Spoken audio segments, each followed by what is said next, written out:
Hey everybody, this is T.S. Madison, and if you are trying to grow your business, brand, or product, why not advertise with me? Email me at booktsmadison@gmail.com so that you can get in on our comprehensive advertisement packages. Unique visits, unique subscribers, honey, a broad demographic. Advertise with me today. Quit talking and listen. Get over to my Patreon right now so that you can receive some exclusive content from the TS herself. Who you said? The TS. Patreon is filled with one-on-ones, exclusive content, behind the scenes. You can even chat with me in there, me and you. It's just me and you. So get to www.patreon.com/TS Madison Hinton, and you'll be glad you did. I promise. You ain't gonna have no other choice but to see me because I'm in everything. There it is, you ain't right gonna there. have no other choice but to see me because I'm in everything and everywhere. Ooh. I'm in film, television, Okay. streaming, music, bitch, and pornography. Damn. Bye. You met me as me.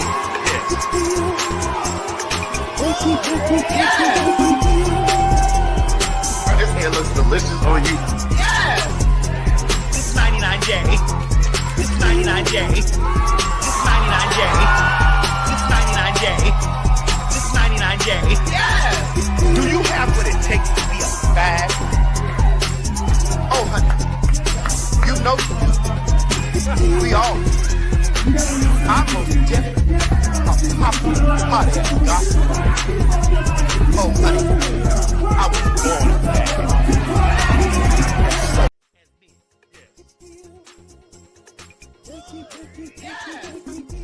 Philadelphia, PA. Philadelphia, PA. Honey, let me tell you something. Girl, the Phags are on tour. The popular hot-ass gossipers are coming to the City Winery, January 9th. That's right, it's your turn. And baby, we was not going to be on tour without stopping in the city of brotherly love. Thank you. Thank you. I want to tell you, thank you for thinking of your motherfucking children. Thank you for thinking of your children, your grandchildren, your future, and thank you for thinking of those no good ass niggas that wasn't even thinking about you. Thank you. Thank you. Thank you. And to my black men, thank you as well.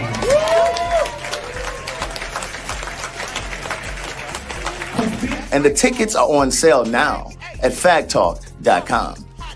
January the 9th, 2025. Oh, yes, honey. Let me tell you something. When we tell you to get those tickets, we need you to run your goddamn ass over there and get your tickets because they be selling fast. Visit www.PhagTawlk.com to get your tickets for January the 9th, 2025 at the City Winery. The Phags are coming. Let me tell you something, honey. Don't meet us there, bitch. Beat us there. And remember, get my children out of here.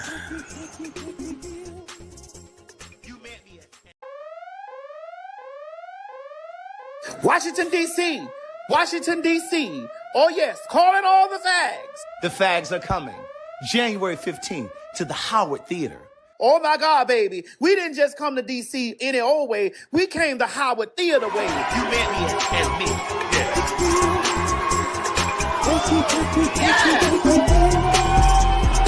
This hair looks delicious on you. It's 99J. It's 99J. It's 99J. It's 99J. It's 99J. Do you have what it takes to be a fag? Oh, honey, you know you do. We all do. I'm most definitely a popular hot-ass gospel. Oh, honey, I was born a fag. Listen, y'all always asking and we always obliging. So make sure that y'all get y'all tickets on PhagTawlk.com and meet us down there to the Howard Theater. Now listen, you have emailed us, you have commented during the live show, asking us to come to DC. Well, baby, we are coming. We are granting your wish. Bitch, that's January the 15th, 2025. Don't meet us there, bitch. Beat us there. The views and opinions expressed on this program is just that, views and opinions. Don't take any of it serious. But I will warn you, viewer discretion is advised. Ladies and gentlemen, get ready for some Phag Talk. You met me as me. Yes.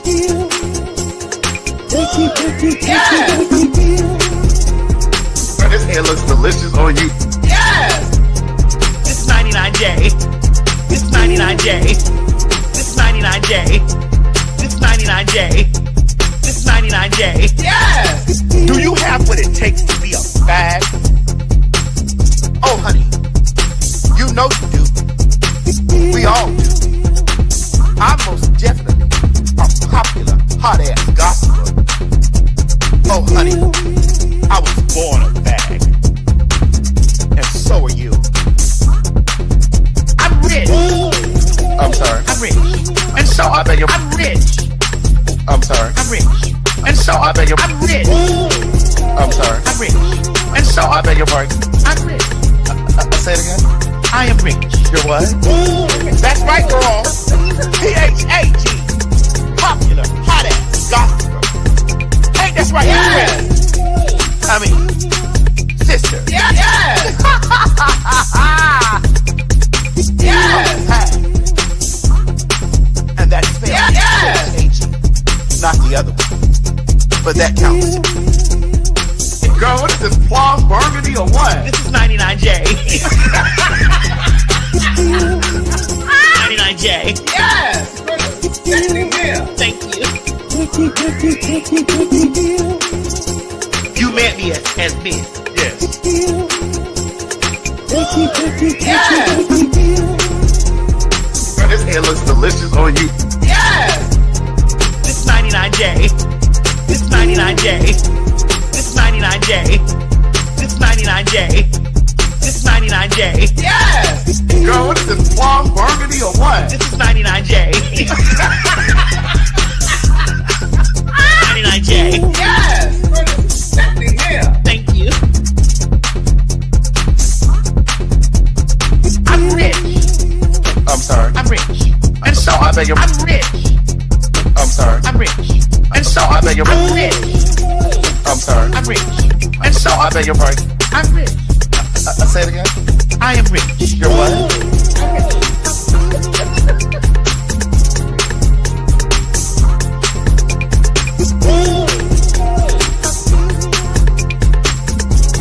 I bought it home.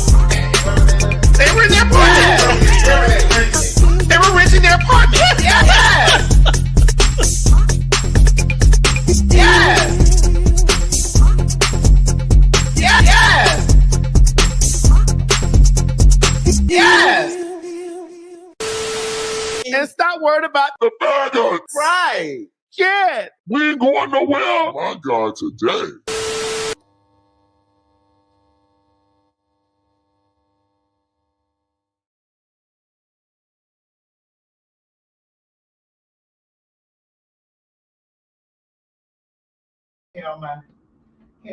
Oh my God. Hey, listen, we late. Are we? You said you'd be here by night. Instead, you took your time. You didn't think to call me, boy. There I sit, trying not to cry, asking myself why you do this to me. Ooh. Since you never around for me to tell you, baby, face to face. Oh, I'm writing you this letter, and this is what I have to say. All I really wanted was some more of your time. Instead, you told me life was someone else was so bad. That's it. What did you do to me? Oh, they said the audio strain. They said the audio strain. What? Damn, we got to do it again? No, we don't. No. No, we don't. Hold on. I'm about to check. It's on the audio. Where's the audio? Hold on, I'm checking. It says it's on right. Where's the audio? Hello? Where's the audio? It sounds funny. What's going on with the See, audio? they were saying they could hear us. It's going. I know they said they can hear, but what's going on with the audio? Right here. They What's said it going was. on with Oh, the they said it audio? was funny. Okay, but they said it's What's fixed. going on with the audio? They're saying we're hearing. Some of them saying. What's going on with the audio? Some of them saying no, it's not. I hear. Hold on. Mm. Oh crap. Well, Cam, instead of the damn. Instead of sitting over there doing all the motherfucking drugs and shit like that, I was not doing y'all no bitches drugs. be over there smoking all that marijuana, jointing them ganja. Ganja burns, ganja burns. Ganja burns, ganja burns. It's not supposed to switch off that. And I was in good voice. You were, Craig, because you was up there earlier. You were saying, friend, and you and your boys went out to eat. No. And they hung out. But you came home around 3. Yes, you did. If 6 of y'all went out, Then 4 of you were really cheap. yeah. Cause only 2 of you had dinner. I found your credit card receipt. It's not It right. ain't right. But it's okay. It's okay, nigga. Anyway. Sure enough gonna make it. Your back Sure enough gonna make it. and leave. Sure enough gonna make Don't it. you dare Sure enough gonna make It's it. not right, but it's okay. I will tell y'all why we in this spirit, right? How did we end up both wearing pink? Well, because that's what facts do. This is why they think that the shit is scripted. It just happened serendipitously. Wait a minute, I don't understand that word. Wait a minute, It bro. happened serendipitously. Serendipitously. All I know about is serotonin. No, serendipitously. All I know about is serotonin. By chance, by luck. Oh, Yes. We didn't plan this. You know, I've had so many people say, is it scripted? Because y'all just be, no, oh, it's 'cause not. It's very much so like magic. Right. You can do magic. You can do anything. Mo, you know this? Mm-mm. You That's can before my have time. anything. Mine too. Your I don't know heart's this. desire. Magic. What was that, Guy? Yeah. Don't do that. What Don't that even guy do it. say? I already know where you about. No, Did that Guy say that? Right, right. Don't even do it. Don't even do it. Don't What even did do that? it. Is it American, African? Who I say? Right. I'm not talking about the African American. I'm talking about what did that American, Oh, I know. African? Who I say? It's okay. His days are limited. Limited, January 19th is coming. Ooh, God, ooh. It's actually the 20th. I know, but you have to the 19th. 'Cause I know. Oh, listen, because I already went down there to the DMV and handled mine. So he has to the 19th. Baby, to I handle went down. his. Listen, I could just quickly baby, I could go change my name. Well, you better go act But fast. listen, let's get married, Mo. You can take my last name. You still got that African. You still got that African do my last name. You still got your European name. Come on, marry me. While gay marriage is still legal. I just got to think Right. of a good name though. I just got to think of a good Hinton. name. How about my first name? My first name is Omalayo. Oh, yeah, you're going to definitely have to. You need to be Omar. Omar. You'll be Omar. Omar Hinton. This point Omar on. Olaf. No, 'cause wait a minute. Olaf is German. Yeah. You might be able to stay. Right. Because they definitely going to be in this country. Heil. Right. Because I don't understand how the fuck Elon Musk is still here pulling shit and calling shots. He ain't even from here. They definitely going to be in this country saying, Heil, Heil, Heil Musk. Heil Elon. Heil. Heil Elon. Heil. I'm so sick of him. Heil Elon. Heil. You don't think that's going to happen? I watched a video earlier today where they were talking about the drones that were in the sky. And they were talking about how I seen a soldier talking about how that the warfare is nobody's flying those, what you call it, just they're doing it in drones. And they were saying how drones could accurately find someone Yes. and rain down on them. Yes, indeed. Oh, Yeah, that's what Drones they are easier to carry weapons. do. Weapons and Yeah, you know, bombs they and used to- shit, grenades. Yes, You know, they bro. used to do. That's how they used to sneak stuff into prisons. They used to use. Some people use drones. Oh yeah, to go over the prison gates and stuff. Yeah, they did. Yeah, so I could see Look that. at him. How he know that? So I'd like I saw it. I saw it on a. you saw it. on a. You saw it in a Instagram reel. dream. Oh, he No, saw it on Instagram. I saw it. dream. Oh, okay. No, not a A dream. simple fantasy that I wish was reality. I know you all That think that was Mary J. you- Blige, but it wasn't. It was Bunny DeBarge. It should have stayed with Bonnie. Are you reading Mary? I am. and I love her. But when I said something a few shows ago, Well, girl, listen, you were talking about her 401k. 401k. But we, girl, I always tell you that I see Mary Walker, girl, and I know that those first 3 toes are tearing her up. Girl, them knock his knees. It's just those 3 toes. Mary have on those motherfucking boots and those. What she got on? Those motherfucking boots, bitch. I wish I still had that picture. No, it's those 3 toes. Those one in the front. Girl, I don't know who walks worse, her or LaTanya Blanche. You talking about her sister? My sister. Oh. Now, I ain't never seen Cora walk, but I have seen Cora's the mama. Cora Blige. Cora Blige. Those Blige girls gotta walk on them.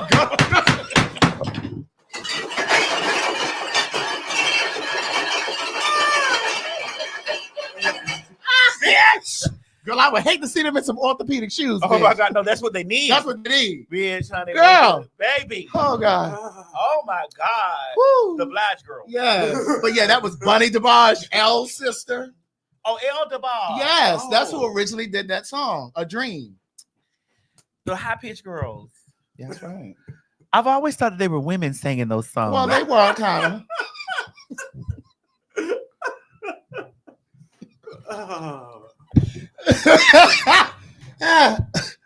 I always thought that they were women. Well, sort of.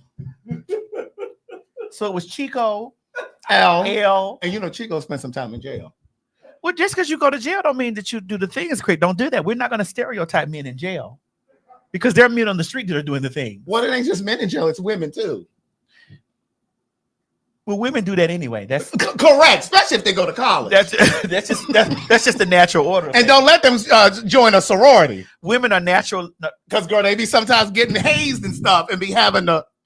You know, women are natural lesbians. That's a natural thing for a woman to be a lesbian. Because it's a part of patriarchy. Am I correct? Absolutely. See, I didn't go to HSBC school. Uh-huh. But I do know a thing about what patriarchy, has control over. And this is why it's okay for women to be dykes by association. My God, today. Be what? Dykes by association. You find your homegirl attractive. Y'all in there motherfucking making a sandwich. He said, well, let's have tuna.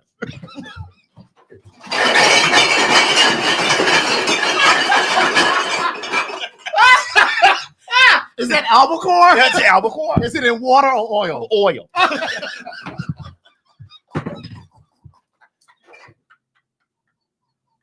Let's have tuna. Oh my God. How can I stand you? You know, y'all girls sitting around having conversations about classes. Let's have tuna.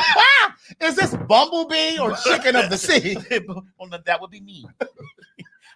That would be me. Oh my God. You know, because chicken of the sea is not real fish. Correct. You can ask Jessica Simpson now. Yes, chicken of the sea would be me. Mm. But bumblebee Mm-hmm. would be the cunt. Got it. Bumblebee. Thanks for clarifying that. Yeah, you know what I'm saying? You see the girls be sitting around talking and having, school, talking about school, and then they be talking about kids, and they be talking about this. Let's have tuna. And don't let them be going through a heartbreak. Let's have tuna. Girl, let me come console you, girl. Come lay on my breast. Let's have tuna. Girl, let me see your panties. I love these panties. Let's have tuna. Keep going. Oh my God. Did you get those from Vicky's Secrets? Sure, let's have tuna. Come on. Girl, I think I'm going to sign up for the sorority. Well, let's have tuna. I'm going to pledge. Once you pledge, let's have tuna. Girl, they hazing girl to get into this sorority, girl. Well, once it's done, let's have tuna. Oh God. So I mean, usually it is most definitely socially acceptable for women to be a lesbian. Yeah. Now, men, on the other hand, men can't explore nothing. And I find that to be unfair. Right. But what I must say, because at the top of the show, I don't know if Mo has these screenshots with her. I just was on.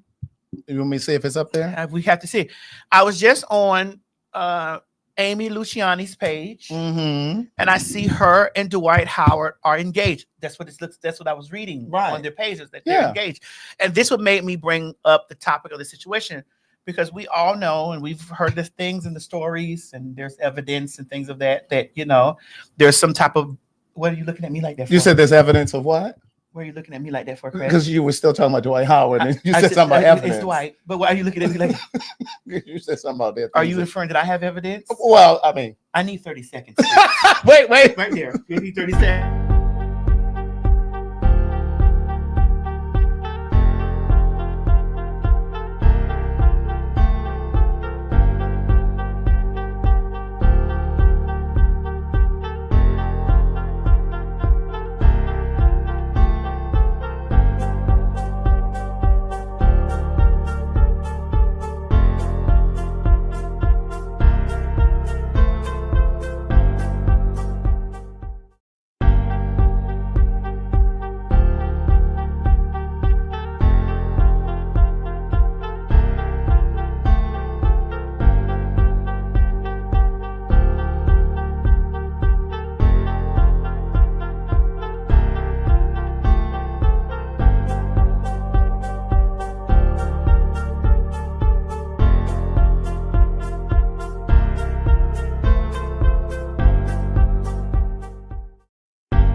sure. And we're having tuna. Yes, tuna. I'm sorry it took us so long. We had to go through the evidence and then get tuna. But here's the thing. Here's what I respect. What I respect about that whole situation. Can we put the pictures and stuff up there, my wife? What I respect about the situation. Oh, we blessed it. Congratulations to them. Did you see that rock on her hand? Did you see that rock? Bitch, that was a big fat ass rock on her motherfucking hand, bitch. That was a big fat ass motherfucking rock on her hand.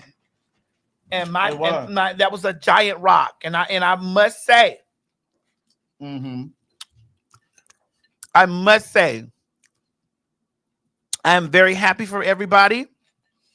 I'm also elated that with as much news that has surrounded him earlier in the year and last year with that situation and all that stuff going on, I have to say that I commend her as a woman for allowing herself to cut through the noise. Be loved or like, you know what I'm saying? If he's wooing her and wanting to talk with her and marry her, I have to say that I love that she. Come on, Craig, help me. You said cut through the noise. Cut through the noise. And we're not there like Big Mama had told goddamn Sherry, go out there and get your man. Right. Now, devil's advocate. Take the picture down because here we go.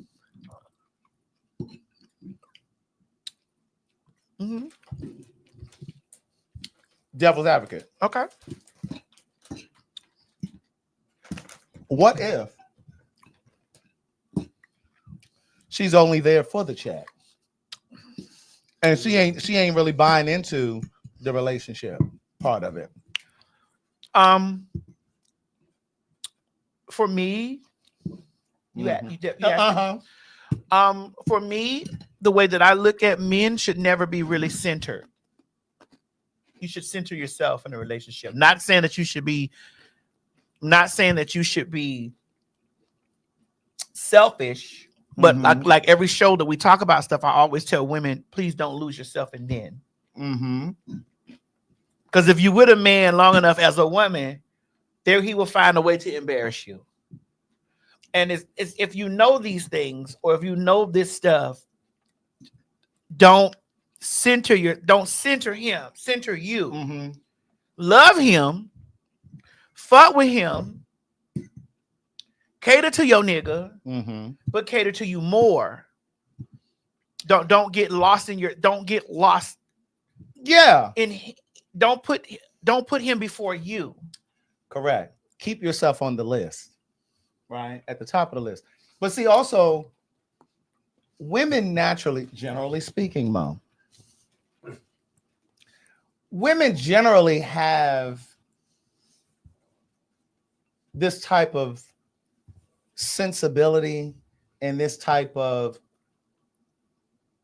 care and concern and compassion and natural nurturing and all that stuff, that all those kind of qualities to them already inherently. And so generally speaking, women usually move faster in the emotional part of the relationship anyway. I'm good. You know what I'm saying? Like, women generally are ahead of, and I'm not saying there aren't men who love women more, but what I'm saying is, generally speaking, a woman her compassion just usually rises to the surface of the relationship. And so women typically will, and generally speaking, will go out of their way for a man, for the relationship, Like, she's naturally a nurturer. So, like, kind of touching on what I was saying a few shows back, like, women typically will know that a man needs to go and get his blood pressure checked. Or, baby, did you take your blood pressure medicine? Baby, did you go and get your colonoscopy? Like, all of those things.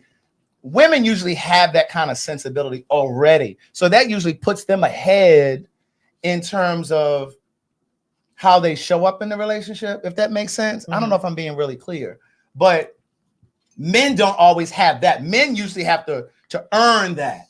They usually have to kind of arrive at that. Women usually come through the door like that. You know what I'm saying? Being compassionate and concerned and Babe, did you eat?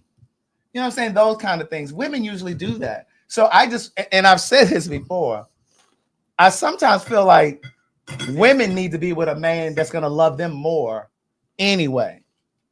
And I don't want you to kind of go into the relationship looking for a man that's going to love you more, but I don't know. I just feel like if he loves you a little bit more, it's going to kind of balance out anyway, because women just love better, generally speaking, anyway.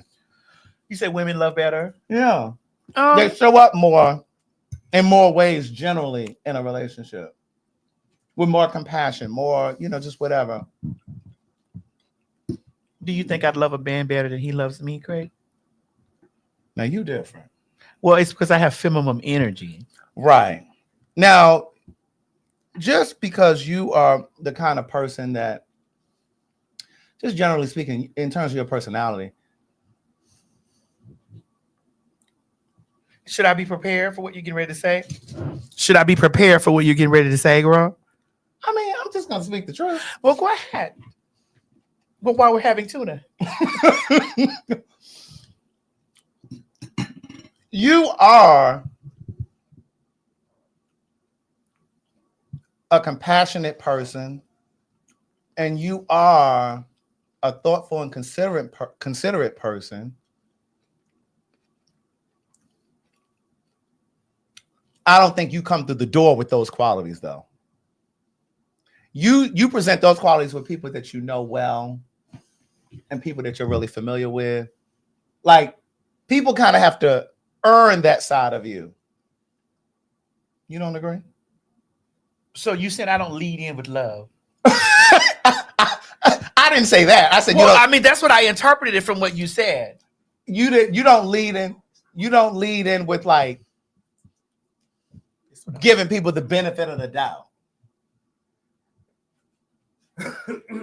Are we talking about men here? Mostly. I think that you are a person that when you it's almost like a person has to prove themselves to you before you show up in that kind of a way. So you basically removed me from the woman equation and said, no, I didn't move you from the woman equation, because I also said that not all women have that. So you're in that little pile over there with those women. Wait a minute, hold on, Craig. Sorry. What's funny, Mo? What he tickled? He was It tickled. was funny. I'm trying to understand what's funny. It was funny. Yeah. The Oh, way he was so tickled. The way he phrased So it. basically, because she's tearing a woman down right now, you find that interesting. No, don't even. Why are you doing that? I think he's laughing because he agrees. No, that's Do not what, do you? That's not what I'm saying. Well, say what you want without laughing. Do you agree? You'll still have your job Monday. No, okay. So first, I don't. The reason why I was laughing was because it was how you said it. You said you in that little section with those. This is a very small Right. community of them. But, you know, I just walked down here. I don't know the context of. All right, well, let me give it to you. Okay. And I'm gonna need you to be honest. All right. Are you okay? You asking me? Yeah. Well, I'm listening to you. I'm waiting for this nigga to say what he's going to say, and I'm also seeing what the comments are saying down Because I there. saw you looking over here and I saw your cogs moving. They were, because I'm ready. Okay. I see. Okay. What was So that? so we were talking about relationships, and I was saying, generally speaking, women go into a relationship disarmed. And it doesn't mean that there aren't women who have trauma and who have walls up, you know what I'm saying? Because there are. But generally speaking, when women go into a relationship, no matter how many times they've been hurt in the past, they are still hopeful. They're still optimistic, and they go into a new situation, even though they may have baggage, but they still go into a new situation optimistic and hopeful that this is going to be the one that's going to work out. See, I didn't understand your stance at first. You get that now? Now, what you breaking it down, I'd like for you to continue. Now you'd like for me to continue. Yeah, because I'm trying to figure out what in the fuck are you talking about. Like, go ahead. So what I was saying was, she doesn't really go in like that in any relationship, not just in romantic relationships, but even in friendships. You know what I mean? Yeah, she's kind of standoffish first. And who she is as a person, she's authentic, she's considerate, she's generous, she's compassionate, and all of those things. But you got to earn that side of her. She ain't coming through the door. Yeah. Oh, yeah. No. Yeah. And even in terms of like, I don't know. It's just like, it's like she's not going to be so open. Like she's guarded. Yeah, she's guarded, but I won't say like it's like standoffish. Like she is like she's going to give you a chance. But she's watching you and grading you the whole time. Right. So she's watching and grading. Yeah, like so she still has her guard up, but she'll still give you that chance and wait for you to fuck up. But she don't really let you see the generous side, the compassionate side, until you've already proven to her that it's okay to do that. I would say it's more like a when it's like she tests you. It's like she tests. It's like when a job gives you your 30 days. Mm-hmm. You have your 30 days, and she's gonna see if you're gonna fuck up. And once you fuck up, then the 30 days are 90. Well, I was just making an example. Because I need people to understand that, bitch. You because see, I'm all about. I've seen many representatives in my life. On my journey, I've seen many representatives. Because we always talk about this, and we're not gonna get deep into this because we got a lot of stuff to talk about on the show. A lot of shit to talk about. But I've seen the representatives show up so many times, and not just in relationships, in business too. Business. So I've seen the representatives show up constantly. There's the saying, fool me once, shame on you. Shame on you. Fool me twice, shame on me. And I also say, like, even in relationship, like there was something that popped up or whatever. Like I tell people also, don't be mad at your ex either. Like, and it's easier for me to say that now because it's just like you have to understand that people come into your life, whether they're your ex-boyfriend, your ex-manager, your ex-stylist, your ex-best friend, whatever. People come into your life to teach you lessons. Yes. And you have to learn that lesson and then learn the characteristics of those people that were a part of, that, because there are people that come, if you live this life long enough, you'll receive the same people, people will circle. Maya Angelou used to say, every lesson repeats itself until it's learned. It'll come in a different form. So like when I hear people say, oh, I always keep getting into these relationships with men who do this, and this. There's an energy that you're sending out. You're attracting that. You're drawing that in. And if you're not drawing it in, when it shows up, you're not doing your work to put the wall up and say, oh, no, bitch, I didn't seen you before. Yes. Right. It may not have been you exactly, but it was somebody who looked just like you. Don't let the comments pound. Okay. And I was also going to also say sometimes it's not your fault that they'll come into your life, because depending on maybe the stage you are in your life, Right. just because of the environment you are in your life, it attracts certain people. Right. But it's your responsibility to detect it soon and get rid of it. Because you've had 2 and 3 Leroys. You had a Terrence, you had a Leroy, you had a Tyrone, you had a Keith. When Dante comes, Well, what about when Craig shows up? What about that, girl? What about when a Craig comes into your life? when the Craig comes, you better be ready. When a Craig comes into your life, what happens then? For me or them? What happens when a Craig comes into your life? For me or them? For them. Tell me what happens for them. Listen, when the Craig comes, are we talking about in a relationship? Or Listen, our relationship is all shit. You're right. When a Craig comes.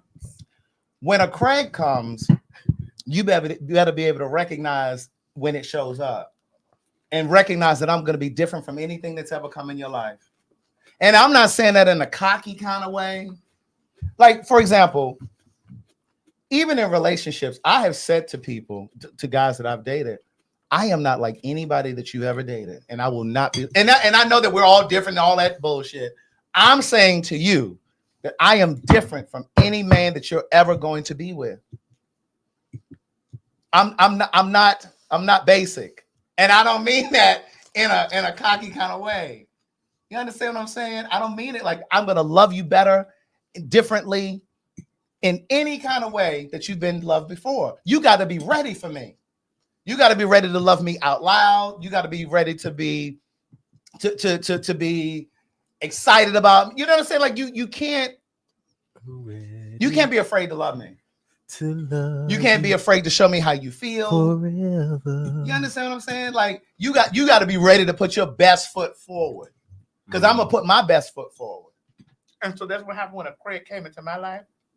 Yeah, even in business. We can still love each other in business. Mm-hmm. Right. And having tuna. And having tuna. You know what I'm saying? So just to bring it to me and you, it's like when you and I met, somebody did just ask in the comments too on Instagram, they don't know how we met. We've told the story before, but I used to have a podcast. I invited her onto the podcast. That's the short story. And when I started working with her and Kaya, that wall that I was just talking about was there. And it was so hard for me to kind of get over that wall, around that wall, through that wall. I don't know if I've ever told you this. Tell me now. I am about to. There's a guy that I used to work out with. I won't say he's a friend because we don't talk on the phone, but I've known him for years. And he and I were working out around the time that you and I and Kaya were doing the Queen's Court. Mm-hmm, mm-hmm. And I was so exhausted. I was tired. I was at a point in my life where I was feeling really low. I had been working, trying to get my books, in front of people and selling them so I could make a living doing that. And I was coming out here to help you and Kaya with the Queen's Court. Mm-hmm. But I would get this attitude from you all of the time, and I was so exhausted. Yes, bitch. I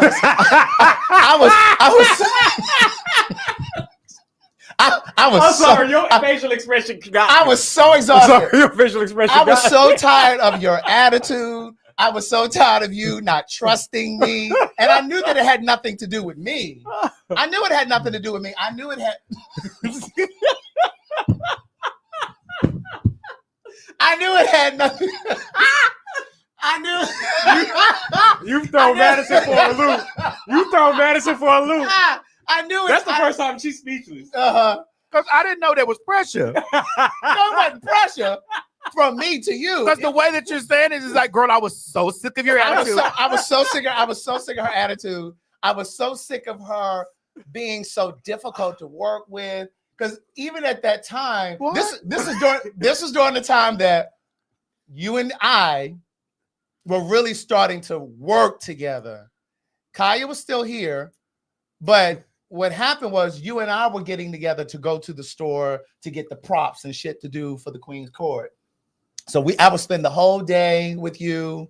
The show would be at night, but I would meet you. We would go eat breakfast and, we would do all of the things. And you were just so rough, like around the edges. And it was just so hard. And I said to this guy that I used to work out with, I said, I just don't know how long I'm going to Wait, so you were talking about me? Right. And I said to him, I said, I don't know how long I'm going to be able to do this. I said, because it's like, she's just, and this is why I say all of the time now, you've come a long way. And this is why I also say, Greg, she's side-eyeing you. and this is why I also say that this nigga is walking because I crawled. Okay? Yeah, I didn't get that. I never got that attitude. And so when we would go get something to eat before we would do the show, like I said, we were going to get props for the show and all that kind of shit. We have the whole day together. Sometimes I'd spend the night before, because she'd be like, I need you to be over here, da-da-da-da. And at the time, I wasn't getting paid for any of this stuff. I just believed in what she was doing. And I believed in what you were doing because I saw myself in you. I had done a stage play. I had written books. I had done different things. And I knew that there were times that I needed help and did not have help. And so I was trying to be for you and to you what I didn't have. But I felt like it was so hard. And I was like, she doesn't sense my sincerity and just how I see her vision. And I'm just trying to I didn't want anything from her. So like we would go to lunch and shit or get breakfast or whatever. And at this time, of course, she was still famous. You weren't really doing movies and stuff at this point. You were doing all of the stuff with WoW and World of Wonder and all of that. But you said, Craig, can you just run in the store? Like she would give me her card. It was a PayPal card. And she would give me this card. It was a Cash App card. No, this is a PayPal card, and you only had just a little bit of money on it, just because it was like she was scared that I was gonna use her card. Like it was a mess. You're a fag. Correct. And I was talking about an FAG. Oh, I know. You know how you fags like to run people's cars in the ground, girl. Right. And so she was like, I'm rich. Right. And I've always been that. Listen, and I was just scared of you girls, so I didn't know what you girls were and she was like, can you just run in the store and just get our food? Like she would pay for our food or whatever. And she was like, I'm gonna give you this card because there ain't no PIN number. It's just enough for here. Like she would just have all of these discounts. I'm like, girl, I don't want you. You know what I mean? So I said to this guy that I used to work out with, a friend of mine. So you were wearing me out. I wasn't wearing you out. I need to know this friend. I like to find this friend so that I can get the real thing. I haven't talked to him in years. But no, I wasn't wearing you out. I was venting. And I was saying to him, I said, I'd like to find this friend. I was like, I just don't know how long I'm going to be able to do this. I said, because she's so difficult. And he said to me, he said, just give her a chance. He said, she's trying to, just work with her and just try. Because see, he had been around me and he knew that I had produced plays and he knew I had done all of this stuff. And so I was just really trying to come and just help. And I joke about it when I say I try to help polish up your business and what you were doing. But it was like you weren't really open to any suggestions. And it was just like, I don't know. And it was just hard. And so, but we got through it. We got through it. And then you softened up with me. And yeah.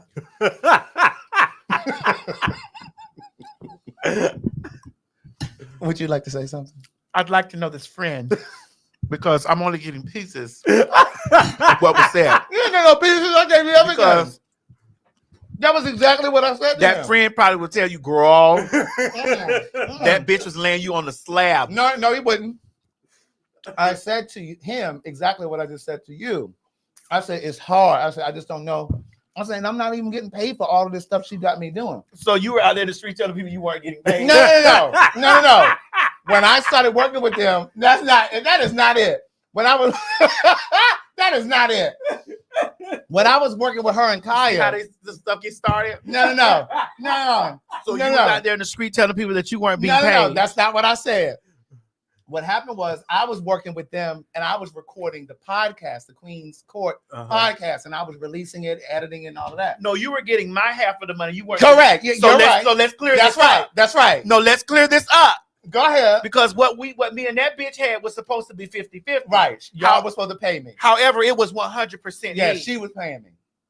And so, but then I was now helping with, because this is when she and Kaya were, and I noticed Now, this. when we sat together and we all sat together. Yeah. Come on, let's Y'all agreed that y'all were going to pay me. Come on, because I don't. That's right. I need the public to hear That is this. right. Right. Y'all agreed that y'all were going to pay me. That we agreed to split it.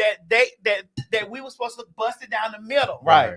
Okay. Now I didn't find out till after she was gone that you were the one paying me and she wasn't giving you half of it. Correct. So because this is the way it works. Okay. Right. I need to make. Let's be clear, because see, people have lots of misconceptions out there that And something was stolen from someone. Right. They'll lie. You know, you understand what I'm saying? Right. And anytime that we've ever, because you were there, anytime that we had ever had meetings, there was no side meetings. There was me not talking about, all the way even down to trademarking, to anything. Everybody was very well aware. Now, did everybody show up with their money? No. But because I'm an avid business person, I want the ship not to sink. Right. And so, of course, I'm going to go ahead and take care of the business. Right. Because everybody does not need to understand the back end. Nobody needs to know. Right. But, of course, once the shit happened and everything broke down, the public took the side of the loud person saying, this was stolen, this was taken, this happened, blah, blah, blah. And I'm sitting here saying, well, I have the receipts. Right. And then everybody else, where it was in the space, I didn't even call y'all to the court of public opinion because it's just like, bro, I didn't even want y'all really to be tapped into that. But there was nothing that happened in that relationship that person didn't know about. There was nothing that happened because we would call meetings every week. I'm going to give you your G's. You were an avid person of bringing ideas to help broaden the show, which broadening the show costs money. Right. Every time we sat down and we had talked about conversations about broadening the things, and the money came up, when it was time for things to be paid up, I had to drag everything on my back. And see, I didn't know that at the time. Because I didn't want to throw my partner under the bus. I did not want to do that. And I was new.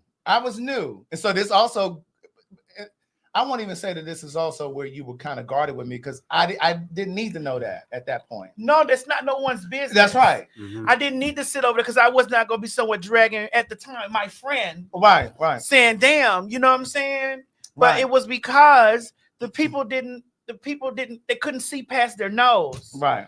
And like, and you know, I don't really want to get, because you know, it gets into this political thing, and everybody was like, well, I'm team this and I'm team that, and all these news sources jumped around talking about this was stolen, I stole, I took, this is when they had no idea what was going on. There was never a meeting, there was never anything, there was never nothing that transpired that my partner was not, just like with us. When shit go on, there's no money you don't know about. There's no nothing that you don't know about that's happening. There's no business that's not happening, because I believe I am a business person, and that's the way, being transparent. That's the way I work, and I work that in that situation too. Now, what they got out in the street and said, and I had to eat that, cool, because I know what I didn't. But God been blessing me immensely, so I'm not even worried about that. But at the beginning, middle, and end of the day, you were being paid when that stuff was going on, but you didn't know, because I know you was like, well, damn, I'm like, because there were times I was waiting, like, it ain't but this, like, you know, and a person will get out there in the street and say, oh, this one but $40, or this one but $80, or this one but $2,000, but you didn't give it to me. But you didn't do it. You didn't give it to me. You didn't invest. You didn't. I think we need to do. We're here, right? You done drove us here, and so we're here. Hold on, go ahead. I think we need to do robes and stuff like that. I was like, okay, excuse me. I think we need to do robes and stuff for those that are watching. I think we need to do robes and gavels and stuff. I said, okay, cool. So how much? Well, let's Let's buy the stuff. So I was, again, I don't even want to talk about this like this, but I'm here. Again, I was so baffled when I looked out in the street and I'm being drugged for gavels and robes and things that was requested by the partner. We need all that. All we needed was, I'm like, but bro, you bro, you're the one that said that you're the one. So why are you flexing to these people and telling these people out here in the street, why are you doing that? But that's Scorpio behavior. That's Scorpio behavior. That's a narcissist behavior. It was very that. Jumped out in the street. Bitches was over there doing this and the other. We ain't need no gavels. We ain't need no. I'm like, what? We ain't need no podcast.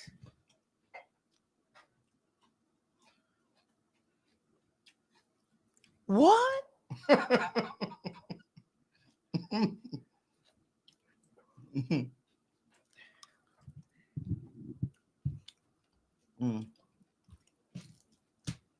What?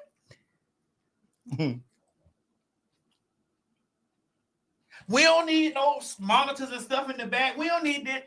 And when they jumped out in the street after we split up, they were doing everything that we implemented in the. I was just like, what? Yeah. You said not too much on Scorpios? Yeah. Yeah. I went through years of watching me being drugged, watching false accusations going on. I went through years of watching, and still, even to this day, like when they post me in different places, yeah, that bitch, that punk is a thief because that bitch stole from Kaya. And I be over there like, Shawty, you let some fat, funky bitch that sit in her shoe closet, pussy smelling like a bag of Star Kiss. You're back at the tuna. Uncured tuna.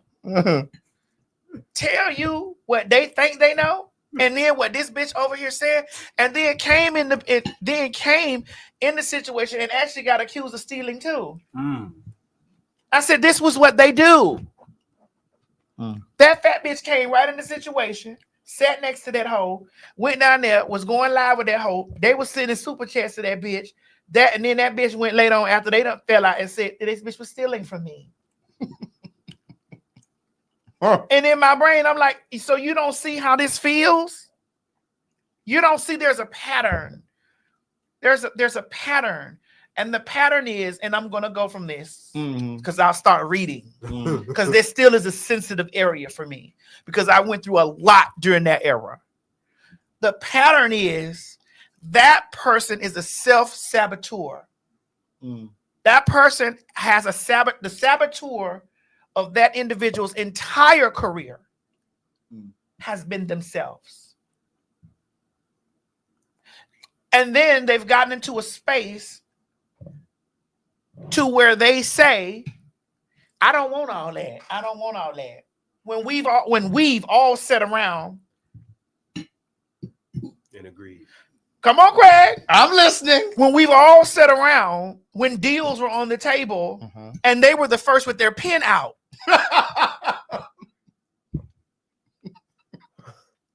Dude. I didn't sign nothing with no Nicki Minaj. I'm like, hold on a second. Ain't this your signature right here? Girl, I remember that contract. It was Bonham and Murray. Correct. And I'm like, well, ain't this your signature at the top of the line here? So who did that?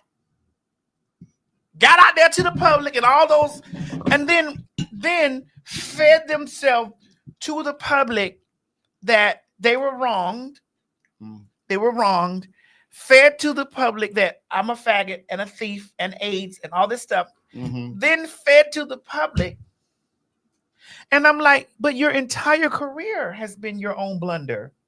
Your own one, what? Blunder. Your entire career has those blundering kids. It's been your own blunder. So when you look back and you start looking at this individual's career, It's been blunder after blunder after blunder after blunder. And everybody on the outside has been blamed. Everybody. Everybody's been blamed. But them. I take accountability, Craig. Yes, when you came into the situation, because I have been dealing with stuff. I also was a fresh prostitute. So you know that I've had my own dealings with men. Yeah. Yes, I've always been guarded about men and things like that. I've always, it's always been that because that's just what it is. I mean, and I stayed around long enough to understand that for myself. But like early on, it was just tough. Like there were just times that I was just like, oh my God, I just don't know if I could do this. But he was just like, I think you should stick in there, just hang in there, you know, just hanging there with her. And so I did. And so like this same friend, like I said, I haven't talked to him in a very, very long time, but I've heard through the grapevine that he wasn't doing so well financially. He had fallen on hard times. And there have been times that I'm like, oh, I wonder if I should reach out to him to try to offer some help, but not for the fact that he said to me, you should stay in there and hang with her. I don't know if I would be sitting here with you now. So you were prepared to leave. Bye, nigga. And see, and you would do that too. It was like whenever I had ideas that I thought were good, you might incorporate it and stuff like that. But I always felt like you didn't want me to know that you liked working with me, that you enjoyed me coming around, because you always had like this energy, and you would say, I don't need nobody. I can do this all by myself. Shit, I don't need none of y'all niggas. And it was just like, I would say that out loud. Yes, bitch. Mo, have you ever heard me say that? I'm asking you, Mo, have you ever heard me say that I don't need none of you? Well, she wasn't joking when she said it to me. I've told you I don't need you niggas. No, not like that. Like you laugh. I get somebody else to do it. I will. Oh yeah, it was like she made me feel sometimes like what I brought to the table was disposable. Hence the time that we got into it in Houston. Now this is after it's now the Queen's Supreme Court, and we were I think we were in Houston, and I can't remember. Oh, I know what we got into it about, but was it money? No, it was so. Okay. It was never money. No, it was never money. And I need it. It was never money. No, it was never money. It was always about a difference in opinion about something. Yeah. So, for example, this particular time, now this time I was ready to go. You were. And I was ready for you to leave. No, you weren't. And see, that's what I said, but you give me that energy like, you were. Fuck him, I don't need him, I don't need him. So, one of the things when she and Kaya were still working together, I used to say to them, we need to take this on the road. Because y'all were getting bookings. Because like that one was Rochester. No, it was Buffalo. It was Buffalo. Girl, you really won't. I keep thinking about Dionne Howard. Girl!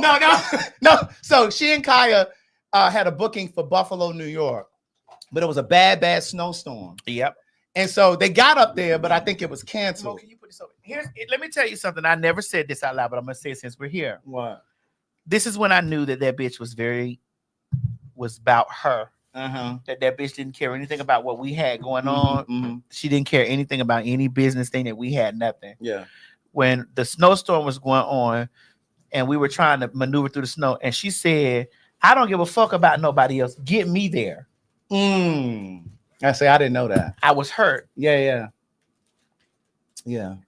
I was hurt. Yeah. Like that shit hurt me. I was sitting on the sofa in the living room, and we were trying to fly. It was a bad snowstorm. It was a storm. And so we were trying to maneuver through the storm. And yeah.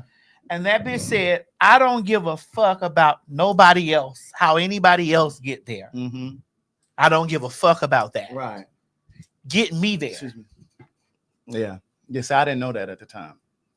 And so I knew they had this booking in Buffalo, and I knew how much they were being paid for the booking. And I remember, but at the time, I didn't know that you were paying for everything. And so at the time, I kept saying to her, because even though we all would meet and talk, I was always closer to her. My relationship was always closer. Kaya and I used to talk, and we would hug when she would come and she would go. But I always talked to her. And so, No, it was Buffalo, New York. It wasn't Rochester. yeah, it was Buffalo, New York. It was Buffalo. And so I kept saying to her, y'all need to take this on the road. I was like, you know, if they're paying you all X amount of dollars, bitch, what you think they bringing in? And see, she was really reluctant. And I didn't know, because like I said, I didn't know she was paying for everything. And so my idea, coming from the theater world, I had written and produced a stage play here that sold out, but I had always dreamed of taking that play on the road. And so by the time I got to her, I said, well, bitch, I may not have been able to do it with my stage play, but bitch, I can do it with this Queen's Court. You did say that. And so I kept saying, let's just go city to city, you know, because at this point, y'all were getting the kind of views that we get on PhagTawlk. And I was like, bitch, y'all could clean the fuck up. Like we're doing now. Right, we're doing now. And she was so reluctant. I'm like, I don't understand it. So anyway, they were doing the booking. And so then once they broke apart, that's when I got this bitch in my corner. And I said, look here, bitch, we gonna put this motherfucker on the road and I'm gonna get over here and do it. But what happened was when we were in Houston, let me go back to that. So I was coordinating the tour. And so I would find the gigs, and I still do that now, but we've kind of pushed it over to Trent. And so he kind of handles it now. I've kind of shown him the ropes of go ahead and get this venue. So we're in Houston. And one of the things for me was to try to save money, because again, she still was paying for all of the shit. And so I said, instead of us getting all of these hotel rooms, because it was a hotel room for me, a hotel room for her and Miss Mary, a hotel room for yeah, I can't even think of his name. You don't need to. Sorry. But so it was all these different hotel rooms. I said, bitch, why don't we just get your Chance said, and you said no, David. Where? Who? What happened? Chance. See, these people been with us this long. Yeah. That's when me and Dave was doing our cooking show. Yeah. And I was incorporating our cooking show. Yes. That was in the beginning. Why he got to come? Well, we'll get to that. We'll get to that too. We'll get to that. So she was paying for hotel rooms for everybody. I said, bitch, let's cut this expense down. Because even though I still was getting my cut, I still was trying to save her money. And again, at this time, I'm like, this bitch don't see I'm working on her behalf and I'm trying to help her. So I said, instead of us doing hotel rooms, let's just do an Airbnb. We'll get a nice size house. We'll put everybody in that one house. We'll still have our own rooms. This bitch, I ain't staying no Airbnb because they be having cameras and shit. And I still to this day say right. That. And I'll be changing clothes. So what happened was I convinced her. Because I sold this dick back in the day.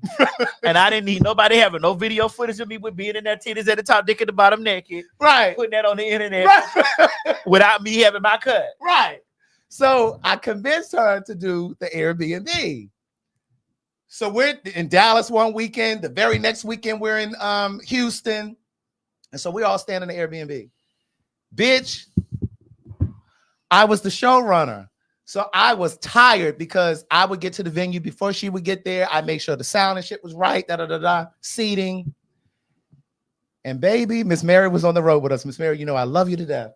But Miss Mary would never sleep in the room with Madison. They would always share a room.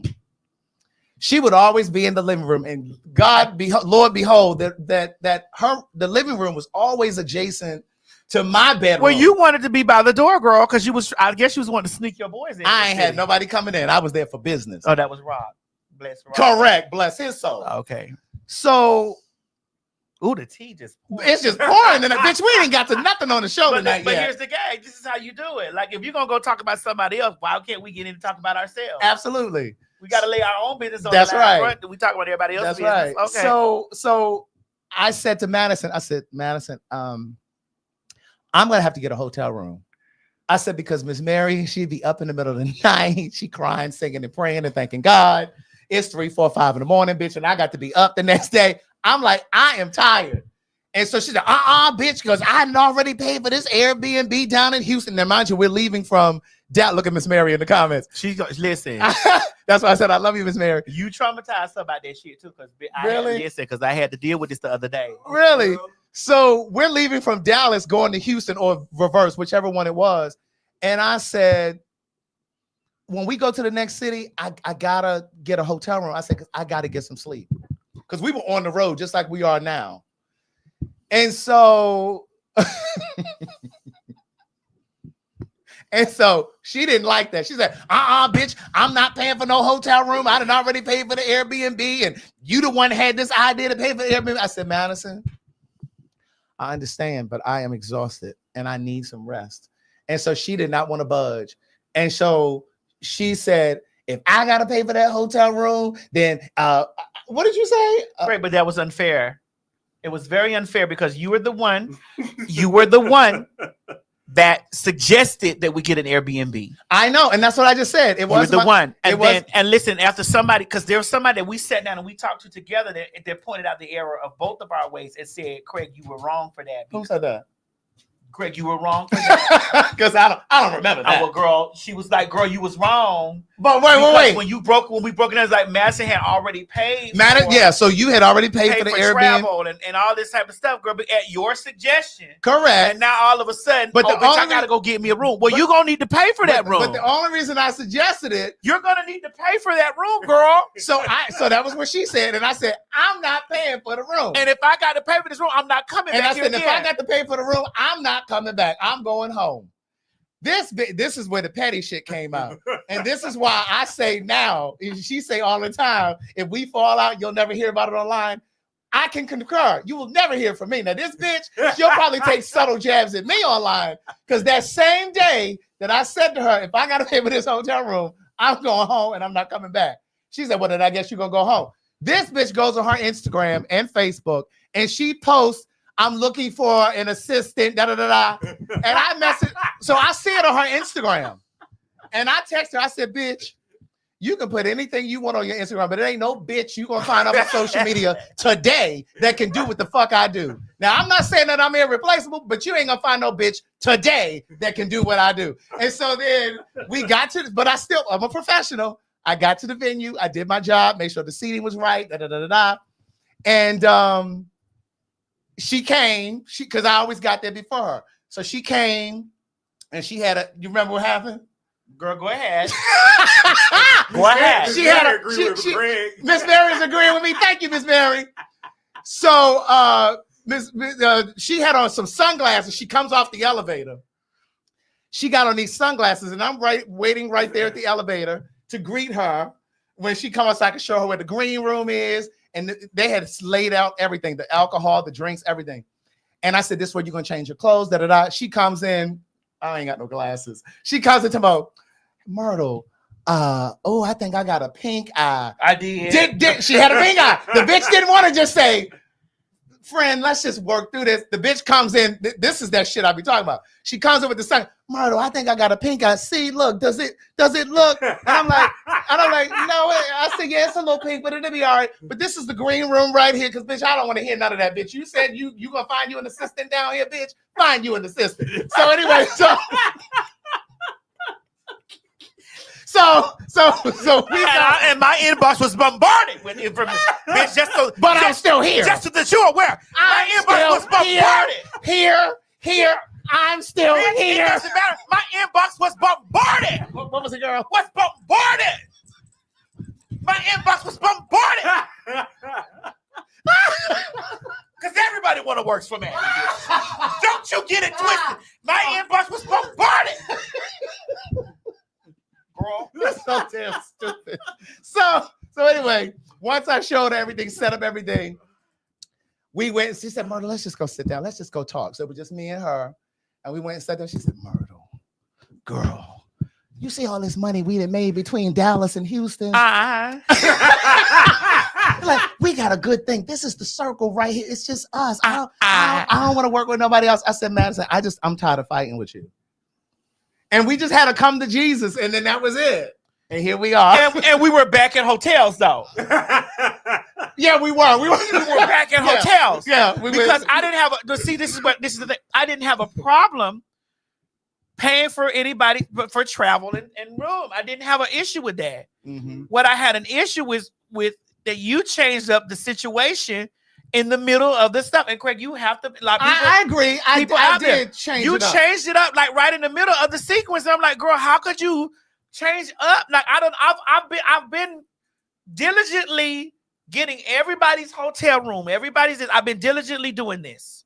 So why the fuck now you done motherfucking change up the system. You done move the system around. And then now you hear Miss Mary crying and praying, and she gonna always praise and worship a bitch early in the morning. Bitch, the reason why we were making so much money, it was because of those crying and praying that Miss Mary was doing, and Miss Mary down on those knees praying. That's why we were protected. That's why we never had any altercations. We never had nothing stolen from us. Right. Wait a minute. But well,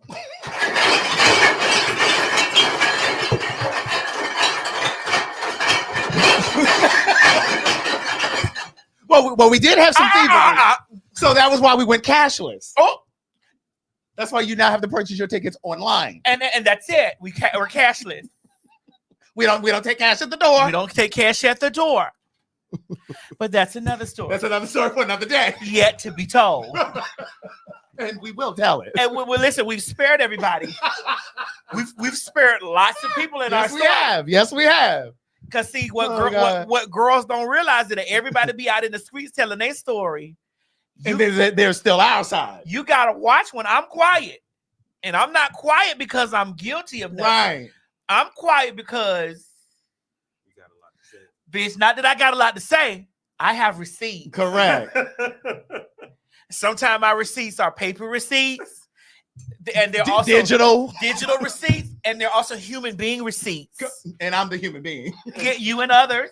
I have receipts. Oh God. And so, in order for everybody not to be in a conundrum of battling, I'll take it. Yeah, I'll take it. You said this about me, because listen, one thing, the truth don't need no defending. No. One thing the truth is gonna always be is the truth. Mm-hmm. And one thing y'all pussy ass motherfucking hoes out there gotta motherfucking see with y'all own big eyes is that after I've split from everybody, I'm just gonna put it like this. I'm just gonna make a blanket statement. After I've split from everyone, I have done this. Some of those people we've never seen again. Anywhere. And I'm going to say this and exit this conversation. If anybody made me, make another one. Right. But you're right. I did switch it up. But again, it wasn't because I was just trying to switch it up. But I get it. I can look back and see it. And I could have just, sucked it up and just went on through the rest of the tour and whatever. But now things are different. And so even now, like we cover the expenses for PhagTawlk, like when we're touring. But even when we go to cities and I have friends there, I will stay with one of my friends so that we don't have to pay for. But I also still say, come on, girl, let's do it. Because you know. Well, with all of that being said, run it, Mo. Run where they gonna see us at. Where the Phag put it to get this Phag. You met me at me.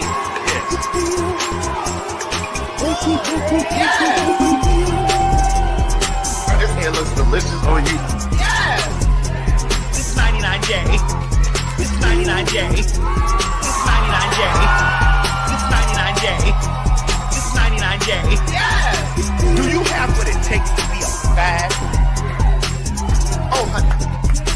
You know you. We all do. I'm most definitely a hot gospel. Oh, honey.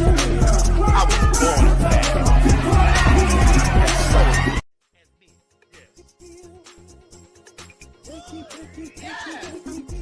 Philadelphia, PA. Philadelphia, PA. Honey, let me tell you something. Girl, the Phags are on tour. The popular hot-ass gossipers are coming to the City Winery, January 9th. That's right, it's your turn. And baby, we was not going to be on tour without stopping in the city of brotherly love. Thank you. I want to tell you, thank you for thinking of your motherfucking children. Thank you for thinking of your children, your grandchildren, your future. And thank you for thinking of those no good ass niggas that wasn't even thinking about you. Thank you. Thank you. Thank you. And to my black men, thank you as well.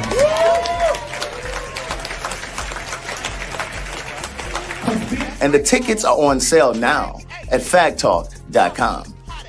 January the 9th, 2025. Oh, yes, honey. Let me tell you something. When we tell you to get those tickets, we need you to run your goddamn ass over there and get your tickets because they be selling fast. Visit www.PhagTawlk.com to get your tickets for January the 9th, 2025 at the City Winery. The Phags are coming. Let me tell you something, honey. Don't meet us there, bitch. Beat us there. And remember, get my children out of here.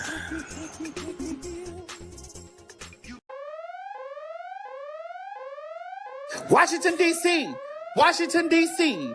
Oh, yes. Calling all the Phags. The Phags are coming January 15th to the Howard Theater. Oh, my God, baby. We didn't just come to D.C. any old way. We came the Howard Theater way. You met me as me.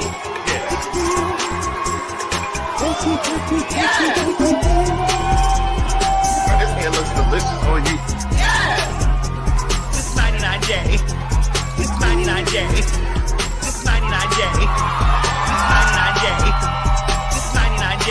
Yes! Do you have what it takes to be a fag? Oh, honey. You know we all. I'm most definitely hot ass. Oh, honey. I was born. Listen, y'all always asking and we always obliging. So make sure that y'all get y'all tickets on PhagTawlk.com and meet us down there to the Howard Theater. Now listen, you have emailed us, you have commented during the live show, asking us to come to DC. Well, baby, we are coming. We are granting your wish. Bitch, that's January the 15th, 2025. Don't meet us there, bitch. Beat us there. Girl, I've been noticing that you've been really on that treadmill, bitch. You've been sending me videos of you on the treadmill. I'm really proud of you. You've been eating healthier. Bitch, you are slimming up, bitch. But you know you can just get the AIDS, girl. Girl, who wants AIDS? Girl, you can just get AIDS, girl. What is that? Girl, you can get AIDS. And then do... And I'm not gaining weight. I'm losing weight deliciously with the aid of AIDS.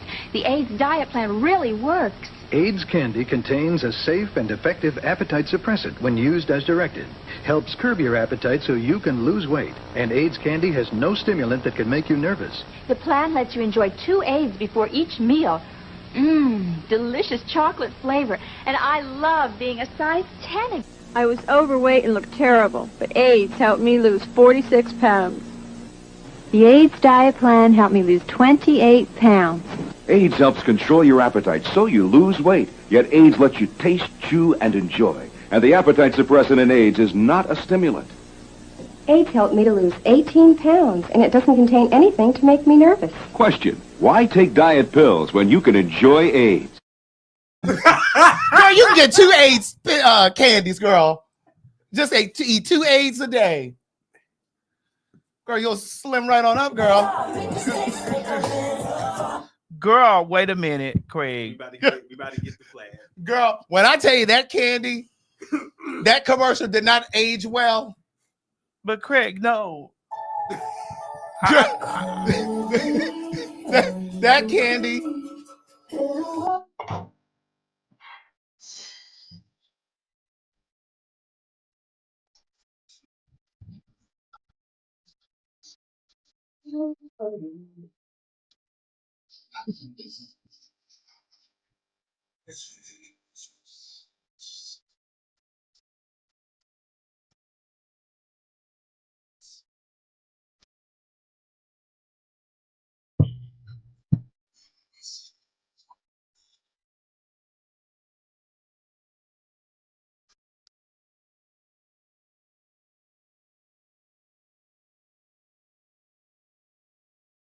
Serious.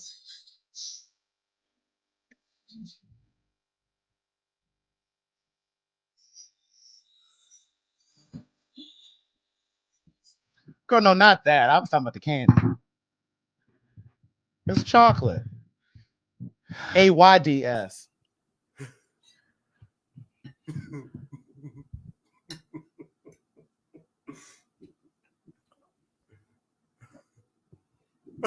So Juanita buying them.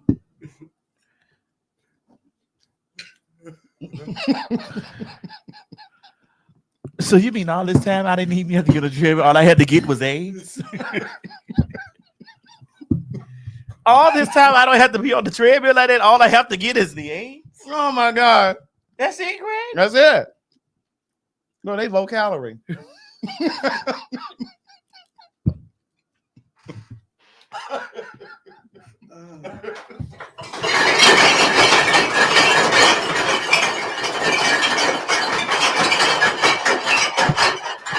Oh God. Oh God. I've never wanted AIDS more in my life. Because I get tired of that treadmill. Oh, that's right. I gotta play it. Yeah. Okay. Let me get over here to this Juanita Bynum though, because she has said some things, and I really want your opinion on it. Because I'm curious to know what you think. You know what I feel about that Juanita Bynum. What do you feel? First of all, there was a time in my life when I was caught up into all that, like those prophetesses, like the Juanita Bynums, like all that. I felt like they were so heavily anointed. And don't get me wrong, I do feel that those girls I do. And I'm about to say something. I do feel that those girls have a pathway to the Father, because the book says, "He who has no sin cast the first stone." Right. Oh, damn! Instagram is gone already.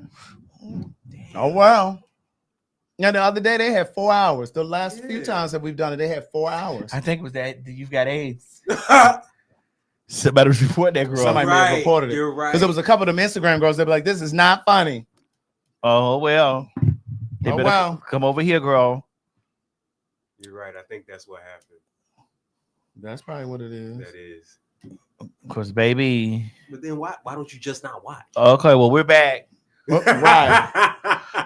They say Insta clock 30. Where is that? But I've always felt that those good. But let me explain something to you while you go pull that stuff up. If you are a fag, a dyke, a punk, let me tell you something. Ain't nothing more closer to God than a homosexual. Nothing. I want you to know, ain't nothing more closer to the Father, the Son, and the Holy Ghost, or to the ancestral plane, or to anything spiritual than a homosexual, especially a transsexual, with the two spirits in them.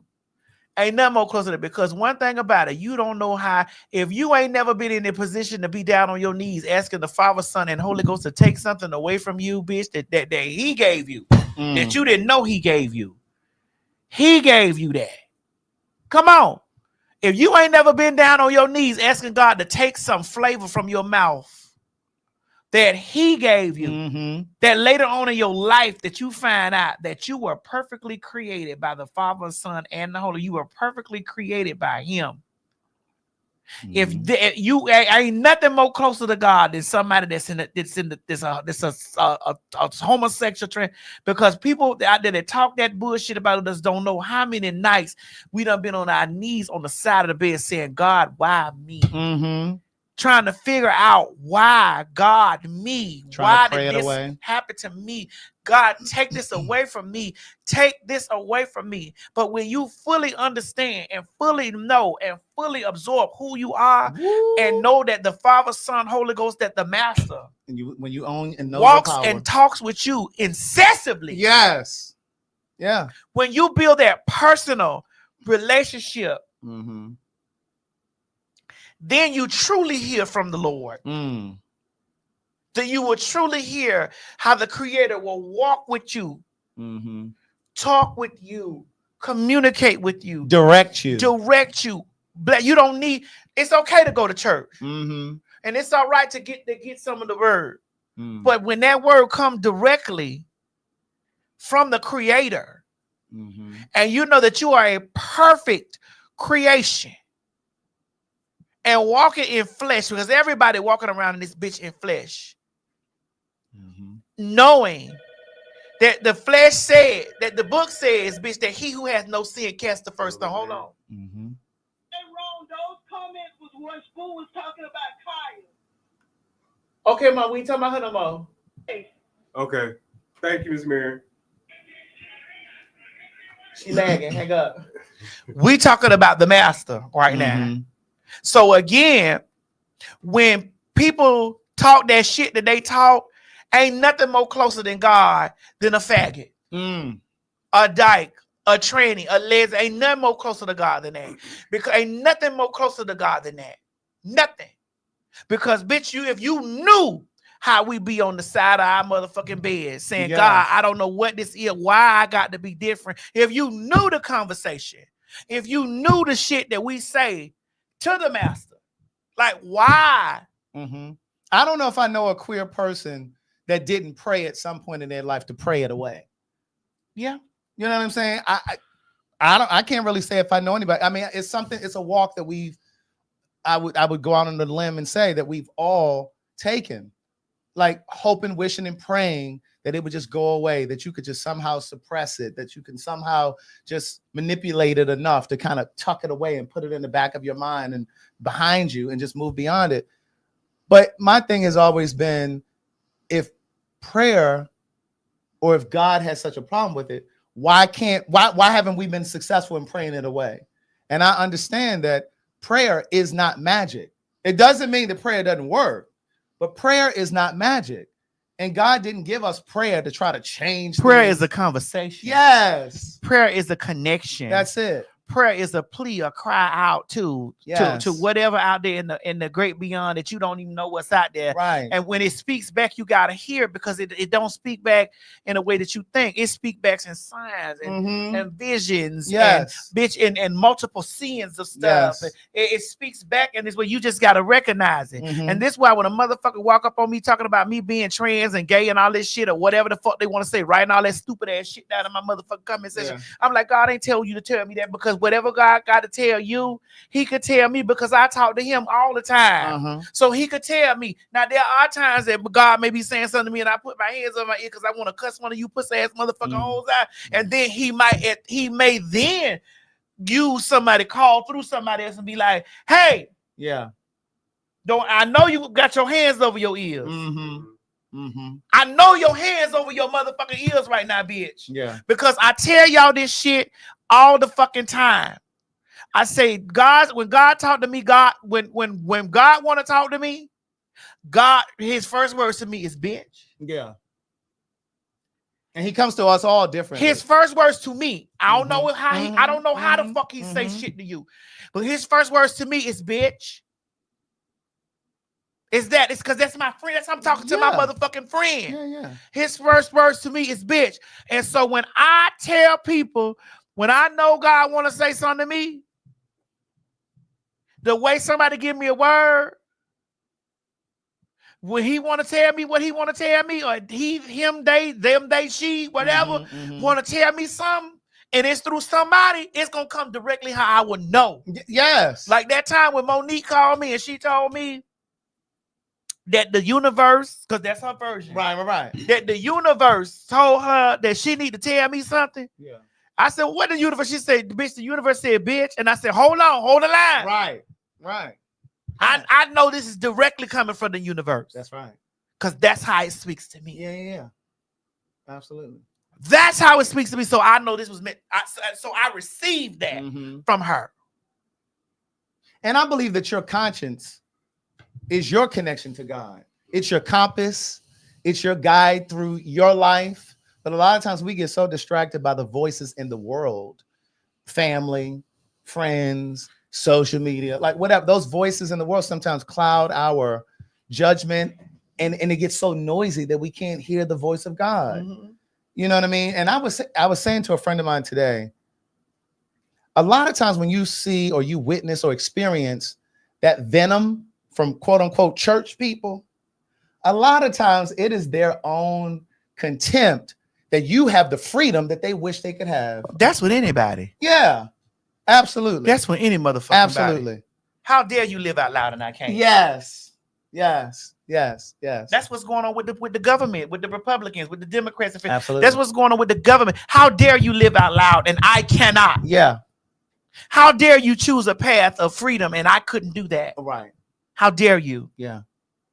So I have many ways I feel about Juanita Bynum. I feel that Juanita Bynum was a bulldagger. I felt that she was a bulldagger bitch, and I felt that these are my thoughts. I'm not saying this. No, is they true. mine too.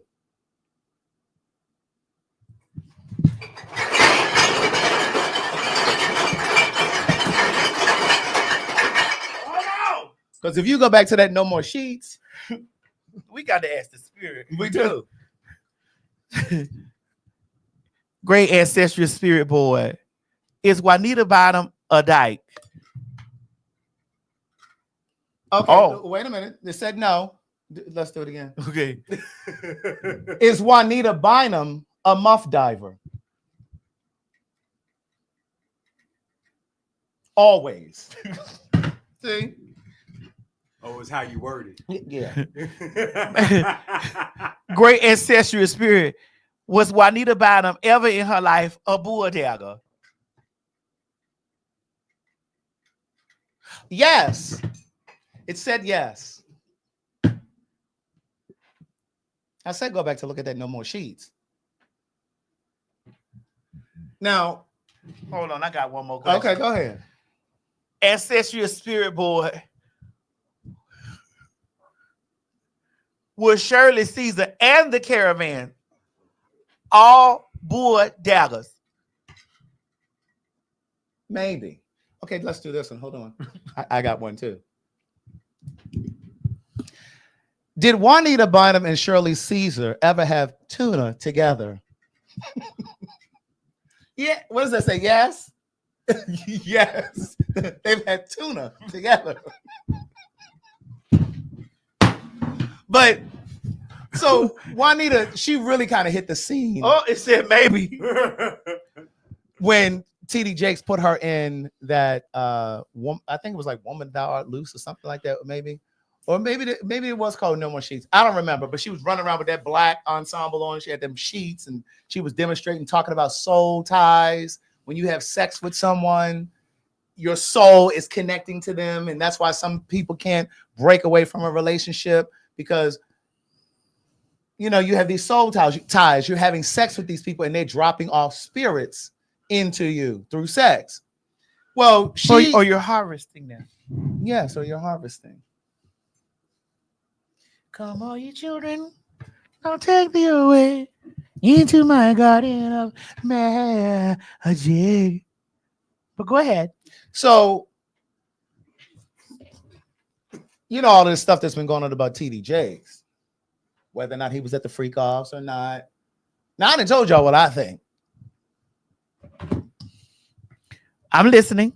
And a lot of the people were upset with me because they were like, that don't make no sense. You putting your mouth on that man. He's a man of God. And see, that's that kind of church foolishness. See, that's that kind of indoctrination, that kind of brainwashing where church folk don't question God. I mean, don't question the church because they'll have you believing that you're questioning God. Oh, sorry, I messed at Juanita publicly admitted having affairs with women. Oh, there we go. So a lot of times black folks or church folk, let me just say church folk, a lot of times won't question the church. They won't question a pastor because the church as a community has made us believe that it is blasphemous to question the church or man because you're questioning God. And I beg to differ. No, you're not questioning God. I'm questioning you, nigga. Where these ties going to? Well, as long as you in the flesh, you's a nigga. And I don't put shit past no. The raggedy bitch say you put your trust in a nigga. Stupid hoe, how you figure. Now, I'm like you. I believe that, listen, I believe TD Jakes is anointed. I do. I believe that. I know I'm anointed. And right. I was, listen, I will suck dick from the back right now. God, I need my dick sucked. Only men that are. I didn't mean you. Only hetero identify men. I didn't mean you. You homosexuals, I can't do it. Can't do it. But I don't like sweet meat. I like my meat a little with a little vinegar on it. A little tart. A little tart. Is there anybody? Oh, you like a little vinegar and tartness on yours. I like a little salt and vinegar potato chip. Well, I told you I only serve mine a little vinegary if they want it that way. Salt and vinegar potato chip. Not from Lay's, because this is close to Phag. But can I get somebody that want to suck my dick? Can I get a few volunteers to suck my dick? Somebody said a little salt, if you will. I only add salt if you want salt in your diet. But they do say that sweet meat brings the heat. And it does. Oh, I know, because I got sweet meat. I do. It's called pork. Right. So I believe he is anointed. You know what I'm saying? I believe that, but I believe Juanita Bynum is anointed. absolutely. But that doesn't change the fact that we all have propensities. Propensities, correct. I learned that from you the other day. Yes. We were talking about. Yes. We were talking.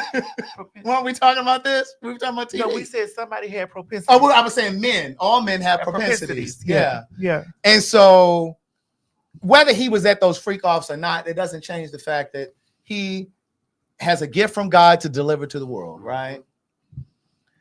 But I have a problem with what Juanita said in this video. And here it is. Go ahead.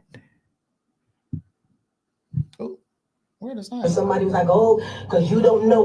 Listen, let me help you with something. I'm going to help everybody right now. I don't care what I know. I've been in ministry 54 years. I've been in major ministry 47 years. You do know I know some stuff, right? Oh, okay. On Jamal Bryant and nobody else. And I'm going to cover him in prayer. I survived CNN, ABC, NBC, Inside Edition, TMZ, you name it. All the radio stations all over the world. Magazines, newspapers. So guess what? I'm not hurt. I'm not offended. So do not get it twisted. I am burdened when I see the lack of loyalty. And it didn't work between you and I. Don't mean you can't be a better friend to somebody else. I just wasn't your match. I wasn't your mate. Because guess what? Even in ministry, we have to be careful because you don't know who has hope in that person. You don't know who's somebody's hope. And that's why I don't talk about ministries. I don't care what I know. I've been in ministry 54 years. I've been in major ministry 47 years. You do know I know some stuff, right? Oh, okay. But you will never hear it from me. Because my job is to pray. My job is not to out you. That ain't even the scripture. Somebody said, well, wait, Dr. Barry, I don't know about that. I know about that. There's two different ways that God deals with things that are out of sort. Number one, Paul wrote letters and he dealt with people who were false teachers. There's a difference. A false teacher is a person that should be named, a person that comes against the doctrine of Jesus Christ as they're teaching what's coming out of their mouth. They're ministering. You are legal in the scripture to name them so that others will not be deceived by them. There is no scripture in the Bible that gives you permission to call out another person and because of their faults or their sins or how they have failed in their Christian walk. You don't do it. It's not the Bible. I don't care who do it. I don't care who said God told me to. God did not tell you that. I'm gonna stop. I'm in the scripture.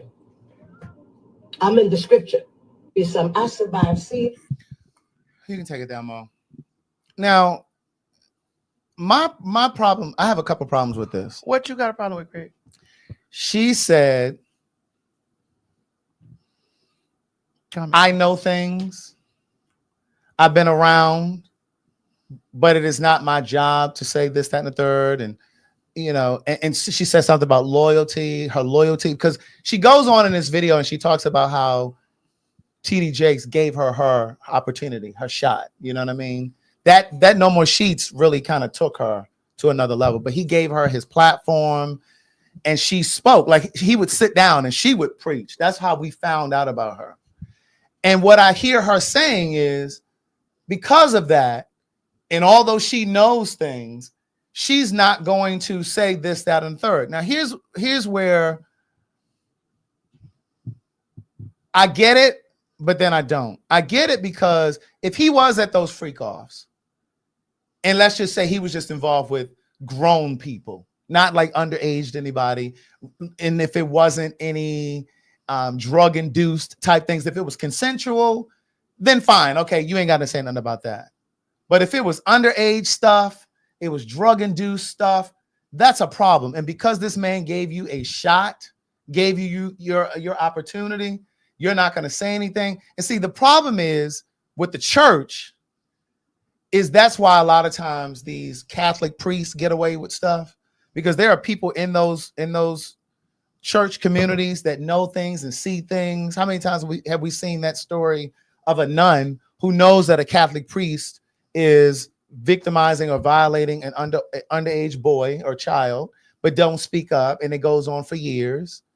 But then also we see the same thing happening in like Eddie Long. You can't tell me that there weren't people in that church who didn't know that Eddie Long was doing the things that he was doing. You can't tell me that there weren't people who didn't know that James Cleveland was doing what he was doing. So it's like sometimes they overlook stuff, and that's a problem. And I don't think that that's of God. You may not have heard that, but you need to go back and listen to it. And then let me say this to Chef G. I meant propensities, not proclivities. I meant propensities. Propensity says an inclination or natural tendency to behave in a particular way. So I meant propensities. But I just think that it's an issue. Were you having a? Oh yeah, I saw that while Juanita was speaking. He was trying to correct me and tell me I meant. So you were having a correct. Y'all were having a literal. Right. He was trying to tell me that I meant proclivity. Oh, no, okay. I meant propensity. Y'all were having an academia debate. Yeah. Yeah. I meant propensity. They were having an academic debate. but excuse us. I don't understand. Yeah. I don't know. I just Now, Craig, that's what you received from all the stuff that she said. Because listen, I can challenge you and say that I didn't like the way that and that's what made me not like what's the other girl name, the other lady? Who? Shirley? No, I don't got no problem with Shirley. What's the other? Oh, Kim Burrell. Kim Burrell. Mm-hmm. She did the same thing to Eddie Long. And when she said he had AIDS and that's how he died. And all that. So she did all that. Now I didn't appreciate I it. didn't like that at all. I did not like that because it's just like, this is your brother in Christ. This is your thing. And you just up there in front of your pulpit saying something out of jealousy because your ministry ain't big as his. As his. Right. That was a problem. But even aside from that, I didn't hear that with Juanita. Like, this is my thing. What did you hear her say? I just heard her say she know things. And she knows a lot of stuff or whatever. She said, bitch, she done survived CNN. Because you remember her husband whooped her ass. In that parking lot at that hotel. Whooped her motherfucking ass. Tore her up. I was like, oh my God. And my heart was out in it because I was an advocate. You know, I grew up church. Me too. So I was an advocate by Juanita Bynum. Yes, I used to watch Juanita Bynum could pull something out of her up. She could pull out a white towel. I know it's going to be church. Yeah. Bitch, you know how Whitney used to pull that white rag out, bitch, and I knew she was gonna sing because that cocaine was up in there. That was. You ain't had to do Whitney like that. What was in that napkin? That cocaine was up there in that napkin. That cocaine, that cocaine, it was up there in that napkin, in that white towel. When I see Juanita Bynum pull that white, so I knew she was finna preach. Just like, you know, so.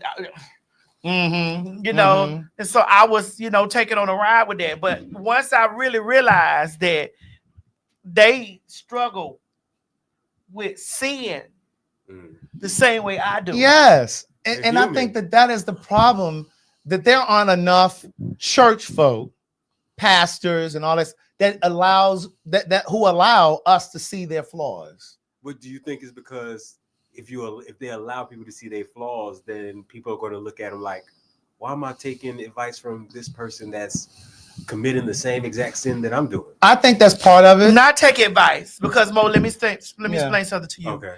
Me and Craig we suck dick, and I get fucked Craig sometimes when he in a deep relationship.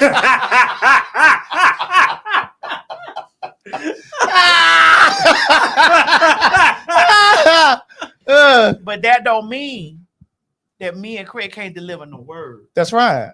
But you guys aren't. But the way, especially the way how the church people in the church do it, you guys are delivering a word, and a lot of times you bring a lot of uplifting. It's not a lot of like, you know, putting people down for the things that they've done. But when you go to church, you know, you can get that. Oh, you sinning, you going to hell if you do this, that. But then people are going to be like, well, shit, that means you going to hell too, because you're doing the same exact thing I'm doing. But I think that's why it's important to be careful as a preacher or a minister, how you deliver your sermon. Because if you're delivering it from a standpoint where you're trying to be didactic. Does that mean from condemnation? Yes, and you're talking about, oh, you out here. my thing is you need to from speak a condescending place. Yes. Okay. Yes. I'd like that word again. Didactic. Didactic. You know what I'm saying? Where you're just doing all of this, like you're verbally lashing and whipping people, you know. But it's different when you are a pastor or a minister and you're talking from a place of we all fall short, and in adultery, a place from judgment. But when you're talking from a place of we're all human beings and we all fall short, that's the difference. And I think it's a problem when you have pastors who get up on those pulpits and they try to pretend like they've achieved perfection in God's eyes. That sends people a false sense of hope, and it makes people feel bad about who they are because they think, well, damn, why do I keep falling short? Right. If pastor such and such saying this and pastor such and such does that, why can't I do it? And then they want you to believe that you just don't have the faith of a mustard seed. You ain't faithful enough. You ain't in your word deep enough. Right. You don't have a close enough connection to and God. You ain't tithing enough. You ain't tithing enough. You're not doing enough. But it's like if they get up there and they say, listen, I had an affair or I slipped up. And I say this all of the time when it goes to like Eddie Long. He could have changed the way the church as a whole, the black church, because he was a force. Eddie Long was a force, whether you liked him or not. He was a force. T.D. Jakes is a force. Juanita Bonham at the time was a force. If those three homosexuals, Shirley Caesar, if those four homosexuals came out and started speaking at their churches and telling them, listen, church, we've gotten this gay, queer thing wrong. I am a lesbian. I am a homosexual. If they really said we need to kind of look at we've misled you. We've did this thing wrong. We've castigated these people. Wait, it's another word. I found those words. I found those words. Castigated. Right. Didactic. Right. Didactic, castigated. And propensity. Yes. Listen, we got that one. And proclivity. And proclivities, yes. Right. Proclivities is a good one. Yes. But it's like if they would come forward and do that, like these people who have these people looking up to them, like I said, the Kirk Franklins and the whatever, the Donnie McClurkins, if they literally said, yeah, I've had experiences, I've done this, I've done that, it would really allow people to just to live their truth and people to not lie. Because the black church really does kind of control, watch this, how black people as a whole think. Even if you're not a person that goes to church all the time, we still are influenced by people who do. Not to say that we live our life for them, but what I'm saying is it still it makes an impression on us. You know what I'm saying? But do you think that if things like that change, the church would also change in the sense of it would become more honest? But because I do believe, and if you may disagree or not, but I do believe the church is really just a way to make money for a lot of people. It's a business. So if you're now doing that type of stuff and you're trying to bring truth and you're trying to bring honesty into the church, do you think that people are going to start getting turned off to go to church because they're like, man, why am I listening to these people? And then it's going to affect their bottom line. And so now they're like, you know what? We got to go back to what we need to do. I think it actually will bring more people in, because when you think about it, what's the generation that's like 30 years old? What is that, Gen Z? That generation is leaving the church. There are stories and articles and studies and shit done about it because they're not believing the lies that the generations that came before them were told. They're questioning the church. They're questioning the movements and all those kinds of things. I think right? they said it's millennials. I think. Is it? No, but past millennials, the ones that are like in their 20s now, like those people, those people. Because I'm Gen X, right? So yeah, maybe the millennials and the ones that come after the millennials. So yeah, so those two groups behind us, they're not buying that stuff in the way that previous generations did. They're more intellectual behind it. And so I think I may have said this over here one time before, but I remember reading an article many years ago, and it was talking about these mega churches. Like the mega church is still a phenomenon in the black community, right? When I tell you I done got away from that motherfucking TBN. That's what I'm trying to tell you. I done got away from that TBN. But see, here's the thing. 80%, and it may be more now, but at one point, 80% of black folks believed in God.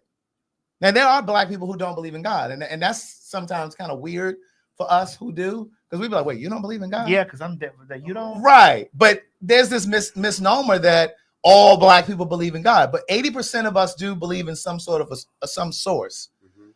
But there was a whole article that I read, and it was talking about how this mega church thing is such a phenomenon, and it's a business, right? And it brings in X amount of dollars a year, and and it attracts the most intelligent of us, of black people, most degreed, and that doesn't mean that people who don't have degrees don't go. But when they looked at it, it was mostly people who made over a certain amount of money, people who had a certain type of degree, that kind of thing. And they gave a certain amount of money at the church. They tithed, they did the pastor gifts and all that other stuff that they be collecting for. But the thing that they all had in common is they were like sheep. They were being herded into these churches. No questions asked. They weren't asking where the money was going. Like, if these churches are bringing in all of this money, no one is asking, where's that money going? Don't ask, because you're not supposed to question God. Because they have you believing that you're questioning God. No, I'm questioning the church. I'm questioning the accountant in here. Where that money going? But there was an article that I read, and it was saying that those people who go to those churches, they don't even ask where that money is going. Wait, somebody up there saying, because I don't believe in God. Hold on. Right, go up. Soup. Okay, right there. Espresso sprout. Oh, this right here. Yeah. Right, because I don't believe in God. And people look at me weird. Like I can't be a good person because I don't believe in somebody telling me that I have to be good. Like I have a morality. Like I have no morality without God. Yeah. Right. But yeah, and it's true. And I think sometimes we have to remember that not everybody believes everything that we believe. So even like when you do get-togethers, like I've learned, because I have a friend who doesn't believe in God. Well, someone I know.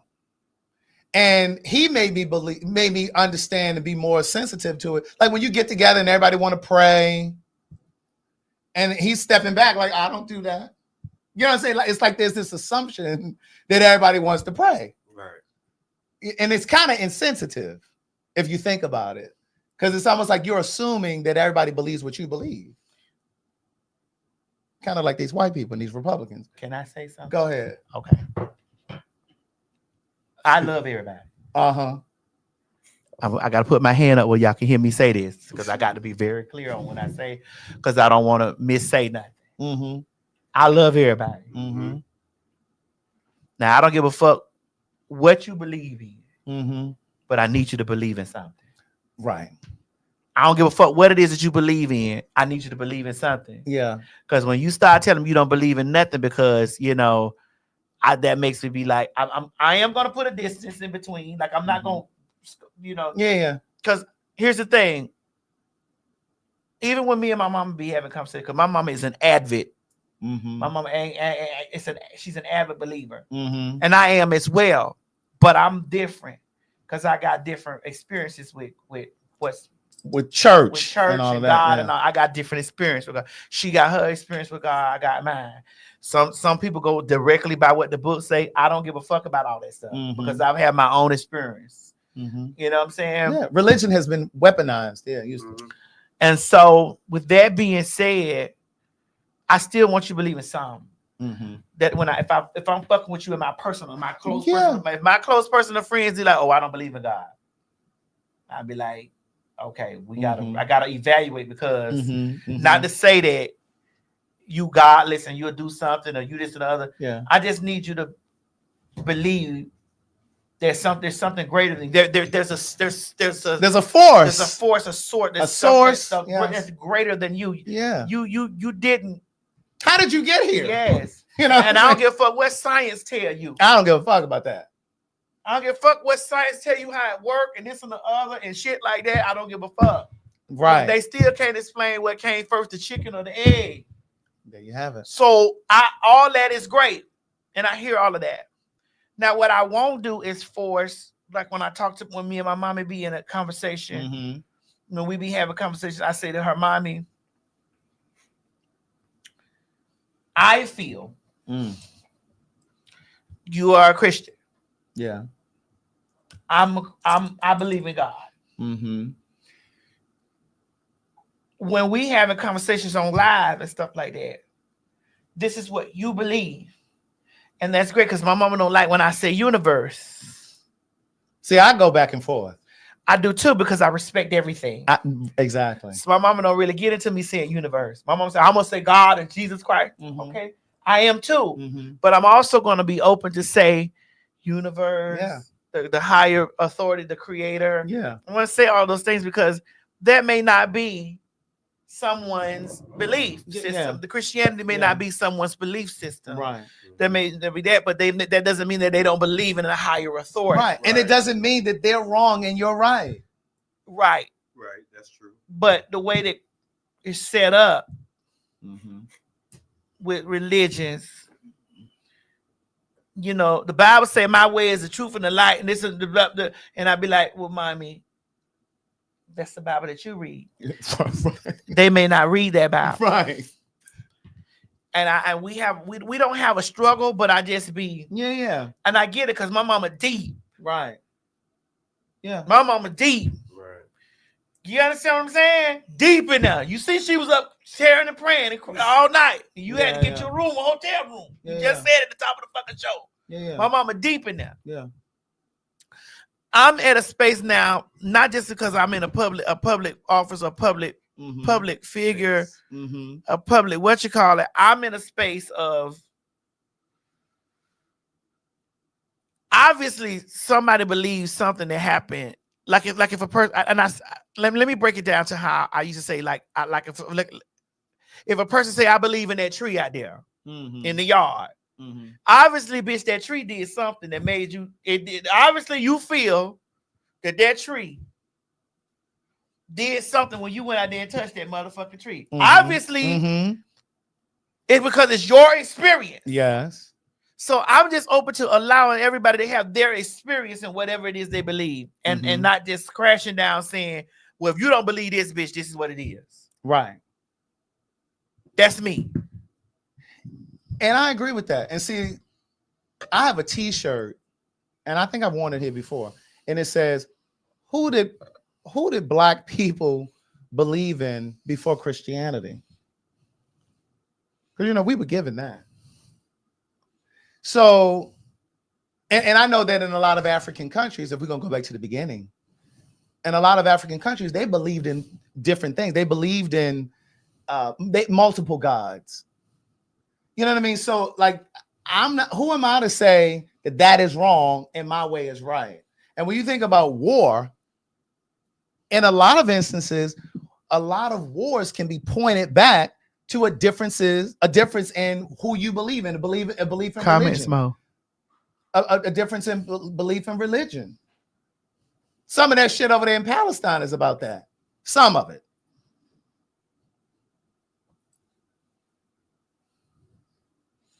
Yeah, they believed in gods and deities, and I'm not getting into that. No, I'm not getting into it either.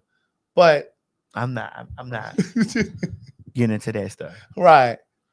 Yeah. But what I am gonna get into is the back seat of that car that Leandria in. Bitch, no, I was ready to segue over to that. I am gonna get into the back seat of that police car with Leandria, having her cup of Baileys, bitch.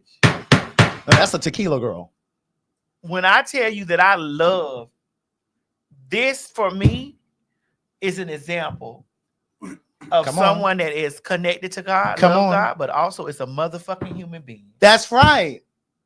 That's right. And not to say that she did any of this intentionally to try to teach and help people, but I respect her. I like her a lot. I do. I like her a lot. And my hope and my prayer is that she can get a hold of this alcohol thing that's going on with her, because this isn't the first time that something like this has happened. Play the video. Hey everyone, to all of my family, my friends, and my supporters, thank you so much for your continued prayers and love. I do see all of the text messages and all of the phone calls. I'm just taking this time now to just really just woosah. And if y'all know me, like you know me, you know that this is a daily walk, and this has been a daily walk for me for some time now. And I'm yet still growing. So to Larry Reed, thank you so much for waiting to contact me to get it from me, opposed to everybody else just putting out what they want. Thank you, and I appreciate you and your fans. So just keep me lifted. I like her. Mm-hmm.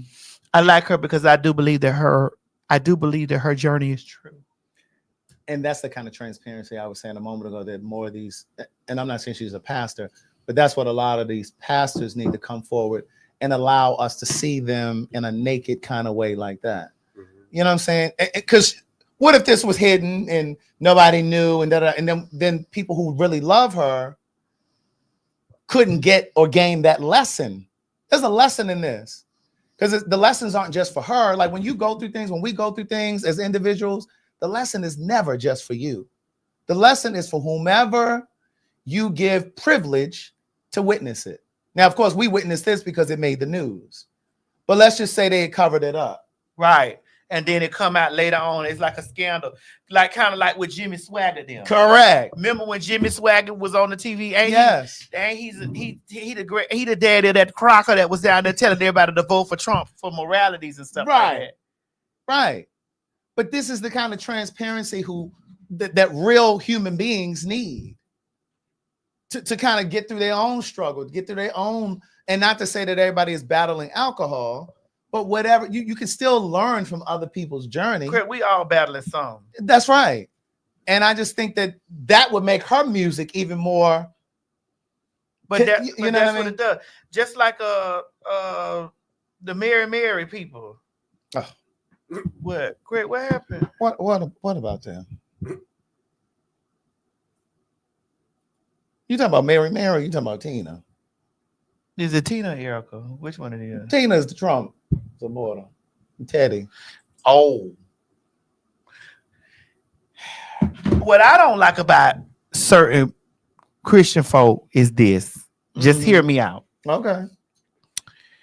Especially those ones that said that they voted for Trump because of his stance on homosexuality and his Christian values, and his Christian values on the way LBG, because they only thing they heard was LBGT and what they was gonna do to clean up gay marriage. And y'all worry about two motherfucking faggots getting together and two dykes getting together and you think that's the only thing that's gonna condemn their soul to Hades? You think that's the only thing that's going, and that's the gospel truth, bitch. Right. You think that's the only thing that's going to condemn their soul to Hades? What about your cheating ass motherfucking husband? What about your whoremonger ass husband, bitch? What about your whoremonger husband? You weren't voting for Trump for them to get rid of goddamn what's adultery? Mm-hmm. I hate when that's the only thing that y'all hear that make y'all praise it. Listen, if you want to ever get the collection plate to go around 2 times, start screaming and hollering about some gay shit. Mm-hmm. That's it. If you want your offering plate to go around 3, 4, or 50, 11 times to add motherfucking more money in your plate, scream out about, I'm so sick of sissies. What was that lady who used to say that? Her name Frances Kelly, I think. She gonna bust here. Yeah, I think they call her Mother Kelly or something. Yeah, bitch. When I tell you that I'm waiting, I want to be there. I want to be when that hair fire and that hot grease gonna be hot on them motherfucking hoes' ass. That's what I'm trying to because tell you. them be the main bitches that be over there with that bullshit talking about some, this is gonna be the most hatefulest motherfuckers that you ever met in your life. Because they're more ruled by religion. They're more ruled by the organization of it. That's right. They're governed by the organization of it. The way that the way that the church is ran. Right. And they forgot that Jesus went down there and flipped the motherfucking table over for the way that the church was ran. If we going according to what you believe. Right. If we going according to what you believe. So, but again, if you want your offering plate to be full as a pastor, Scream holy death to fags. Scream Jesus is coming and he coming to clean up all that gay stuff off of the TV and all that gay things out of the. I looked at a video yesterday. Before we go, Leandria, the fags are definitely praying for you. Leandria, the fags is in your corner. The fags got your back. The motherfucking fags live for you, bitch, because you is in your flesh. And as long as you in your flesh, bitch, you gonna motherfucking sin or you gonna have error. There's gonna be error in it. But we know for a fact that your connection to the one is most definitely is an anointed connection because he gave you that gift that you got. Continue to use that gift that you got.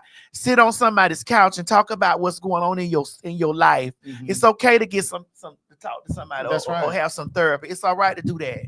You feel me? And it's all right to fall down and get up. Right. But my prayer is that she gets a hold of this thing, you know, and really get to the root of why. And if it's anywhere in your spirit that you want you a woman, date you a woman. If you want you multiple men, bitch, have you multiple men. God gave you your pussy. And see, the thing is, that's the thing about the church, though. It leads people, and I'm not saying this is her, but it leads people to believe, especially when you work for the church, a gospel artist or you're a pastor or whatever. You're led to believe or made to feel that you can't be human, that you're supposed to be flawless. And that's why so many church scandals kind of rock the Black community in these churches, because we deify these people. Jamal Bryant. What he done did? What he ain't done. Now, he ain't no faggy that I know of. But I mean, he's had illegitimate children. I mean, he did child. Oh, he do the thing. All the things. The normal thing. Correct. Oh, okay. But it's like he just does the normal. Correct. Okay.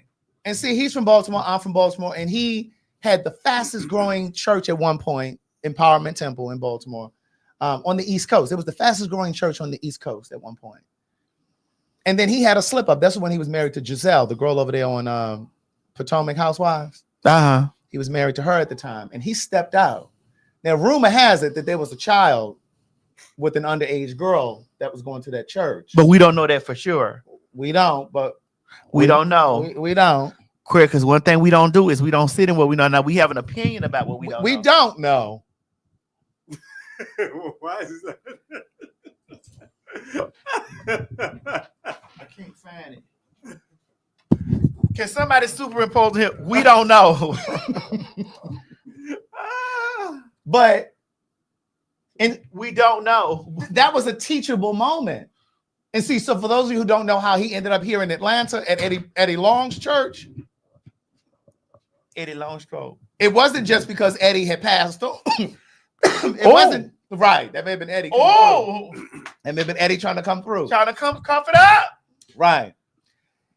It may have worked. It may look like the pieces of a puzzle just kind of moved when Eddie passed along. Then Jamal Bryant came down here. But no, let me tell you what happened.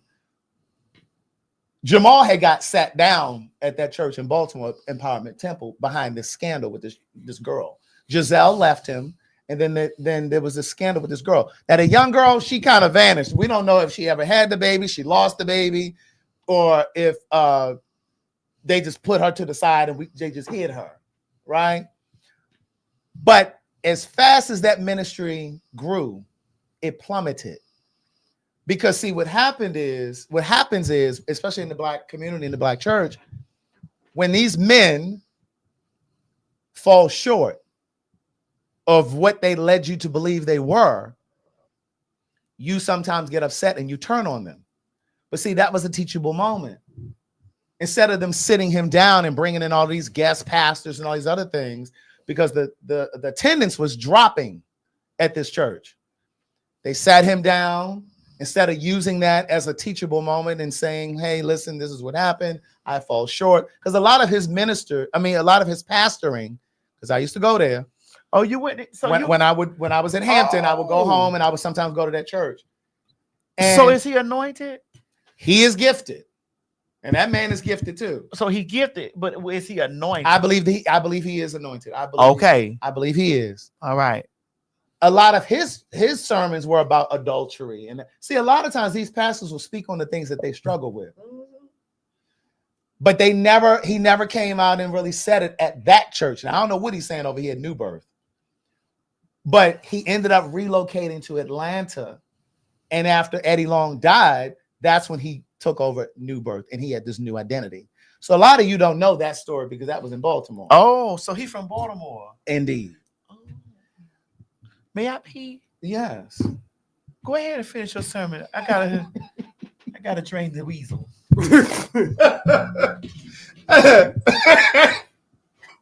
But I just think that was one of those moments where, again, a teachable moment that was missed, an opportunity for him to really use his own life, his own struggles, whatever, to kind of teach his parishioners, if you will. But instead, they try to clean it up, polish it up, make you think that they're perfect. And sell you something. And sell you something that ain't true. Right. While you sitting at home struggling with yourself and thinking that you're not doing what you need to do. When the truth is, we're all just trying to make it through and make the best decisions. And I say all of the time, we're all one bad decision away. No, we're all one decision away from making the same bad decision that someone else made. You know what I mean? So it's really important to just kind of be careful with like judging people and saying, you know, this, that, and the third. But that whole church thing, I mean, it's a lot. There was something else I wanted to say about, let me see if I have it on here on my little notes. So we done finished with Leandria? Yeah, we finished with Leandria. Okay. But you know, speaking of church, girl, what Donnie McClurkin done did, girl? Because you stay on her neck. You stay on Donnie's neck. Miss McClurkin. Girl, what Donnie done did? You stays on Donnie's neck, Miss girl. McClurkin has been quiet lately. You stay on Donnie's neck. Girl, let Donnie love the Lord. It ain't Donnie this time. It's the Jehovah's Witnesses. Girl, what done happened with the Jehovah's Witness?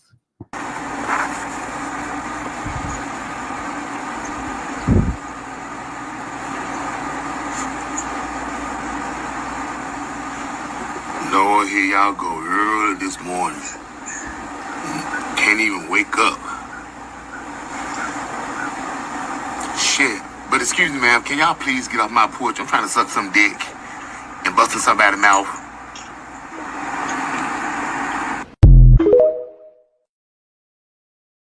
Girl, the way she turned and left from that porch. Yes, ma'am. Did we ever cover that story about the Jehovah's Witness?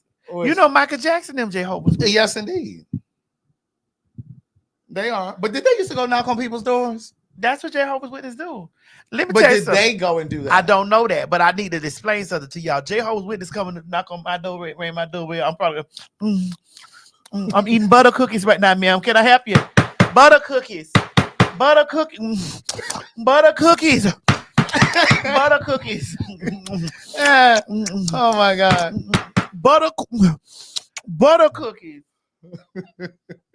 You crazy. Not butter cookies. Butter cookies. Oh my God. So you know I had me a little vacation. Girl, where happened? You was at you can't find it, Mo? I'm looking. I have because I wanted to say I didn't. Oh, you wanted to segue to that? No, I wanted to finish. I wanted to talk about because there was a story that I think that we covered where the lady needed a blood transfusion or something. Oh yeah, it was a screenshot, and she didn't do the she didn't do the blood because Jehovah's Witnesses don't believe in doing blood transfusions. It's against their religion. And they'll do a blood substitute. And she needed a blood transfusion, and she wouldn't accept it, and so she died. And the man ended up being it was something with the friend. Right. Let me see if I can find I think Kayla sent it to me. Kayla sent it to me. Yeah, I think Kayla did send it. And it was something with the friend. And I said, what is this? Yeah, it was a screenshot. It was like a tweet or something. I'm trying to look for it because I know y'all put it in the group. Yeah, I'm looking over here. But yeah, I remember that. Because I don't remember if we ever talked about it or not, but I do remember it. No, is it the one that the cousin? Is it the one that the cousin? Kayla, you watching? Send us that story again. It's the one where the cousin died, and then because of transfusion, and then And the person ended up marrying her husband. And he already living with another woman. It was in Instagram. Let me find it. I remember it. Yeah, I think I got it. I'm just asking this the right one. I think so. Let me see. I got it right here. Yeah, that's it. It said my cousin died this morning, leaving behind 3 kids. The youngest is 4 years old. What killed her? She refused blood transfusion because she's a Jehovah's Witness. And they say that the husband will marry another woman soon to take care of the baby. It's madness in the name of religion. He said he's already living with another woman. Right. I tell y'all, niggas move fast. Listen. I tell y'all, niggas move. Oh my God. What? Kayla down there said that's what happened to Selena. I saw that, but I didn't wait. Oh, her husband moved on after she was killed. No, you know Yolanda Salazar. What about her? Yolanda killed Selena. And the reason why Selena died is because they wouldn't give her blood because they were Jehovah's Witness and she wouldn't give I didn't know that. Yes. I just thought she died from the gunshot wound. They said that she would have survived. What? Now see, I don't think that's of God. Now God wants me to be here. That's just like when that's what I'm saying. They said her dad refused the transfusion. See, that's what I'm saying. Sometimes religion can be too radical for me. It's like if you are inflicted with some sort of an ailment or some sort of a situation like that. So my question is, now that we know that T, why is Yolanda in jail for murder? It should just be attempted. The father should be in jail. He the one didn't let her get the.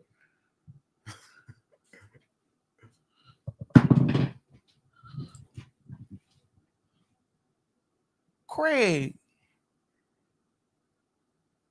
do you know that just dawned on me just like this comment? As we were talking about that. While we were sitting here talking about this, and I'm like, I had got the tea that the daddy wouldn't let the blood transfusion happen, but she would have survived. My God. Hold on, they saying this is false. So that's not true? Wait, go up. Come on. Right here. That's not, go up a little bit. Oh, that's here? Right here, That's not true. Selena had lost too much blood to even survive, let alone get blood. Okay. I hope listen. Okay, what's that one right there? Beauty, food, right? Yeah. I grew up Jehovah's Witness. Right there. I grew up Jehovah's Witness. If you violate, the entire congregation will ignore. We disfellowship a woman for getting pregnant by marrying man. Well, honey, y'all would definitely disfellowship me because I stay getting pregnant by Mary. So they're saying it's a rumor about Selena. Okay, well. Is that true? But now that is true about Jehovah's Witnesses, though. Beauty, food, is that true? You all don't accept. Because I learned that in high school because I had a teacher who was Jehovah's Witness. And he wore something on his necklace that indicated that he didn't, if something happened to him, he could not accept. Somebody said it's true. Yeah, they said very true. She said it's beauty food said it's very true. And she was the one that made the comment about the pregnant woman. Right, correct. No blood transfusion. Right. But he wore like a little piece on his necklace so that if he was in a car accident or something and he needed a transfusion, there was something that he wore on his necklace that would indicate to doctors that he could not accept blood. Craig, look that up in what? Selena, bitch, we need to know. So in other words, so let's just say if that's the only way to save him, that means you just got to let him die, basically.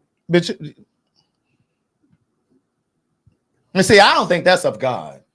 That's why. I feel like that's like people who get some sort of but see, that's what I'm saying. Like, what does that have to do with God, though? I don't understand that. I don't, and I'm not saying that it's wrong. I'm just saying I don't understand it.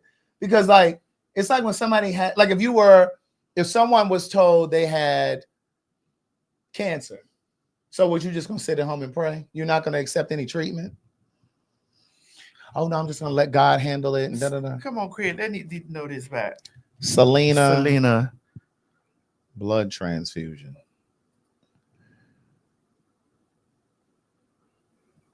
Go right there where it says South Side. Hold on. You see where it says South Side? Right, Kiki.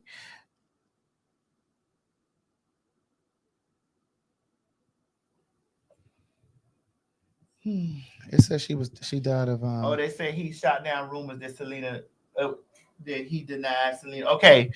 All right. Thank you, Southside Kiki. No, it says that she died of Okay, go to Darius. Okay. They said he explained that the doctors informed him that Selena had already lost too much blood. Yeah. And that the transfusion might not have made a difference in saving her life. Ultimately, she passed away. And it says she died of hypovolemic shock, a medical emergency that occurs when the body loses 15% or more of its fluids or blood. So that's what it was. It doesn't say anything about. Do you? Can I ask you this, Craig? Why do we black people have such a strong connection to Selena? Because I love Selena. What you think? I love Selena. I was going to say maybe because we did have this discussion before, but do you think it's because she may give off Whitney vibes to you all? Well, I was going to say that. And then also it might be Mexican people are kind of like the underdogs in their community too. And so are black people. You know what I'm saying? Like in the grander scheme of things. So I don't know if we have similar struggles. I don't know. But I think it's probably because the girl could sing. Somebody said because of J-Lo. J-Lo is, as you say, Rickon. Rickon. I'm sorry. Somebody in the comments said it's, but look, Stevie Ray said it's because of J-Lo. Now, I'm going to tell you something. Now, the Mexican community was pissed off that J-Lo played Selena. But I'm not going to front. There's no other person that would have did that. Yeah, not famous. J-Lo, she embodied that. Yeah. Bitch, anytime I'm watching, I listen, I cry every time she died. That Netflix show was good. Seriously. It was. And I met the guy that did it. Oh, for real? Yeah, I met them in when I went to Texas. Goddess. I went to Goddess in LA. And when I was with Dwayne, when I was with my niece, Zaya, I have to tell you that every time I watch Selena, I cry. The movie with J-Lo? Bitch. See, I never saw that. I saw the series. I never saw the movie. I saw the series on Netflix. That shit was good. I cry every single time. That's why I won't watch it. Like if I'm I'm gonna have to watch. Like that. if I'm in a mood, if I'm probably in a I cry every time. Yeah. Like every time that they kill, every time that I know. I'm gonna have to watch that. And they said, and people in the comments are saying Selena reminded them of Aaliyah. Really? Yeah. Let me tell you something. I was getting fired from work the night Aaliyah died. And where were you working? I was living in Miami. I'm listening. Well, I wasn't getting fired. I had got suspended. My question was, where were you working? Where did Aaliyah die? What and was it? She died on the way to Opelika, Florida. But she died. What? Oh, that was 2001. It was right before September 11th. Yes. It was August of 2001. August. She died in August. Yeah. I got fired in September. Oh, after. Yes, but you were on suspension. I had got suspended in August. I got fired in September. I remember leaving work and bitch, I'm turning the radio on and I just kept hearing them playing all Aaliyah songs like back to back to back. I was like, oh my God. Right. That's the telltale. Bitch, what I said, oh my God. And the people came on the radio. It was the Big Lip Bandit, 99 Jam. And Super Cindy, Big Lip Bandit. They was on there saying, we have got some tragic news that there has been a plane crash and Aaliyah was on the plane. Like they didn't confirm with that. Yeah. But they was like, we got a plane. It was a plane crash. And Aaliyah was on the plane. I was like, oh my God. And so they was playing all her music, and then they came back to confirm that she was dead. And I pulled the car over and I was crying. That shook me. And I wasn't like a diehard Aaliyah fan, but I had just been in New York that summer visiting, just hanging out. And I bought that album, More Than a Woman. I bought that album. Because that was when she just finished the video for Rock the Boat. She was in the Bahamas doing that video and she was flying to Opelika. And I was dating this guy who was from the Bahamas. And he used to be a reporter. He lives here, but he used to be a reporter there, and that's where he's from. And one of his reporter friends called him on his cell phone, and he stepped out. I was in an apartment. He stepped out onto the balcony and was talking to the guy. And he came. This is when 2 8-pagers were in. And he came, bitch. And he came back in. And he was like, Aaliyah just died in a plane crash. I said, shut up. I said, you lying. He said, no, for real. That was a reporter friend of mine that just called me. They were just leaving the Bahamas. Because remember, the plane crashed a couple minutes after it took off. It didn't even really it didn't even get all the way up. Right. He said it just happened. Bitch, I went and turned on the TV. There was nothing on TV because it literally just happened. About 2 hours later, it was on the crawl, on the news. It was everywhere. It was the same way, like, okay, I cried down when, girl, y'all don't laugh at me. When Princess Diana died. I didn't die, but that affected me too. Like, bitch, I was wrecked when Princess Diana died. I don't know why that shook me up. When Princess Diana died, I cried when Aaliyah died. I cried when Princess Diana died. I was devastated when Whitney Houston died. Really? Bitch, I was devastated. I was living in LA. Where were you? I was actually home in my room. Yes, in Miami. No, in the other house. The other house. I was home in my room, and my aunt called me. I don't want to get emotional because your aunt passed days later. She died days after Whitney. Yes. Oh my God. That's what terrorized me every time I think about it. Like it was dead. So wow. Sorry. She called me, and because everybody that knows me knows that I was a diehard fan of Whitney. Right. And so my aunt called me. She was like, "Puss, I think Whitney Houston is dead." I'm like, "Girl, that's not true." And so I rolled over and I picked up my computer and I typed it in, and it said Whitney Elizabeth Houston, born August. Right. And then it was showing her accolades. It didn't say that, but and then the computer froze. Bitch, I pressed refresh. Bitch, and it was there. It was dead. She was dead. Bitch, I was terrorized. I was crying. But it hit me even worse that my aunt died after that. Right. Grief on top of grief. That hit me worse. Like that's why I have a different connection with that stuff. Because she knew how much I lived for Whitney. Right. And then like she called me to tell me. Right. Like, I think Whitney Houston is dead. I told you I was living in LA at the time. And my roommate worked at that hotel. And she didn't come home for like 3 days. We were at that hotel. Yeah. We were at that hotel. Yes, bitch. We was actually we were on top. We were on the roof. No, excuse me. We were actually doors down. Oh, from doors? Really? I thought we were on top of it. No. Oh, over the room? Yeah, I thought we were over the bedroom she died in. Yes. Yeah. Bitch, I was like, nah, Mo, you know this girl is you know Whitney walking through these halls. That's crazy. My roommate at the time in LA, she worked there. I told you guys this story. And she couldn't come home because the job was like, we need you all to stay here. Because there were news stations calling from around the world. Radio, news stations, trying to get anybody who would pick up at that front desk. Hey, is it true that Whitney Houston just passed away? They were hoping somebody would just talk. But they warned them not to talk. And so she couldn't come home for like 3 days because paparazzi was outside the door of the hotel. It was a mess. But she had also told me before it hit the news, I mean, I think it's public information now, but she had said that Bobby Christina had almost died the day before in that same bathtub. She was high. Wow. This was before it was really out that Bobby Christina was also getting high. She said Bobby Christina was in that tub and it had overflowed. And the water was going into the room below them. And they called the room below them, called the front desk and said, there's water coming from the ceiling, da-da-da. They went up, they knocked on the door. Whitney wasn't in the room. Nobody ever answered the door. They went into the room. They go into the bathtub. I mean, they're in the bathroom, and Bobby Christina's in there kind of like sedated. This came out later. And so they were like, hello, water and shit all on the floor. Long story short, they were trying to move them to another room. And Whitney didn't want to move to another room. She said, no, just give us some towels. Just give us like 9 towels. And I remember that because it was like 9 towels. Like, just bring us some towels. We don't need to move.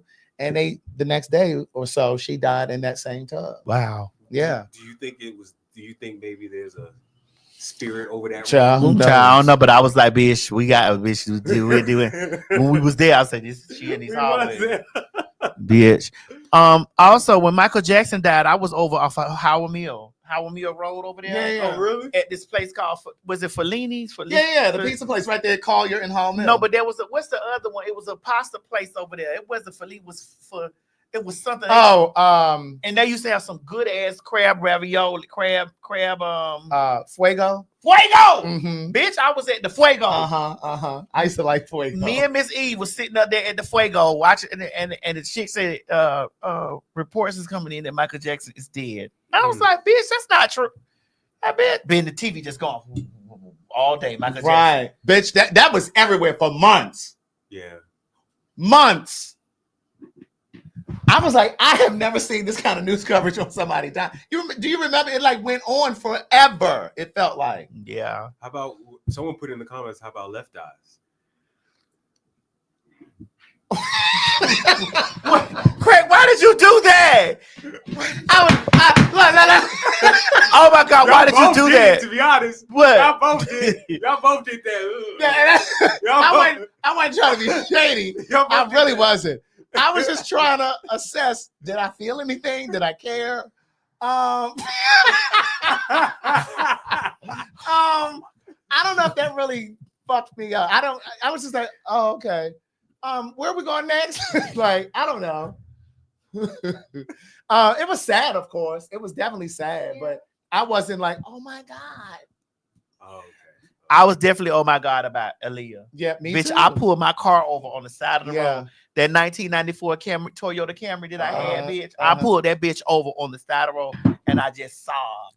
Yeah. Bitch, when that Princess Diana died, I was like, they killed her. Yes. I was in college when she died. I think the reason why Diana affected so many people because everybody knew she was for everybody. Yeah. Diana was for everybody. She wasn't. Yeah. Like, even though she seemed different from the rest of them. That's what I was about to say. Even though she was part of the royal family, yeah, she wasn't really part of the royal family. And they never really accepted her. Right. Now I'm gonna tell you. Wait, who did we just say? We said Left Eye Girl. Aaliyah. I want to go back to Aaliyah. Okay. When Aaliyah died, you just keep minimizing the left side. Girl, you was shady. Oh my God, Craig, you is so shady, girl. You just keep minimizing, girl. Left Eye's passing, girl. To all the Aaliyah fans, I was not. Not Aaliyah. Left Eye fans, I was not trying to minimize it. I literally was trying to step back to try to remember if I felt anything. But we both did it. We really did. We really did. I was trying to compute. Right. I was like, did I care? Yeah, that was sad. You know, but then there was a part of me that was like, well, hey, is Anna Mills down there in Honduras? No way. But no. Don't do Honduras. I had a good time down there. When Aaliyah died, remember they started putting out all these specials, and remember they showed like the making of Rock the Boat because that's what she was doing when they left the Bahamas.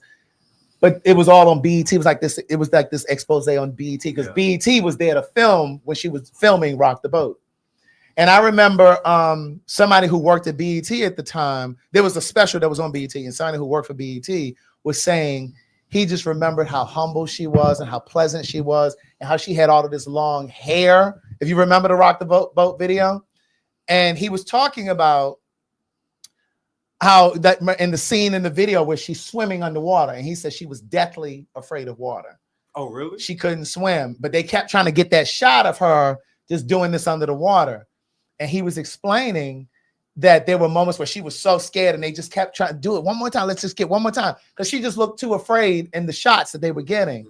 And so he said that was the image that he had when he imagined what she thought and felt when she knew that plane was going down. But they said she was afraid of flying. Yeah, they did. Oh, she was afraid. Oh. And he was saying that he thought about all of that long hair being burned in that plane. Because when they finally did show the wreckage, it was bad. And her body was still in the seat, like fastened in the seatbelt, is what they said. But yeah.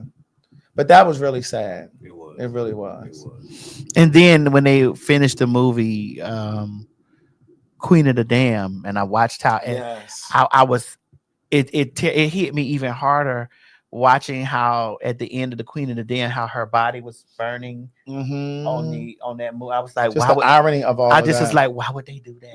Was that her last? That was yeah. that It was her came last out after movie? she died. Yes, and they had her brother had to go. They had to superimpose her brother's voice and all this stuff to finish up her lines. Oh, I didn't know that. Yeah, Really, bitch. And I was like, why would they make that part burning like that? Like, cause that me looking at that, I was just like, oh my God. Yeah. That was sad. Yes, that was really sad. Well, since we're in the area of singers, okay, girl, go ahead. Girl, Dionne Warwick is on tour. Yes, bitch. I got to get me a. You look inside, bitch. She look good. She does look good. Bitch, Dionne look good. She's 90. Girl, no, she's not. I was about to say, Maddie, come on. Dionne is about 90. So you said you're going to see her in tour on concert? Do you hear what it says? Dionne Warwick one last time. Listen. It says one last time. Girl, I'm hoping she's gonna get through those six or 8 dates that she got up there. You looked inside my fantasy and made each one come true. Okay, something. She damn near. How old is she? She 84.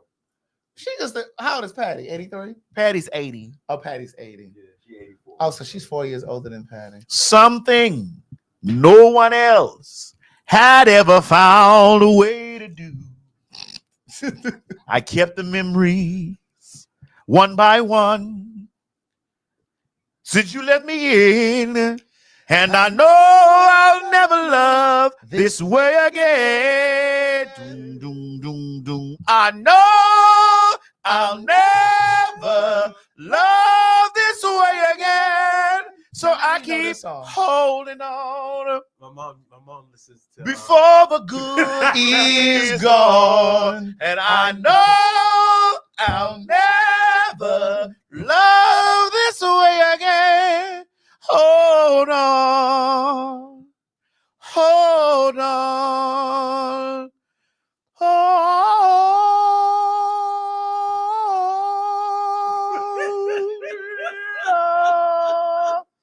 You said you're going to see her?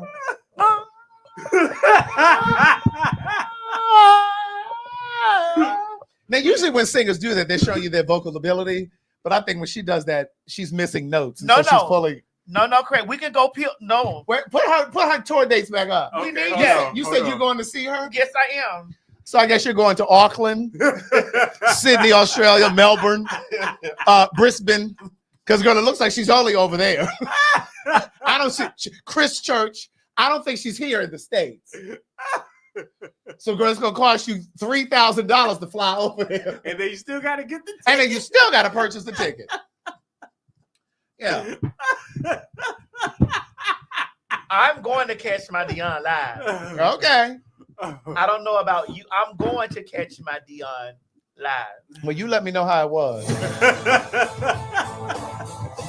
I'm going to catch my Dionne. Because I need to hear that at least one time. It ain't gonna sound like that.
I need you to follow that up with her singing "This Christmas" from about 5 years ago. No. Don't do that, Craig. Pull it up. Don't do that, No, Craig. pull it up. No, we're gonna bask in No, this. I want to No, hear. we're gonna bask in this.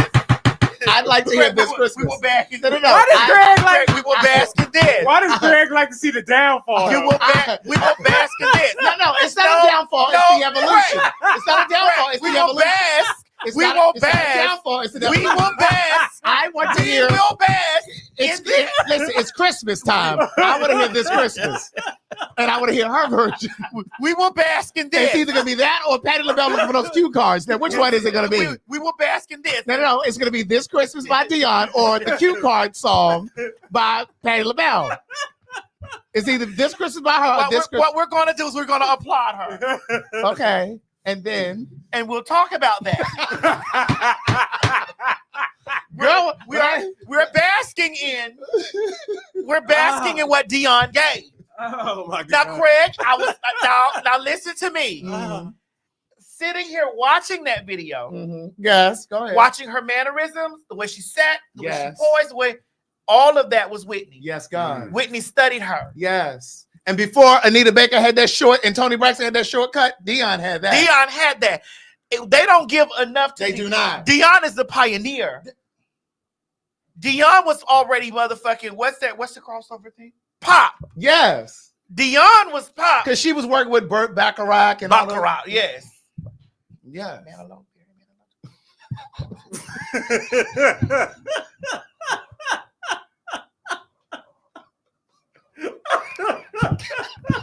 Get away from me. You so Oh God. Oh my goodness, man. Why? Get away from me. Oh God. Oh God. That's me one of them napkins. Oh God. Oh God. Oh God. Oh God. I don't know. Did she do anything with Barry Manilow? I needed to whisper that. So Right. I don't know if she did anything with Barry Manilow. I wouldn't put it past her though, because she definitely was that crossover artist. And here's another little known fact. A lot of black people didn't like her because she was working with. They were saying that she was a sellout and da da da. Similar to how they did Whitney.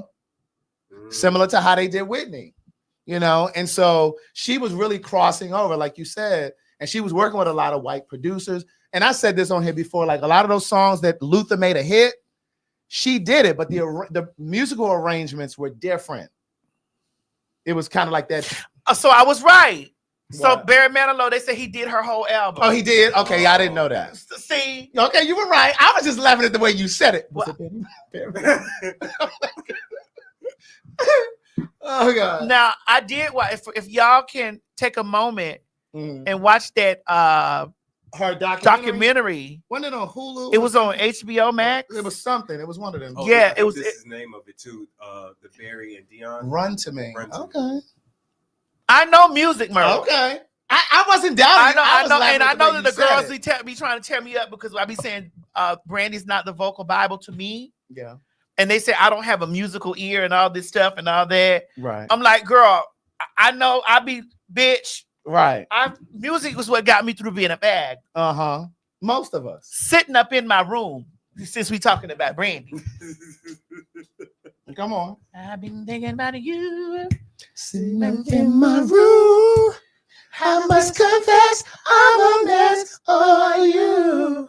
Sitting up in my room. And let's give it up for Babyface for writing that entire soundtrack. That man is talented. Yes, God. That man Baby, now he did put 2 songs together. You just pointed out to me. Who did? Babyface. Oh, yes. Do y'all want to talk about that? Now we're gonna talk about it for a second because we're gonna get up to. Okay, so Babyface made that song. Bitch, I'm having a good time tonight. Bitch, we only been out here for 2 hours and 45 minutes. Yes. Now Babyface did that song for him. Where do we go? Where do we go? Where do I go? Where do we go? Mm-hmm. Well, let me. Didn't you put? Yeah, I pulled it up on yours. It was. I think it's Where Do We Go? Do, do, do, do, do. Where will you go? Where will you go? Okay. Babyface, Where Will You Go? Whitney Houston, Miracle. And what's the Tevin Campbell song? Always in my heart. Always in my heart. They're the same song. Now, go listen to the production. Now, Whitney them studied Dionne. She studied Mahalia. She studied all the great girls. And Aretha. And She said she studied Aretha too. Why are you making that? Why are you looking like that? Aretha's was like her godmother or something. Why she didn't come to the funeral? Since you asked for a Christmas tape, here we go.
This wasn't a real song.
That is a mess. That was.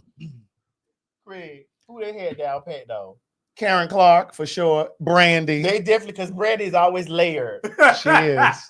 She is. The way they had Brandy layered. Did you ever used to watch Gots to Be Real?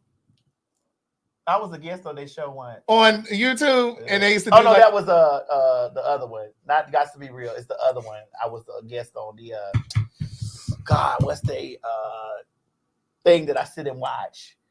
Ooh, ITHL. I can't remember. I was a guest on there talking about Whitney. But bitch, yes, the Gots to Be Real. Bitch, I used to sit there and watch that. Do you know? Now I can't say this inside. Oh, do you know that Patty sits and watches that? Gots to Be Real. Somebody probably sent her PhagTawlk. Maybe, but Legends panel. That's what I was on the Legends panel.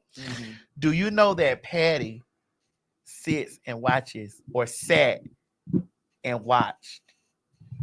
And I know this for truly fact, because there's other things you do know I know for true fact. And we can't tell that, like she told Luther's tea until after she passed. Yeah, we gotta wait. She waited to tell Luther's passed after. But bitch, today, the moment that we're gonna be with the PhagTawlk still in fruition. Oh, I cannot wait. I will be like, girl, remember that time? Remember that time, bitch.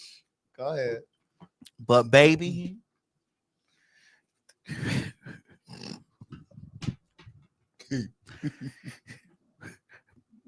How they got Aretha so down pat? Can we have 30 seconds, please?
Philadelphia, PA. Philadelphia, PA. Honey, let me tell you something. Girl, the Phags are on tour. The popular hot-ass gossipers are coming to the City Winery, January 9th. That's right, it's your turn. And baby, we was not going to be on tour without stopping in the city of brotherly love. Thank you. Thank you. I want to tell you, thank you for thinking of your motherfucking children. Thank you for thinking of your children, your grandchildren, your future. And thank you for thinking of those no good ass niggas that wasn't even thinking about you. Thank you. Thank you. Thank you. And to my black men, thank you as well.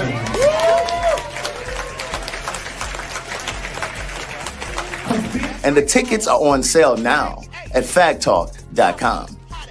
January the 9th, 2025. Oh, yes, honey. Let me tell you something. When we tell you to get those tickets, we need you to run your goddamn ass over there and get your tickets because they be selling fast. Visit www.PhagTawlk.com to get your tickets for January the 9th, 2025 at the City Winery. The Phags are coming. Let me tell you something, honey. Don't meet us there, bitch. Beat us there. And remember, get my children out of here.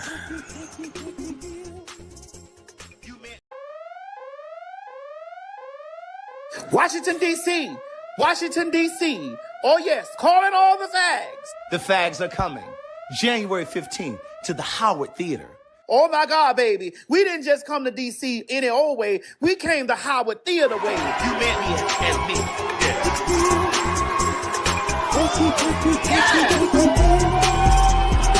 This hair looks delicious on you. Yeah. This 99J. This 99J. This 99J. This 99J. Yes! Do you have what it takes to be a fag? Oh, honey. You know we all. I'm gonna get oh, honey. I was born. Listen, y'all always asking and we always obliging. So make sure that y'all get y'all tickets on PhagTawlk.com and meet us down there to the Howard Theater. Now listen, you have emailed us, you have commented during the live show, asking us to come to DC. Well, baby, we are coming. We are granting your wish. Bitch, that's January the 15th, 2025. Don't meet us there, bitch. Beat us there. Girl, you know I got to tell you about my trip. Girl, yes. Pull me the tea with your vacation, girl, over there in Palm Springs, California, girl. I have never seen more dogs in an airport and on a plane in my life. So did you fly here to what airport? I flew directly into Palm Springs. There's no direct flight from here to Palm Springs, so I had to connect in Salt Lake City. And then from Salt Lake City into Palm Springs. Why didn't you go to LAX and then just get a black car all the way to Palm Springs? Bitch, I'm not riding for no hour and a half, 2 hours. Girl, that was pretty easy, girl. You doing all those connecting flights. It still didn't change the fact that there were dogs on the plane. And I just said that. I don't think I said it on here. I said it to you, didn't I? I think we were talking over it. No, we talked about it here too. We talked about it here too? Yeah, we did. Okay. And I was just like, they better not sit me next to no dog. Because I'm not, bitch, and I was on row 6. As you should, because you're a rich bitch.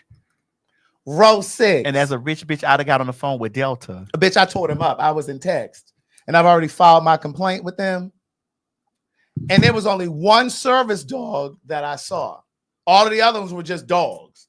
Now, I want Mo to show this video because I want you to listen. This dog was directly behind me. Oh, this is footage from your flight. And yes. Let's look at Exhibit A.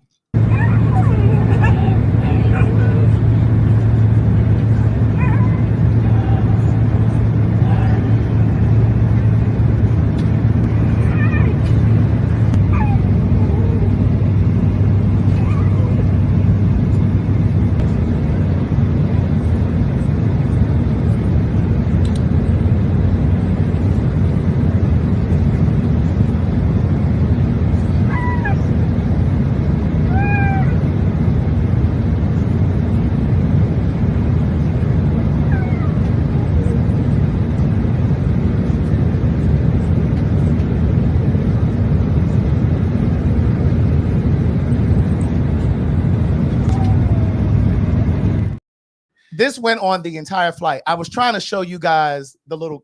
I got a little cross bag because I have like 2 phones and my wallet. And that lady told me, the flight attendant, when I was walking down the jet, she said, "Oh, excuse me, sir, before you get on, you have to put that bag inside your carry-on." I said, "But they can have whole dogs on their lap, but I got to put my little cross bag." Now that was subtle, and that was just through my AirPods. Like you couldn't really hear it as clearly as I could hear it. And then those were just the moments that I could catch. There were moments where he was like yapping because he didn't want to be in the little bag. This man took him out on his and had him on his lap. And like I said, there was another dog on another row. And when I tell you, I was just like, this is ridiculous. Like, it is so inconsiderate when you're talking. And these were not service animals. They did not have on vests. And when I tell you, I think it's inconsiderate for people who may be allergic to dogs. And I know there are people who are going to say, well, some dogs are hyperallergenic. There are people who are allergic to the fucking dandruff. Dog dandruff. And it's like, when people have peanut allergies, they won't even serve peanuts on the plane because they don't want any chance of. That's true. They don't serve peanuts. No, because people have peanut allergies. But you don't give a fuck about people with. I was 10 Delta up on that text. While you was in flight. While I was in flight. I was like, this is a problem. This is not the experience that I paid for. I don't want to hear no dog the entire flight. And I really think that what needs to happen is, because the representative emailed me or texted me back and was like, well, you know, there are people who don't want to travel without their dogs. And I'm like, okay, but then you need to have specific flight times for people who want to fly with dogs. Like I've shared before, like I used to work for Metrolink in California. It was the commuter train. They had quiet cars, which meant if you got on this particular train car, bitch, it meant you could not be on no phone. You couldn't be talking to the person sitting next. Bitch, it was a quiet car. You need to be on that train, on that particular car, and drive the whole way without talking. You've had a long day at work. You just trying to get home, or you coming in early in the morning. Well, they got that with Uber, a quiet car. That's what I'm saying. So they need to have specific times, and you motherfuckers who want to travel with your animals, you need to pay more. You need to pay extra. And if you want to be on the plane with your dogs, then I should be able to look in the Delta app and say, oh, bitch, I'm not flying on that time. Let me get on this time. Because I don't want to fly with that. Because the first time I get bit by a dog, I'm suing the owner, bitch, and I'm suing Delta. And I mean that. No, I'm with you when you're right, Greg. When I say I saw more dogs in the airport, the time I landed in Palm Springs. Where you were going to Palm Springs. I know, but I fear. You were going to Palm Springs, Craig. Correct. I fear that this is the beginning of a larger problem that's going to happen. That's really going to start to happen. And you're going to start to, what's going to happen when you're sitting in first class, bitch, and there's a woman sitting next to you with a dog, and that bitch get to jump it on your lap? Because see, the thing is, people think that you want to be friendly with their dog just because they love dogs. And they want to be all, ma'am, keep your dog over there. Craig, I think it's already starting, because in this video you'll see. Now look at this Maddie, photo. I think this might terrorize you. Let me see what's going on here. Hi, welcome on board. Out. Hi, welcome on board.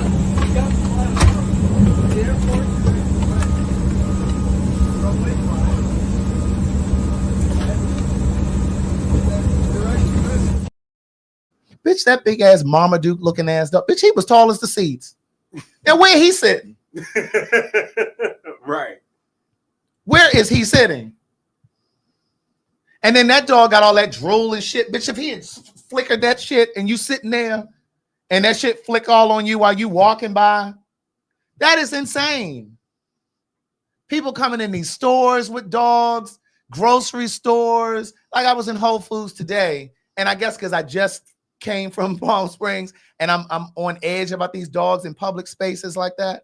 You know, in Whole Foods, when you know at the hot bar, they have like the containers and shit.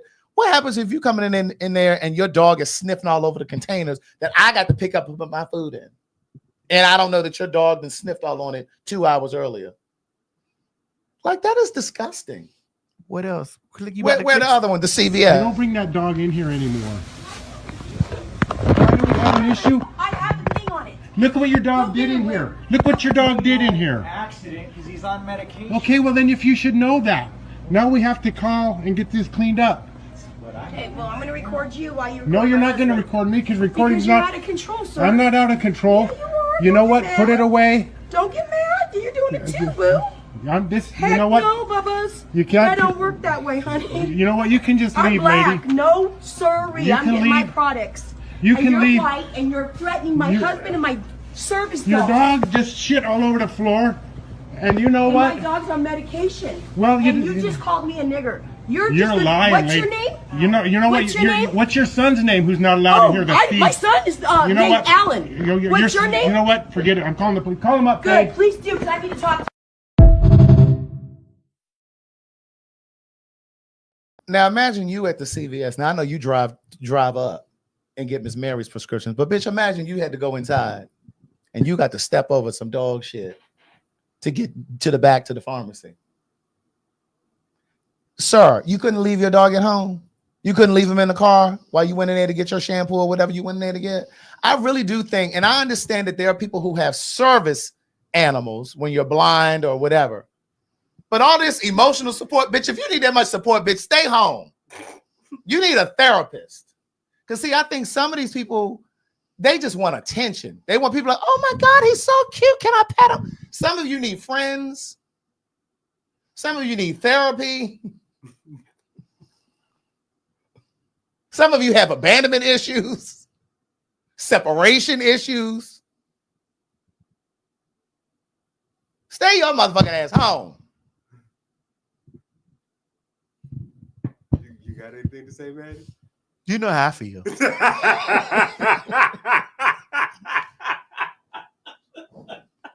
I feel that way about children. Really? Yes. Hey. Right. But that dog shit is annoying to me. I feel the same about children. I feel you. And then when I wait, are we? They can hear. Oh, they can hear you. They can. That's why I don't have a problem reading no bitch and their children. Right. And then Those are your children and your dog. I'm sitting in the Delta, and it ain't just white people. I'm sitting in the Delta Lounge. I'm walking up to the buffet to get something to eat. Here, this nigga walking. He traipsing back and forth, back up with his dog on a leash in the Delta Lounge. Every time I looked up, here he go walking with this dog trailing behind me. Sir, if you don't sit your motherfucking ass down, please. And my thing is, in most cities and states, it's against the law to even hold your phone in the car. Mm-hmm. Even if you're not on it, even if you're not texting. Somebody say use some of your riches and fly private. Well, why they don't do that? Why they don't do that? Yep. That part. Why we have to be accommodating to your dog? Exactly. You fly private. Right. It's not like or take the bus, bitch. It's not like everybody on the plane has a dog. Right. You fly private. You're in the minority. Right. You go get on Dog Airlines. Y'all go get on Dog Airlines. Roof Airlines. Roof. We carry you and your dog. Get on there with all that smelly ass shit. Why don't you do that? Why? Okay. I'm glad you fly private. I'm not reading. I'm just saying when y'all say, well, why don't we fly? I'm not paying. Bitch, do you know how many thousands of dollars it is to sit in first class to go to LA? That's true. Thousands. And I got to be inconvenienced. And I have to be sitting over here with your motherfucking dog. I already didn't want to pay those thousands of dollars. And bitch, the way shit going, I may want to buy 2 seats because I may not want to sit next to you either.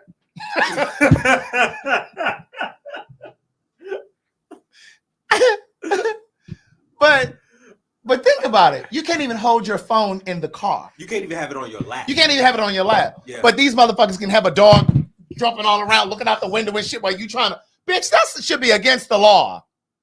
I'm so sick of you people with that shit. And I can't just say white folks because I see black folks doing that shit too. Yeah. And some of you motherfuckers can't drive no goddamn way. You don't put your blinker on. And then this goddamn dog sitting here and you sitting here trying to let him or her look out the window. You can't drive with a child on your lap. Why should you be allowed to let a dog sit on your lap? Bitch, focus on the goddamn road. Yeah, I mean, so everybody, we're all still friends in here, but we still have our thoughts.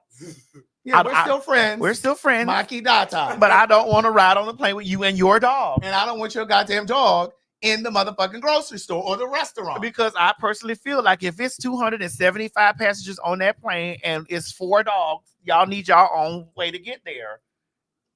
Obviously, that's like me coming on the plane with everybody riding on everybody in there got dogs, and I'm like, okay, girl, I don't want to be on here with no dogs. Or if then I need to go get on the plane. I need to fly where there's no dogs because this is a predominantly dog space. And my thing is, you can't smoke on the plane. Why I got to smell your dog? So I'm on the plane. There's 5 dogs on the plane, and they taking turns barking and shit. Bitch, I took a night flight. I want to rest. I don't hear no goddamn dog barking and whimpering and all that bullshit. And you saying settle down because your motherfucking dog don't want to stand there. Ruh! Because he don't know about turbulence.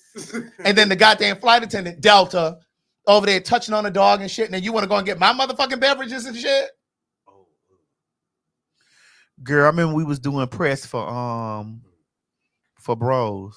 I told you this? No. Girl, and we was in Canada. What happened? And the motherfucking all my cast members of the cast, they all went in there. We went in there and they had, mind you, Craig, you know I'm black. And I ain't just black, I'm black like that. Correct.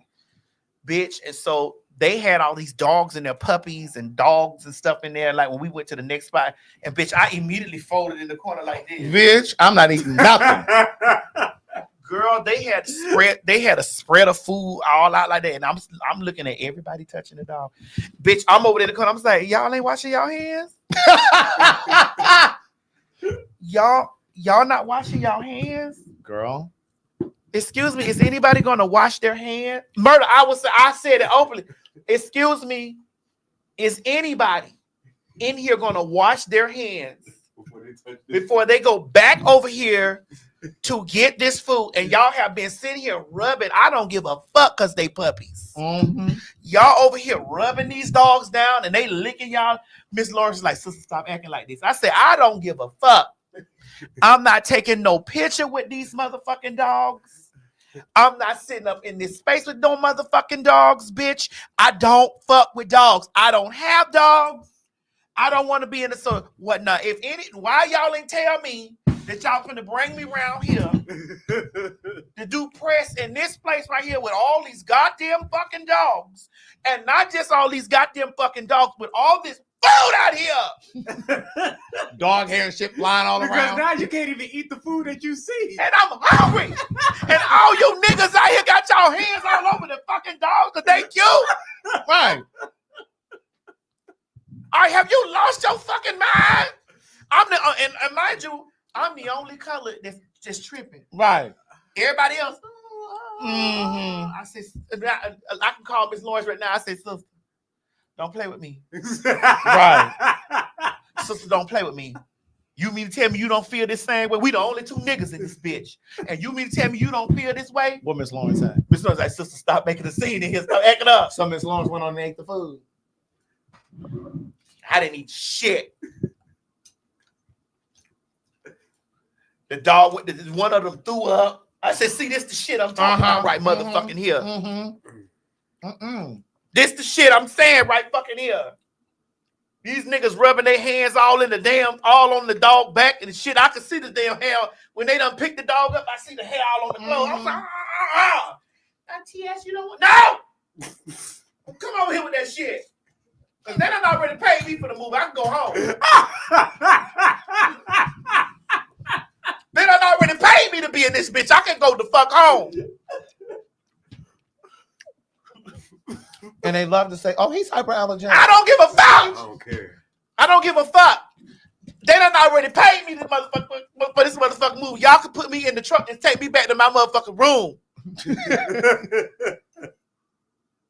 I'm not holding no goddamn dog. I'm not putting no bitch out. Do you know what? Do you not? Have you not smelled me when I walked in this bitch? I don't want that dog rolling around on my motherfucking expensive perfume. Have you lost your goddamn mind? Mm-hmm. I don't want these. Whose dogs is these? And they love to let them come in their face and their mouth. Y'all some nasty. Y'all should have told me that this dog was in here. I would have said, I'm skipping this one. Man, you seem traumatized. Mo, the food, you had to see all that food. It was so much. It was food. It was finger food. It was this. Now, you have no. And they not going to use the tongs. No. They'll reach right across the tongs and grab a croissant.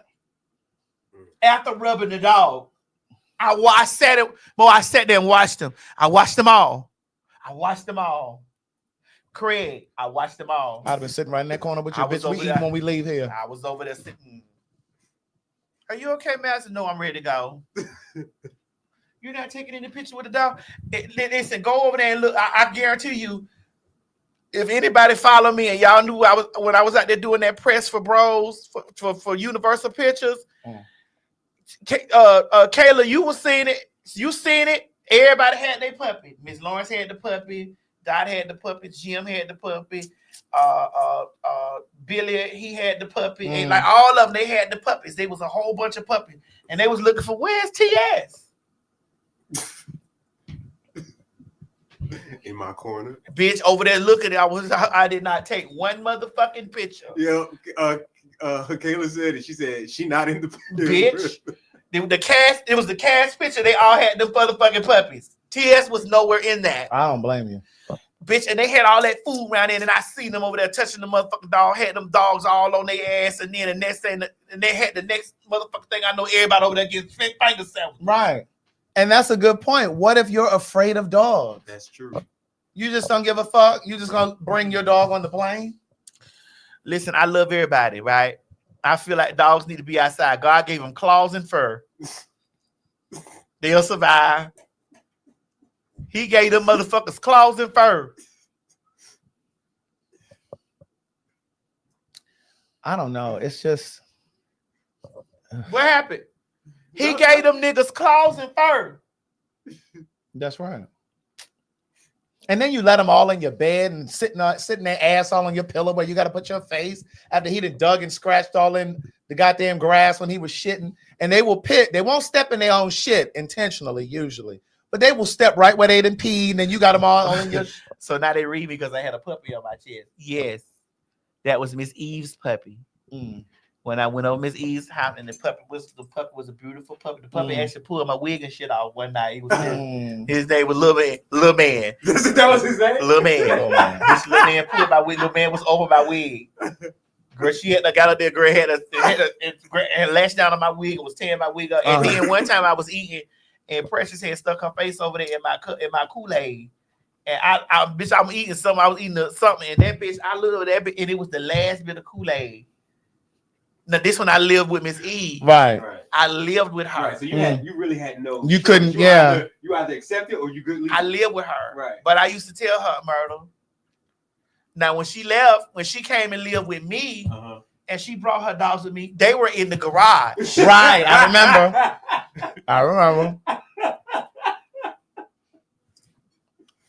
And I loved, that was my best. Right. And I love my best.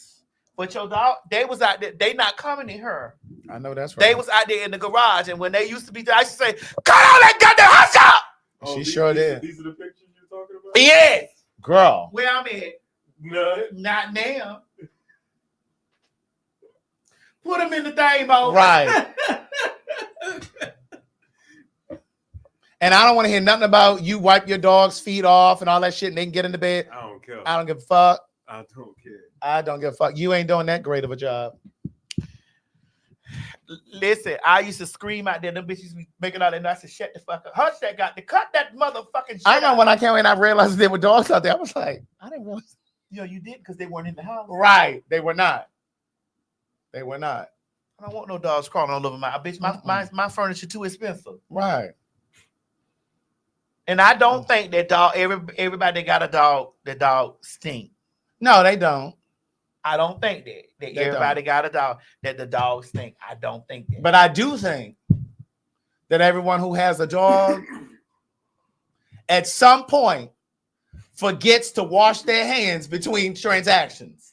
Now, you might be really good about remembering to wash your hands after you touch your dog and shit like that, but there's always a slip up. And what gets me too is about the people who be feeding their dog little shit while you sitting at the table eating, and you may hand your dog something. That dog's tongue is going to touch your finger, and then you go back and you eat your food. That's disgusting. But you know, people say that. You know what people say? White people say a dog's mouth is cleaner than a human's. That's that bullshit that they tell you so they can feel comfortable about letting them lick them in their mouth. That is not true. They got a lot of disease and they got a lot of germs and all that kind of shit. There was a white woman, on a talk show. Don't remember which one it was. And she was holding the dog and the dog was just licking her in her mouth. That bitch got a bunch of diseases and sicknesses and shit too. Well, man, God rest her disease. Look at the pictures from the promo. That's that shit them white people tell you. Look. Oh no. That's Viola? Yeah, we was all together. Oh my God, today. It's not. Yeah, we was all together. And yes, I was making a scene in front of Viola Davis. I was saying that she nasty. Hello? Who is this up here? Which one? This one? Right here. Oh. No, wait. Where's that comment I just saw? And yes, I want to say it again. I was making a scene in front of Viola Davis. So I know that's right. Like, no, they weren't looking at me like no motherfucking thing. I was over there. I don't do all that. Well, Craig, I'm on the dog side. My dog is 8, and none of his licks have made me sick yet. So you letting him lick you in your mouth? I see, that's some nasty shit. And if you really want me to be real, that's one of the biggest reasons why I don't know if I could ever date a white guy, especially one who owns a dog or who's into dogs like that, because they'll let them lick them all in their face and their But mouth. it's black people that own There are. that do all that. There are. And I'll screen their asses too. G got a big gigantic ass. He let him lick him in his face and mouth and shit. No. G Dog came over here. oh, what kind of dog you got? A K Cane Corso. Corso? Yeah. Oh, them things now are I like the dog. Yeah. He came in the house. Them things are massive. No, I know he's black. That just made me think. I like the dog. The dog came in, but I know the dog. He don't stay here. The dog got a place to stay. You know, the dog was outside, went and roamed. You know, and the dog was a sweet dog. And then y'all be touching the dog, and then you be touching all in your face and shit. And you wonder why your shit is fucked up. Your skin is fucked I need up. y'all to go back to those pictures because I was dead serious about this. I don't blame you. Miss Lawrence. Oh, this is for entertainment tonight, right? What this is The for Toronto, the 220. this is for entertainment weekly. What is it? Go ahead, let's see. People, this is for people. People entertainment, yeah, sorry. Yeah. We was all together, all us. You wouldn't know we was all together because I wasn't going in that room. I know that's right. Yeah. She kissing the dog. That's Evie. I like her, but go ahead. Yeah. We was in there, all us was in that bitch together. And you know, I cut up a little bit. I did. I would have too. Bitch, because all that food was over there. And I asked Viola. Girl, you gonna eat? What she said? She said she was hungry. Oh. But I asked her, girl, you gonna eat that? You gonna eat over there? I asked Viola to her face. I don't blame you. Girl, you gonna eat over there? You going? I asked her before she went in there and got touched her. You going in there and put your hands in the dog's door? You finna go in? And what? Oh, those dogs ain't gonna bother nobody. I said, oh. You see, but see, she grew up in abject poverty, honey. So she may. Oh, child. And one more thing I need to say about Delta. When I got on that plane, I had on a teal-colored ostrich leather jacket.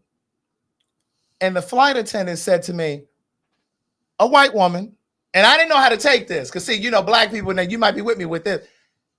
Sometimes you don't know if they're being funny, like just being funny in an innocent kind of way, or if they trying to be funny in a white kind of way. And when I got on the plane, she was standing right there and she said, she like did like this. She said, oh, is that ostrich? I said, yeah, it is. She said, is it? She said, can I touch it? I said, sure. She said, is it real?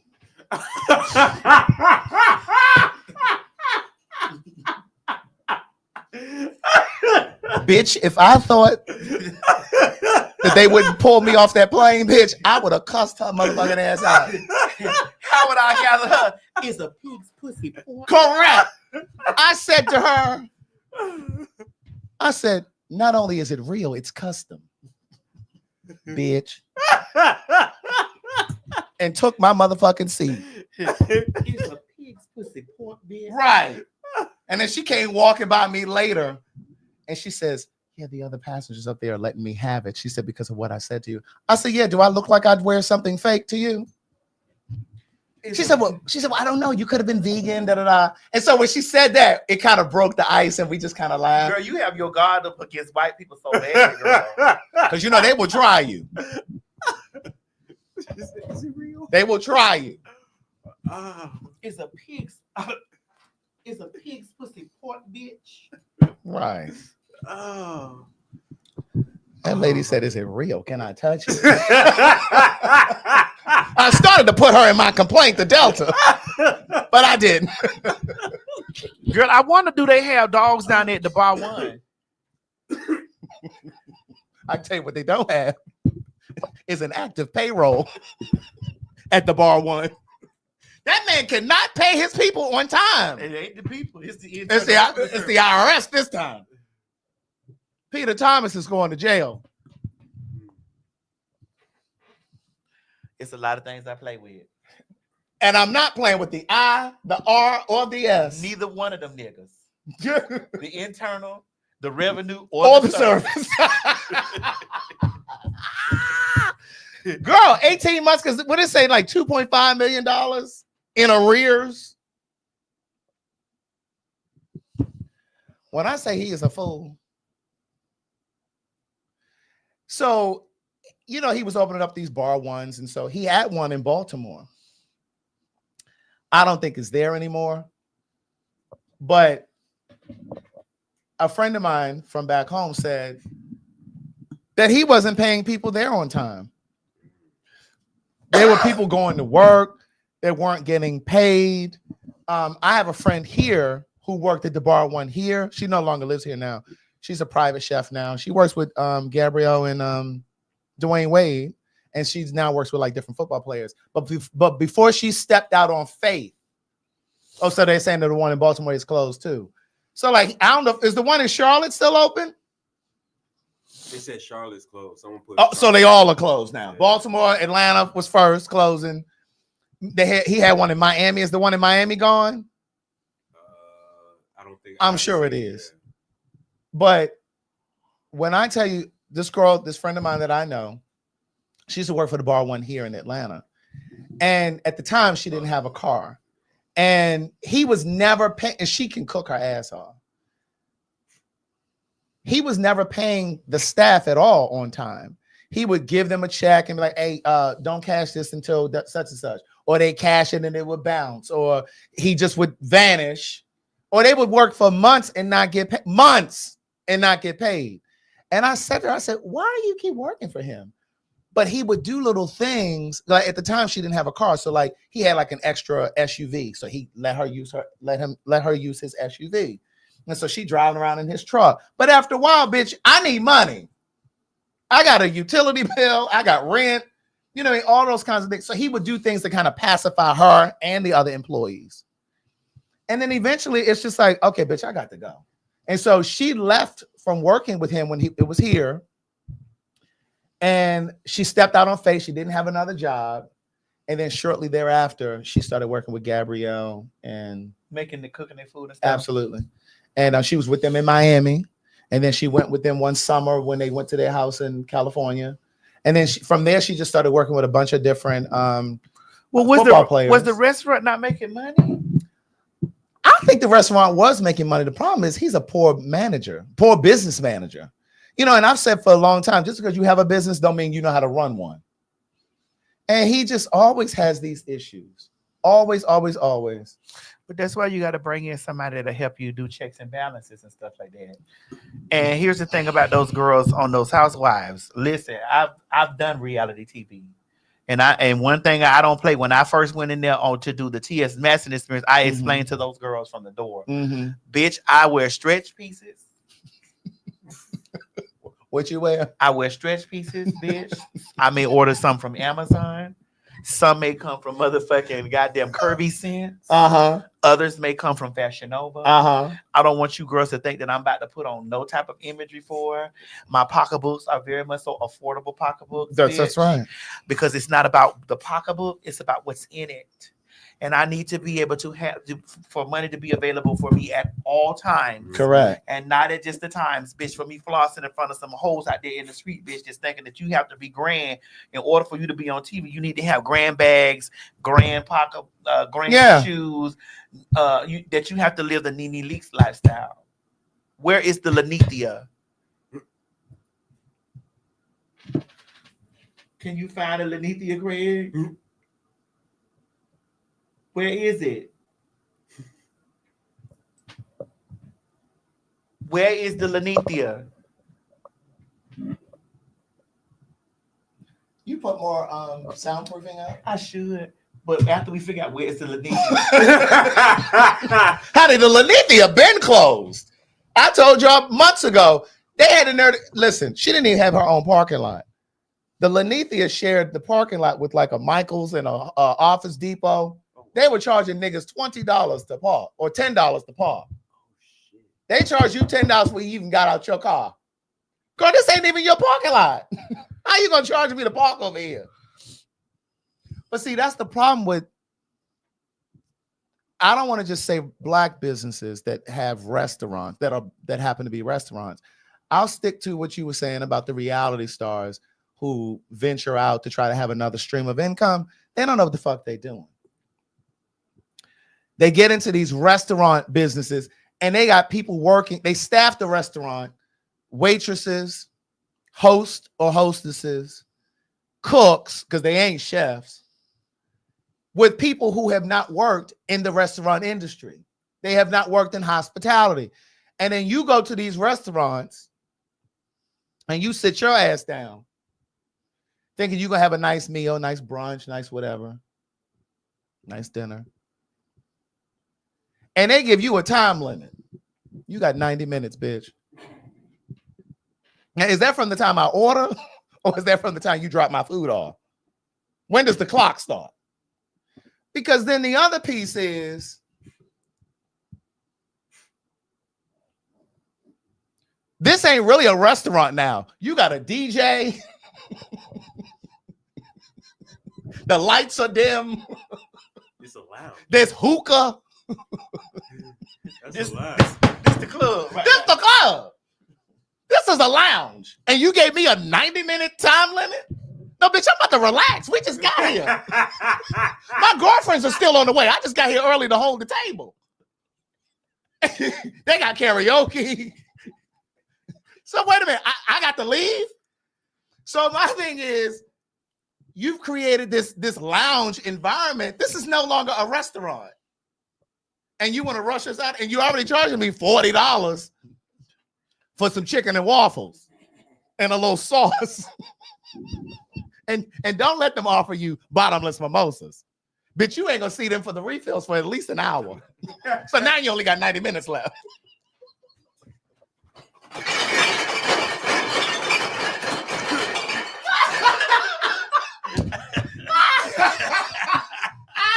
Oh God. It's just like they don't know how to cook a steak medium and don't even ask them about no lamb chop. They don't even know what they're doing. Because again, they didn't hire somebody who's not a chef. They've hired a cook. Somebody put it, they got grass on the wall with neon signs. They love a grass wall. And I'm just like, That's why I don't be out, Greg. That's why I don't go to those places. I don't be out. I don't go to those places. If you catch me out, bitch, you catch me in the you catching me in the corner because I'm having those people sit me in the corner somewhere In the dark corner. in the donut mode. Yeah. Anytime we somewhere, I'm like, Put me in the back. yeah. Put me in the back. And they so good when I come in, they be like, oh yeah, she want to go back. Right. Yes. And then they fuck up your order because you didn't order the steak medium, but they don't know what temperature that is. And then when you want to send it back, they still want to charge you, or they've already charged you when you placed your order. So you have no recourse but to call your bank, Right. and request. And be like, ma'am, sir, Can you please take this off my bill? please, I was robbed. Yeah, yes, I was robbed in the parking lot. yes, Somebody would have ordered a motherfucking well done steak. because it wasn't me. And then some of you sit in those places and you argue with those people about the money on your that they've charged you. Girl, don't be running your blood pressure up. Just go home and call your bank. Just call them and get that shit removed. Use your American Express. Correct. Anytime I'm leery about something, I pull that American Express out. Now some places have gotten hip. They won't even take American Express. Well, I can't eat there. Correct. Any place that I feel some type of way, I pulls out that American Express. When I feel like there's a possibility that the service may be some type of way, I'm like, one moment. Mm-hmm. Here you go. Yes, indeed. Because I know when I get down the street. Hello? Hi. You girls play all day, and I'm going to give you a big giant tip. Right. Because all of that's getting redacted. Bitch, you girls play all day. Don't play with me like that. Right. Okay. Baby, listen. I do that at the drive-thru. That motherfucking American Express. Mm-hmm. When they get to talking all that crazy shit in the drive-thru, I don't argue with them. Mm-hmm. I do it with contractors too, bitch. You know, I finished my entire basement. On your American Express? Well, I was paying cash. I was writing him checks and stuff first. Mm-hmm. But when I went to France and I was gone for those 2 months, he was insisting on working while I was gone. I said, okay, I got something for you. I'm going to pay you in this American Express while I'm gone. When I came back to my Shangri-La and that Honduran nigga had not done the work that he said he was going to do while I was gone. No, where is it?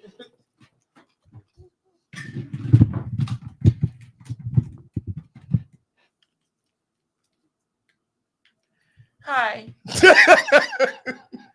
Yes. Mm-hmm. I'd like to report that I haven't received services and I've used my card. I ain't even got to report my shit stolen. You still got the same card number and everything. Hey, I ain't got to report my. I haven't received my. Because the American Express is about motherfucking the consumer. That's right. First. Because they know what the merchants do out there. They do. They're going to pull their money back and ask questions later. Yes, but you'll see a credit back to your card. I like banking at those places. I like because there are banks that do that too. Yes, indeed. Bank of America is not one of them. Is Truist? Truist is. Navy Federal is. Oh, bitch! You call Navy Federal and tell them girls that that something done happened. They be right. They're redacting that as well. Yes, they are. And putting it in the reserve. Bitch, you play those games if you want to. This is correct. They said USSA or USAA. Oh, honey, you was the military. Mm-hmm. USAA. That USAA is the military. Yeah. Navy Federal is too. Yeah, but it's harder to get into that USAA. You see how I knew what it was. Oh, yeah. USAA. That you got to understand. I was a two. I was the two. I've been gathering from institutions for a very long time. Okay. When they say USAA, I'm like, oh yes, girl, that's the military stuff over there. Yes, indeed. You know, we did live next to it. We didn't live too far from an Air Force base. Okay.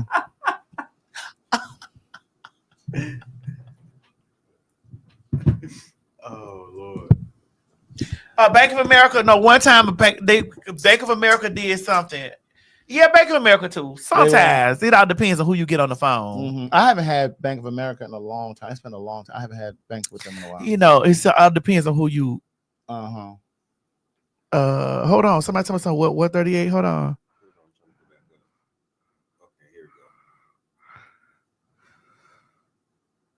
Let us know you didn't receive the expected good or service, and you will get your money back. Oh, okay. She must be in the Bank of America over there. Yes. Yes.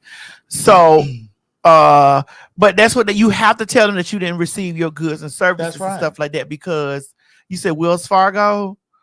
Girl, I mean Wells Fargo was taking the girls' houses. Girl, that's the people that locked up Wendy Williams' money. Bitch, they was taking. Yes, they was taking the girls' houses, baby. You said Chase don't play. Okay. But my point is, stop arguing with these people in these stores. You need to refund. Fuck that. Go home and call your bank.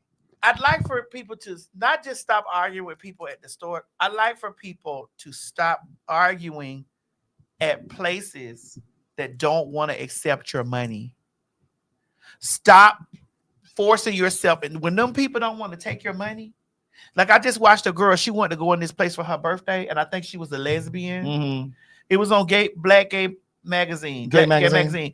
And she wanted to go in there, and then the people, they was, oh, you got a dress code. And people was in there with t-shirts and shit, but they said she had to have a dress code. Stop trying to patronize these people that don't want. If they don't want to serve faggots, it was easy at her fiance. If they don't want to serve faggots, lesbians, dykes, don't spend your money there. And stop trying to force them to accept you. Don't spend your money there. Hey, Anthony Brown. Hey, Anthony Brown. Baby, honey, I need a new shit. Listen, I will tell you, Skin Potions shit is fire. The exotic oil masters. Yeah, his stuff is nice. Bitch. Yeah. I rubs those rollers in between my motherfucking thighs and clap them bitches like this.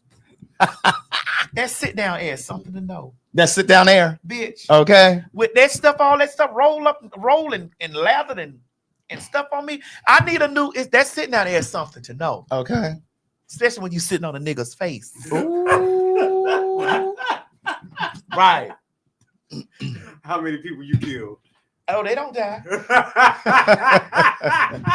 They may get caught up in euphoria. Listen. Ain't that it? Ain't that it? But yes, girl, it's just like y'all need to stop. Like, I'm not for when a motherfucker be over there, we not serving y'all. Okay. All right. I'm good, bitch, because you in there, bitch. But guess what? I'm gonna do my fingers like this. Your building going down.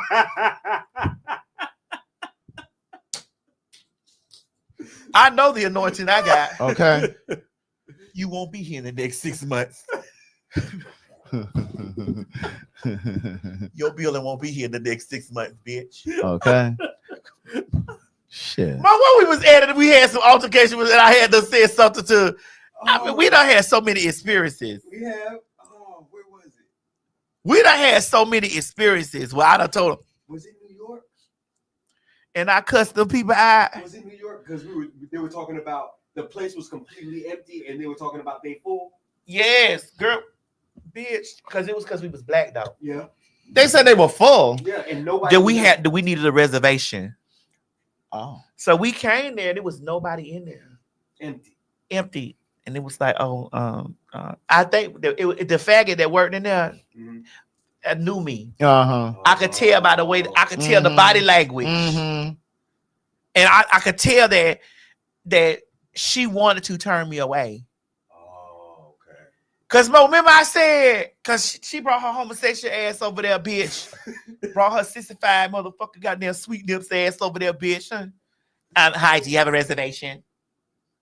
Yeah. Girl, I know you a drag race girl. Right. You probably ain't like somebody who I critique, girl. I know you was a drag race girl. Hi, do you have a reservation? I'm sorry, but we're completely full. Really? And I was like, and we standing in the middle of the restaurant. Like, girl, there's nobody here. I'm like, baby, what you mean y'all full? I mean, you can sit over here and wait to see if anything is available for it. I say, sweetheart, I don't sit and wait anywhere. I don't sit and wait anywhere, honey. Right. I had to let that girl know. And now, Craig, I be joking and doing that stuff. I'm rich. No, you've never done that. And in person where I've seen it. I don't give. Right. Until it's forced. Right. I don't give that until it's forced. Bitch, I'm rich. Did you not see those? Did you not see those two security men open my black car door and get out? Bitch, I am of status. I don't sit and wait anywhere. Okay. Just in case you were wondering, we politely got loaded back up in that car, honey. Went around the corner, and bitch, the next place we went at, the service was immaculate. We ate, the food was motherfucking good, and bitch, I was royalty in that bitch. Right. LBGTQIA royalty. Right. In that bitch. Okay. Madison, hello. It's okay. I said, let me tell you about this white faggot around the corner over here. And went in it just like that. Right. Well, we definitely not gonna treat you that over here, man. We love you. All right. Thanks. Bitch. I know that's right. Well, speaking of white people, girl murder, what's going on now? Harvard is on that bullshit. Where that It's right here. Hold on, right here. Now, do you see this? And see, they've already started pulling back DEI and affirmative action. Well, what did you think?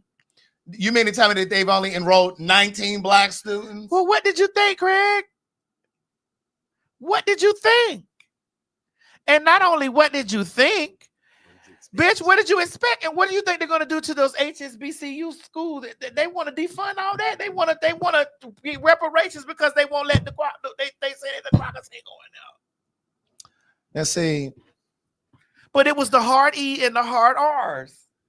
Right. And see, I'm not at all saying that they should accept people like you and Mo. I'm saying they should accept people who are qualified. Whoa, hold on. You see? Mo, I got this. I got this. Sit up straight so that you can receive this. There are many girls with Harvard degrees and Harvard degrees, Harvard graduates, and all this stuff, honey. I was a millionaire way before. By the time they got their degree, I was already a millionaire. I know that's right. And bitch, I have some college. By the time their degrees cleared, bitch, I had already cleared $1 million, bitch, and that's with some college. I know that's right. I can't speak for Mo, but I can talk about me. See, first of all, let's not even do that. I can't speak for Mo, but I can talk about me. Let's be perfect. Oh God! Now I can't speak for Mo. I can't. Oh God! But that's the reason for affirmative action and DEI initiatives. It's really about making space and making room for those who are qualified, and it's not just black people. It's any marginalized community. It could be women, including white women. It's any marginalized community. It's about making space and reaching a certain quota, because otherwise they'll do shit like this. And you're not going to convince me that only 19 people, black people, were qualified to be enrolled. That's the shit I'm talking about. But Biden he just announced, I don't know if you have it in there or not, Mo, but Biden just announced that he is going to be rolling back the student loans, like clearing debt. Let me see. It's in the tune of, let me find out. Now, Craig, you see how they tried to shut the government down? Elon, President Musk.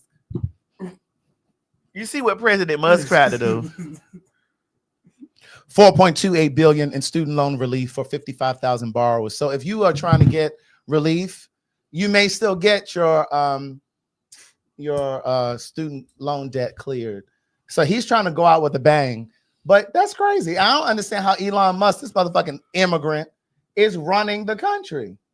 President Musk. That's part of the reason why the government is about to be shut down, because he's puppeting Trump. President Musk. And here's the other thing. Before you tell me the other thing, I'd like to say this while we're talking about President Musk. When President Musk and President-elect Trump have they big falling out, because it's coming. Yes, indeed. Yes, indeed. Because one thing about the motherfucking Cheeto, he don't like to be upstaged by nobody. No, he does not. Now, you can guarantee that President Musk and President-elect Trump is going to have a run-in. I can see it. I can see it. But yeah, so Biden is trying to clear up $4.28 billion more in student debt relief. But one of the things that's coming down the pipeline is Vivek Ramaswamy. I don't know if you have his picture in there. Who is Ramaswamy? Oh no, It's okay. It's Is he fine. from Botswana? No, he's Middle Eastern, I he- think. oh, That's a and Middle Eastern name? he Ramaswamy. is part of the reason that Go ahead. I'm sorry. no. But he is trying to not trying. It was just announced that a lot of these subsidies that farmers are receiving, like to help pay for shit that they got to do to farm, to offset some of their expenses. Well, they cutting all of that shit out. Remember how we talked about how they're getting rid of a lot of subsidies? Section 8 is a subsidy, so then you only paying $17 for rent. Food stamps is a subsidy. All those kinds of things, but there's a subsidy that they're taking away from farmers. Now these motherfuckers are gonna have to figure, and there's a lot of red state farmers that voted for Trump, and now y'all got to pay this shit your goddamn selves. But then the domino effect is that could affect the cost of groceries. Wait, the groceries that they promised was going to go down? Exactly. That the black people said they was worried about the economy? And the black people and the ignorant people. The black people said they was worried about the economy. And they wanted that $1,200 check that they thought. Well, he we gave know them. that class of people. But then we were talking about those black people that were talking about the economy and how Kamala has already had 4 years and the economy is bad. And, we just can't keep going through this. Bitch, y'all about to be paying $40 for chicken, a pack of chicken wings.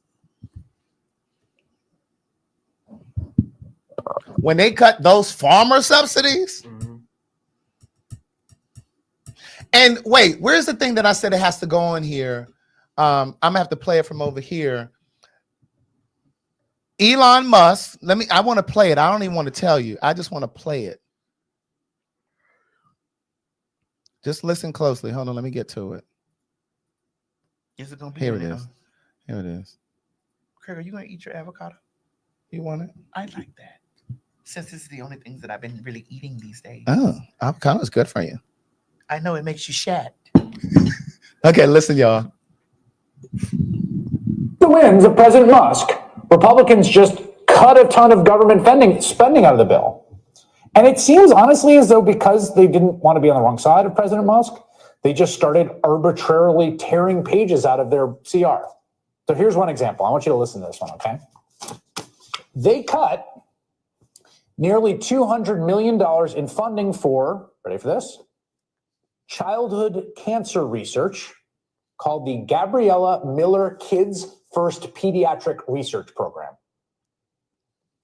That's what they cut. That program was established on a bipartisan basis under President Obama. Former Republican leader Eric Cantor was one of the driving forces behind it. Republicans tore the funding for that program out of the bill, seemingly at random, because Elon Musk told them to. So I want to be clear about what's happened, what's transpired in the last 24 hours, okay? The richest man in the world, worth $250 billion, took $190 million away from kids with cancer. That's not hyperbole. It's not exaggeration. That is what has happened. To appease the... And yes, he did call him President Musk. But that was in place because President Obama put that in place. So that was basically, essentially, $200 million set aside, earmarked for cancer research and things for children. And because Elon Musk thought it was a waste of funding, it's been cut. So what happened to these children who have cancer now? Like, this is the kind of shit, Mo, going back to when we were in Baltimore. What happened? And we would go on and we were in Baltimore at the Baltimore show. Me, you, Madison, and G were going on about why it's so important and all of the layers underneath. This is one of those things too. It's like when we vote for people who don't have EQ, emotional quotient. You know, like there's IQ that gauges your intelligence, but there's EQ also. This is the kind of shit that can happen. You know what I'm saying? It's like, where's your humanity? Like I can't even believe, like, and again, going back to what you were saying earlier, Madison, about people looking at the top layer. We voted against those faggots and those drag queens and that. Yeah, but what's underneath that? You didn't know that they were going to also cut $200 million from cancer research and funding and shit for children. Well, I also sent you that video where they were talking about when they made the big stink about transgenders and men in sports and all this stuff. Yeah. And they was talking about that it's 510,000 athletes. And the man asked, how many transgender recorded are in sport? You know what the number was? What? 10.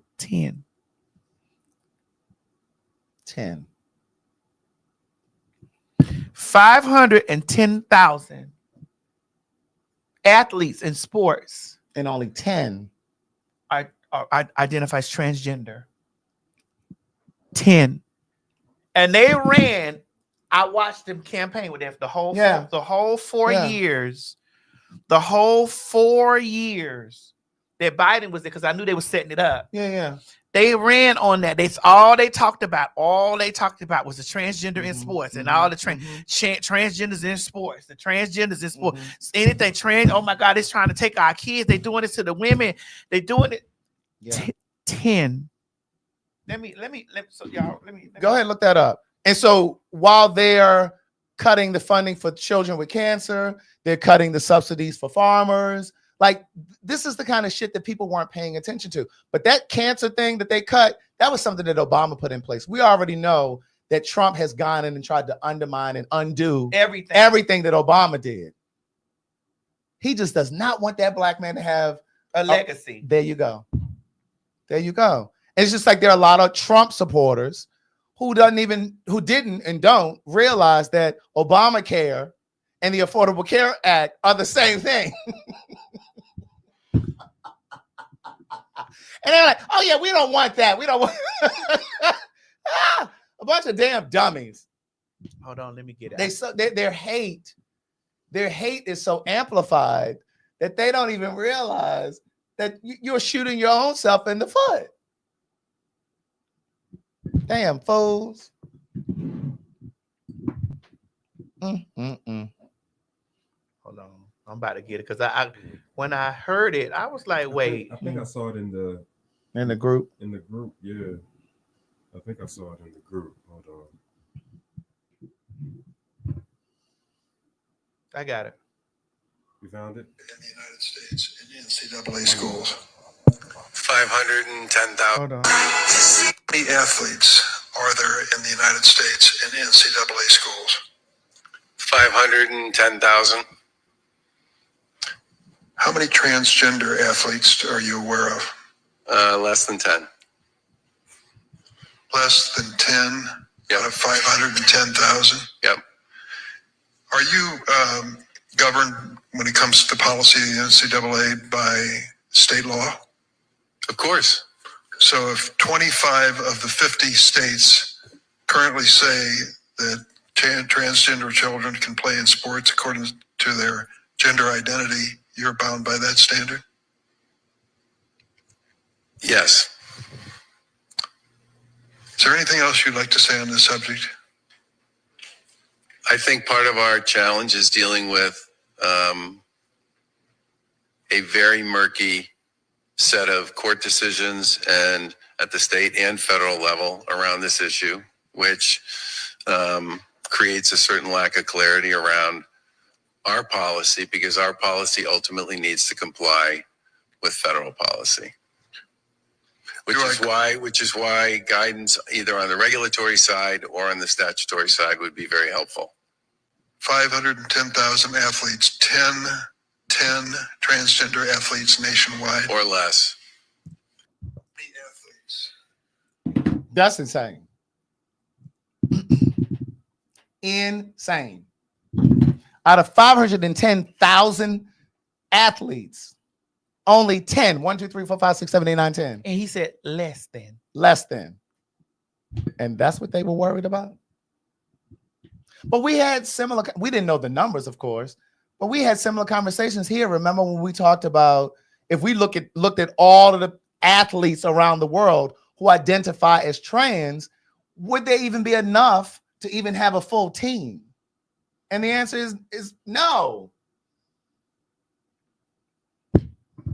What is the probability that of all of the trans people in the world who are athletes, that they would want to participate in the same sports? Like, okay, you might be a gymnast, one might be a swimmer, one might be, you know what I'm saying? Like, what's the probability there will be enough of them to fill one team? So to make this big fuss, like, it's weird to me. It's so weird. But this is Vivek. This is the one who I said cut the subsidies for the farmers. That's him. He was at one point trying to run for president. Lily Flower said those 10 dominate the female sports respectfully.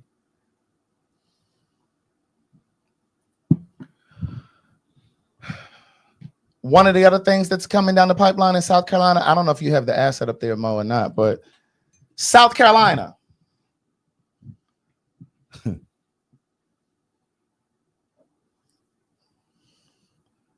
If you are a woman in South Carolina, there is a bill right now that women can be executed if you're seeking an abortion. Executed. Bitch, that's crazy. For your body. Your body. And they act like they care about those children until they come out. Right. And then when they come out, bitch, they don't give a fuck about them. And then they mad if you on welfare. They're gonna cut the welfare for them. They're gonna cut the wick, the bick, and everything in between. Then they don't want them to be okay. Well, bitch, you the kid. Now we don't want you to be transgender either. But they pro-life. But they're gonna execute you. But they're pro-life. This is what some of you voted for. Those of you who were like, oh, Trump ain't that bad. It was better back then. And for the people who said, oh, well, it can't be that bad. It's okay. Or voting doesn't matter. I don't have to vote. These are the people who decided to just sit at home. The people who didn't even bother to register.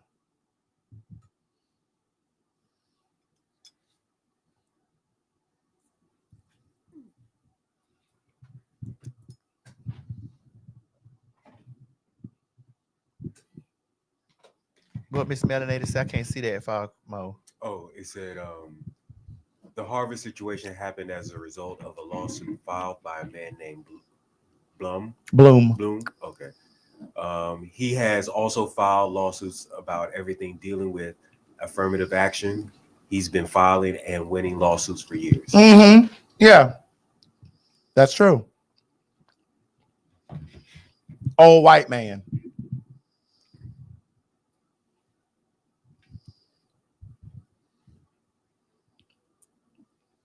I've thought about this a lot. The root, I believe, of racism, when it comes from white to black, because there's other racism too. I really think a lot of it is rooted in selfishness. Like racist white people who just want everything to themselves. Mm-hmm. They don't want to share with anyone who doesn't look like them. The imagery that I always think about is children playing in a sandbox. And the white child being the racist child who doesn't want to share that space in that sandbox. They don't want to share the little shovel, the little bucket, and all the little shit that be in the sandbox. They don't want to share. They want it all to themselves. It's almost like racists are like a cancer. And we know what cancer does to the body. It overtakes the body. It takes more than it needs. It takes more than it requires to survive. It wants everything for itself. But then I also think that it's rooted not just in selfishness, but I think it's also rooted in jealousy. And when I say this kind of shit over here, I'm not at all trying to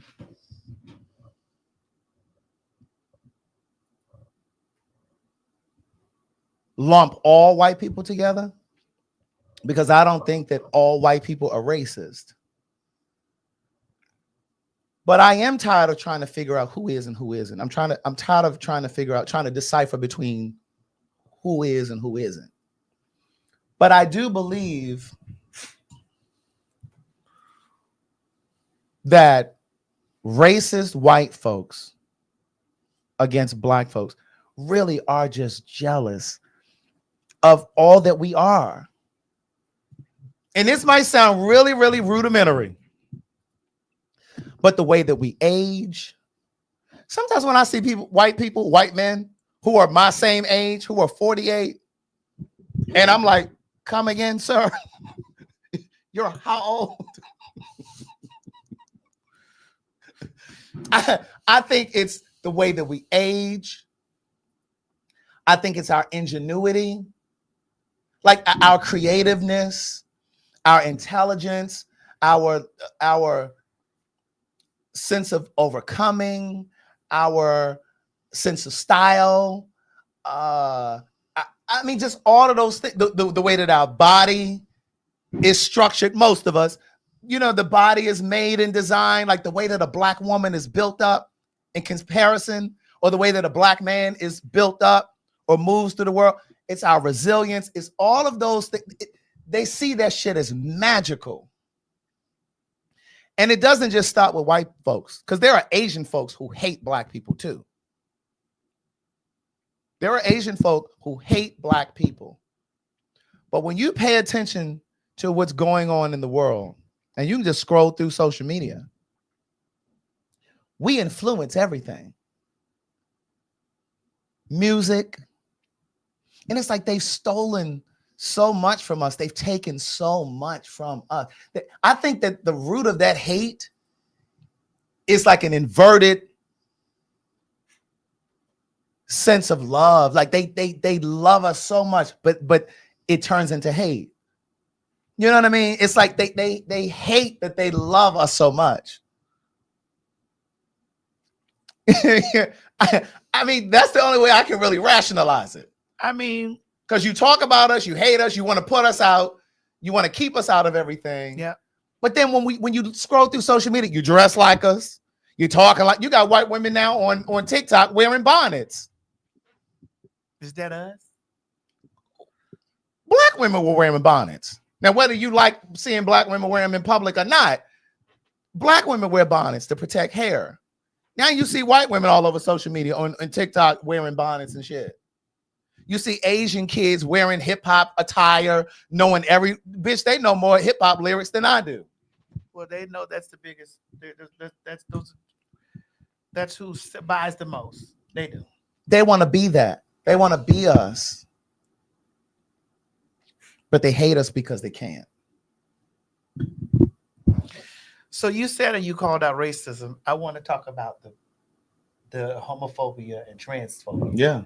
Because we can talk about racism and stuff like that. We got to also add that other layer. Yes, indeed. Because one thing a nigga and a cracker gonna do is they're gonna align their views and beliefs on some transphobic and some LGBT shit. They gonna set aside the war that they got going on. Yes, indeed. With that skin color. Yes. We gonna lay that skin. We'll come back to this. Yes.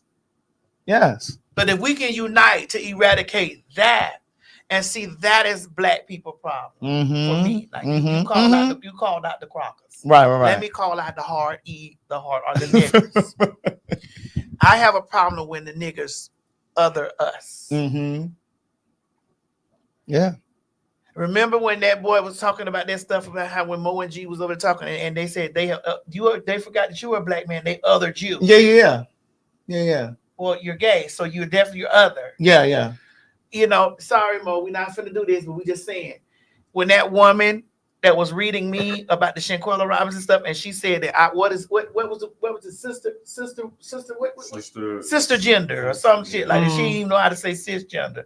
Oh, and she was saying, let them work. Black people, let them worry about themselves. And I'm like, bro, so I'm not even black no more, right? So I'm not even black anymore. Mm-hmm. Once I say I'm trans or gay or lesbian, I'm no longer black. Mm-hmm. Mm-hmm. It's the othering for me from my own. Yeah. Mm-hmm. That is what I've been hit the most. Your sister woman. That's what I've been hit the most with. Yeah. I used to live down there in Miami. I was called a nigger, a hard E and a hard R by more Cubans than I was white people. Yeah. Mm-hmm. I was born and raised in Miami. I was born and raised in the county of Dade. Mm-hmm. In the words of Trick Daddy. Right. I was born and raised in the county of Dade. I was born and raised in the county of Dade. And I was called a nigger more times by a Cuban than I was white people. Mm-hmm. And what people don't realize, Cuban, Dominican, you want to finish it, Craig? Go ahead. No, I'd like for you to, because it sounds they're all a part of the African diaspora. The diaspora. Because I wanted you to make sure that so I can follow up. Go ahead. But see, that's the thing. They don't know their history. But that's why on the January 20th, when they was down there in the streets for Trump, if they know like I know, and them papers ain't together, because that man said, listen, we're not separating families. Mm-hmm, mm-hmm, mm-hmm, mm-hmm, mm-hmm. We're not separating families. Mo, leave that comment right there till I get a moment to talk. Go ahead. Okay. We're not separating families. Mm-hmm. Let them all go. When I tell you that broke my heart, and it broke my heart because I was like, well, what about my black nephews that are Cuban, my black niece that is Cuban, what about my black folks that are Cuban, black Cuban, that may not have their motherfucking goddamn situation, or may have their situation because what we talked about on the show before was they said denaturalized. Correct. And for me to hear some of them say, if I had the chance to vote from some, I don't want to. Yeah. If I had the chance to vote for him, I would have. And I was like, why? What was he saying that seduced you? But you know what? It's kind of similar to like when we hear or see people getting seduced by church leaders. Like we can see through it, but why can't they? You know what I'm saying? It's the kind of the same thing. Is that what are they saying? What is being said? Yeah. And you said it right. That seduced you. Yeah. Because I'm listening and like, what did you hear? Mm-hmm. And what was Kamala saying, y'all, that you missed? I don't know. And when it boils down to it, Craig, and I'm done, it was because she was a woman. A woman. Right. And those black women that don't like other black women didn't want to see it for her. Those black men that don't want to motherfucking feel like they want to be ruled by no woman, they didn't see it for her. Definitely those white women was, bitch, ain't no black bitch finna be up there. They didn't want that. That's right.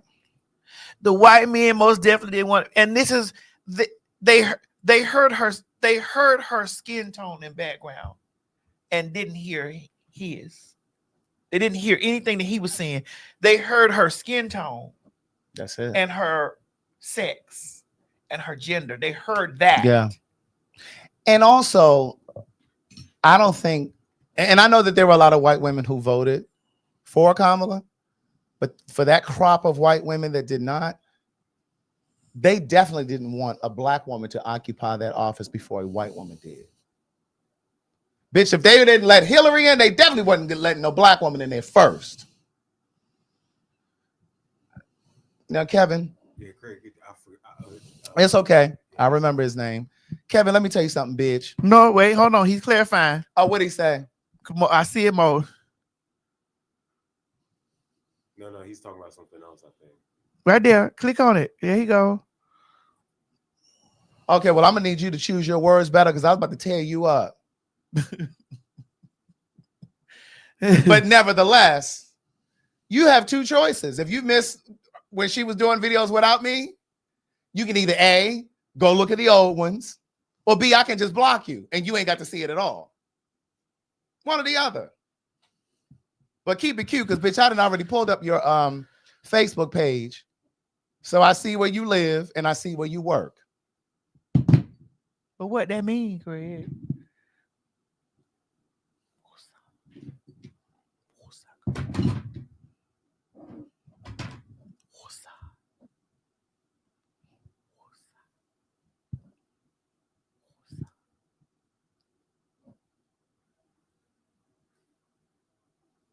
Oh, he's an animal lover too. Oh, I see you're an animal lover. Mm-hmm. It was the dog. I think that's what it was.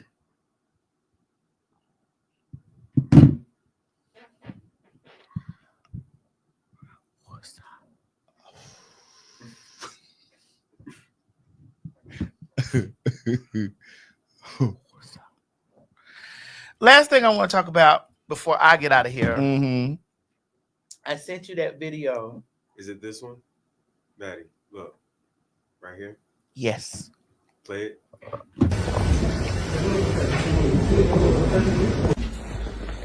За что задержан сотрудниками полиции подозреваете? Нет. Причастны к движению ЛГБТ? Нет. Организовывали какие-нибудь мероприятия? Нет. Уверены в этом, в своих словах? Да, конечно. Сейчас у вас будет проведен неотложный обыск в присутствии понятых.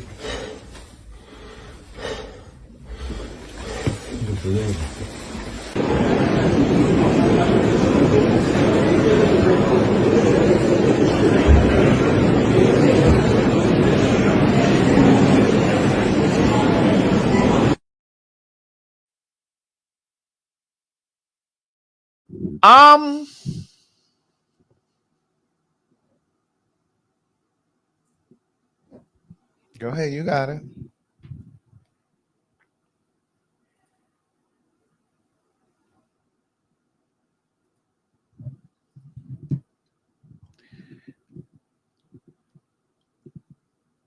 Well, the Russian police are raiding all gay clubs and establishments and are arresting people for being GHUI.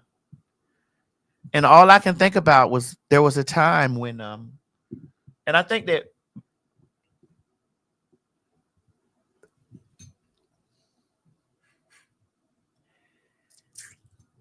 I hate to say this, Craig. Go ahead. We've gotten comfortable. And what's getting ready to transpire very soon is definitely going to be one of those wake-up calls that I felt that my soul was coming for gays, for blacks, women. It's the wake-up call that we've gotten so comfortable in and forgetting how we didn't have these rights, how our ancestors died for certain rights. And our ancestors do consist of fags and trannies and punks and bull dykes and everything. Oh, sorry. We talking about Stonewall and all. These are the reasons why we have pride. Now, I do think that Pride went in another direction.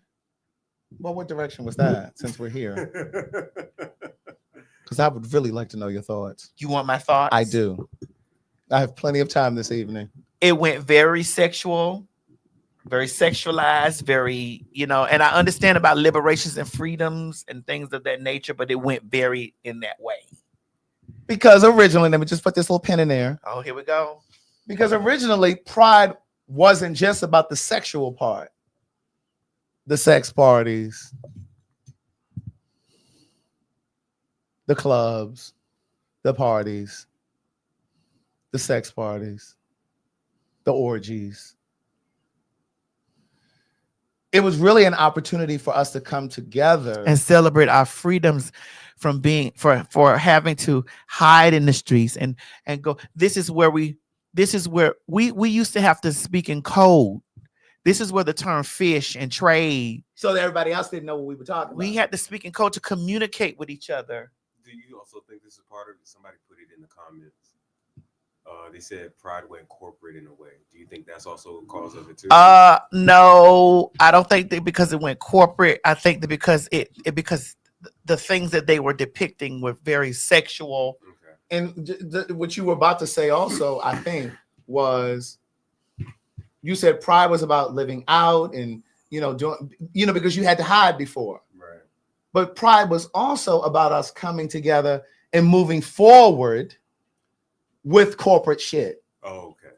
You know what I mean? Getting domestic rights in corporate companies. If I work for American Airlines, my husband can now get health benefits. So Pride was also about coming together so that we can galvanize and get more rights and get more equality. But it's been reduced to just the sex stuff, the parks, the bathhouses. Yeah, you forget the reason why. Yes, don't do that. You forget the reason why that we have these things because because they used to charge you with sodomy for dressing like a woman. Oh, wow. If you had on women's clothing, you were charged with sodomy. And Harvey Milk, and I hate to talk about these things like this because Harvey Milk was in San Francisco. Castro District. A lot of those things that he fought for. And then, damn. As well as Bayard Rustin. Yes, because I want to say we got white pride and black because even with that, we're here now because I was ready to go there. Go ahead. We can sum it up real quick because I know you got a date. Go ahead, quick. Go ahead.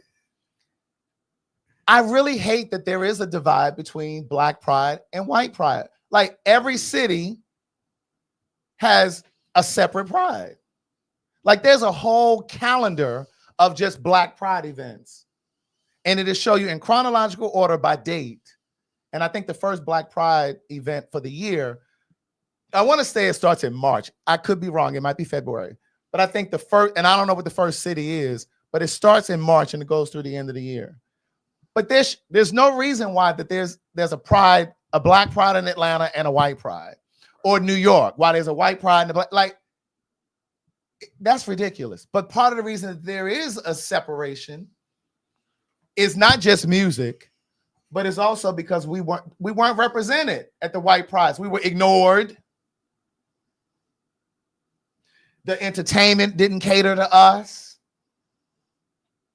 We didn't feel welcome at the pride events, at the clubs. We were excluded from shit. So there's also a Latino pride? Yeah, and they got a big boy pride too for heavier guys because there's discrimination in the community where the bigger guys didn't feel accepted by the body boys or whatever. And then we have a trans pride. I was going on that street next. Because the gag, but here's the gag. For the longest, on the gay flag, the LBGT flag, we couldn't get a black or brown stripe. Oh, really? No. I never even thought about that until you said This is why when I talk to my Negroes about othering us, correct, it took us a very long time for us to, and they were even hesitant to give us a black or brown stripe on the flag. And I'm gonna go a little deeper when you're ready. Go ahead. There is absolutely no reason why when I go to the Trevor Project website, GLAAD's website, HRC, Human Rights Campaign website, bitch, and it ain't enough black people over there. Ain't enough trans people over there. There's not enough representation. And see, that's what I'm saying. A lot of that shit is whitewashed. The Trevor Project, for those who don't know, it's specific to queer teens who are considering or have attempted suicide. So you think that there aren't any black queer teens that consider suicide? Where's the representation over there for that? I didn't say anything about working there, JJF. I didn't say anything about working anywhere.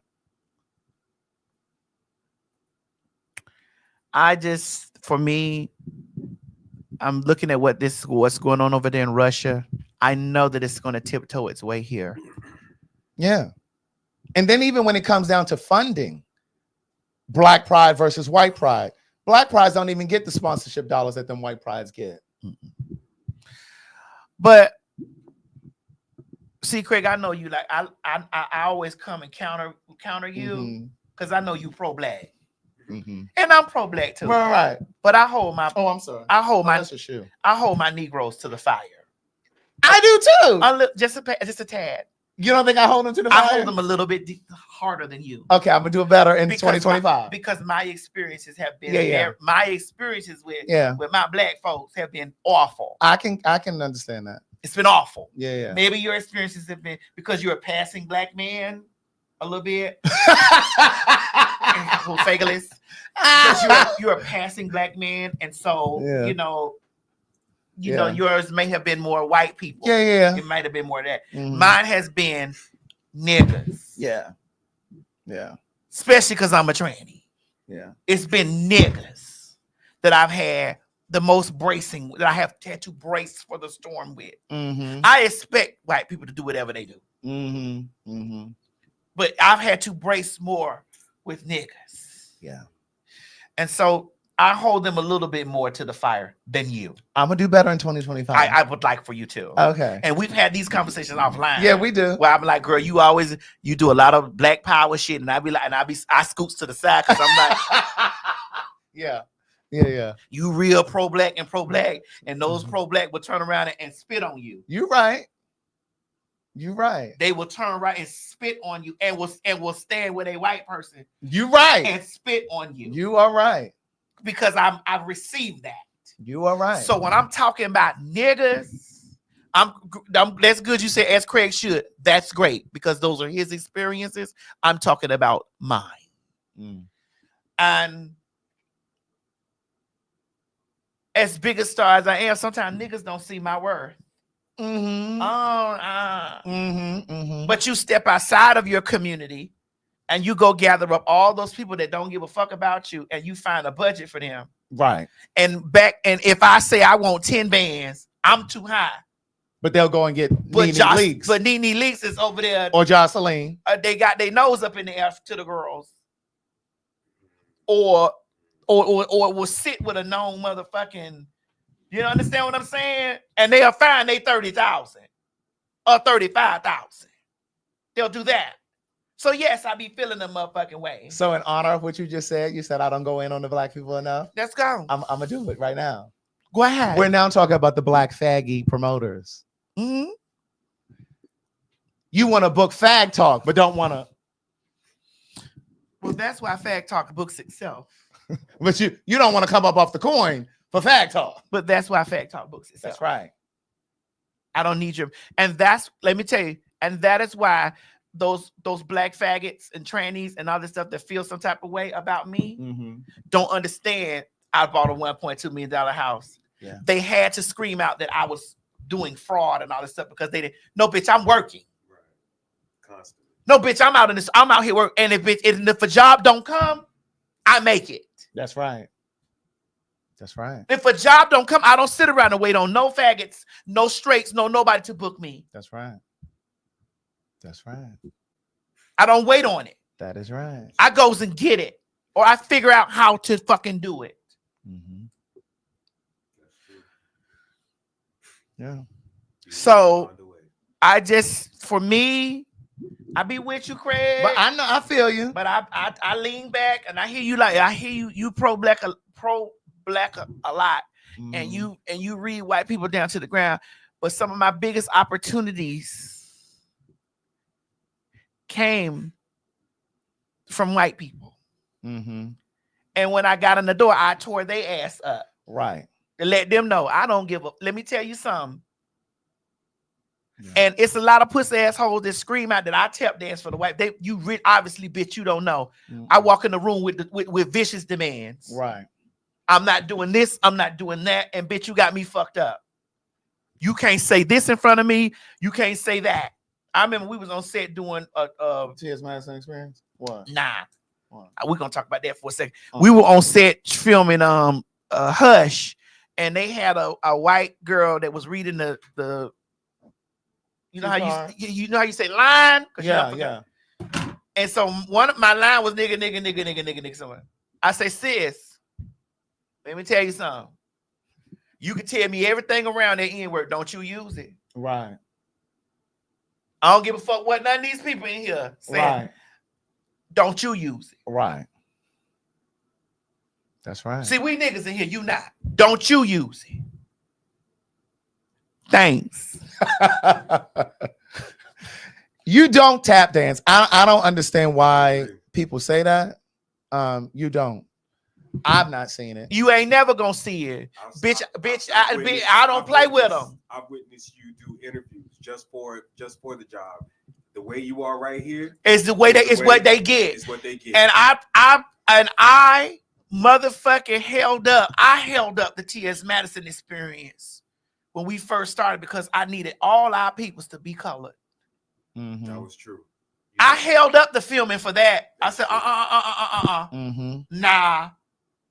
Yes, I got my TV show now, but bitch, I need black writer, black producers, black cast. I need black motherfucking people around. Cause I may say nigga 15 times and they can't. I needed black gays, black women. I need this around. I got in a position to where I was able to make decisions.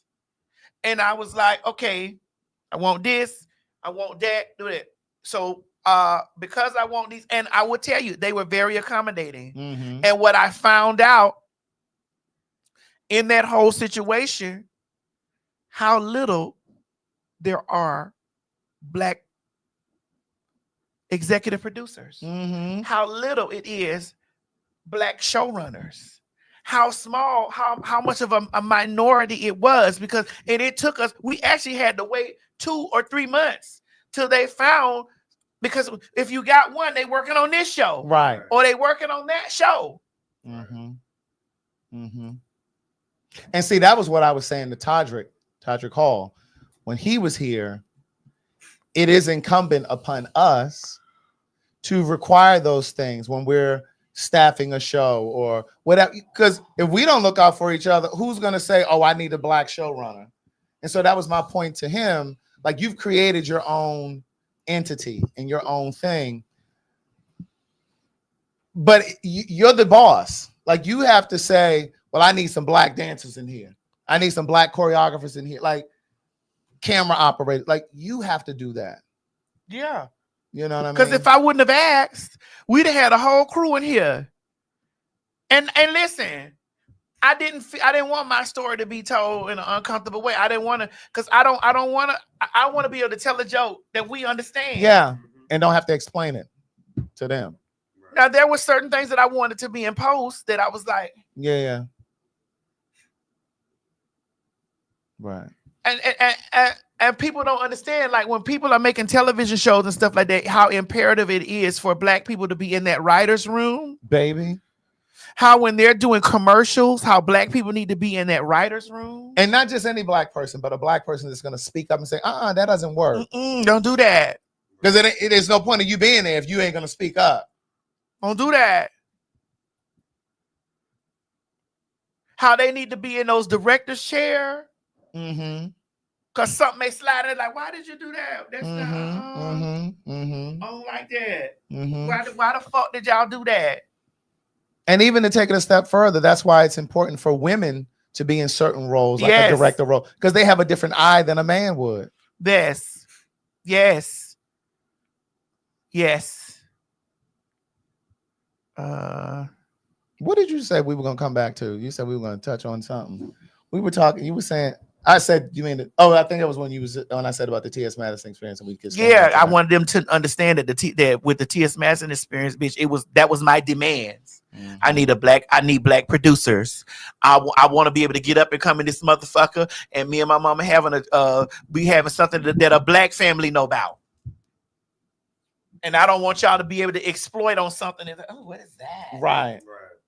Yeah. What's that? Oh, that's great TV. Hey, mm-hmm. No, there's something that's going on, bitch, that we don't need that.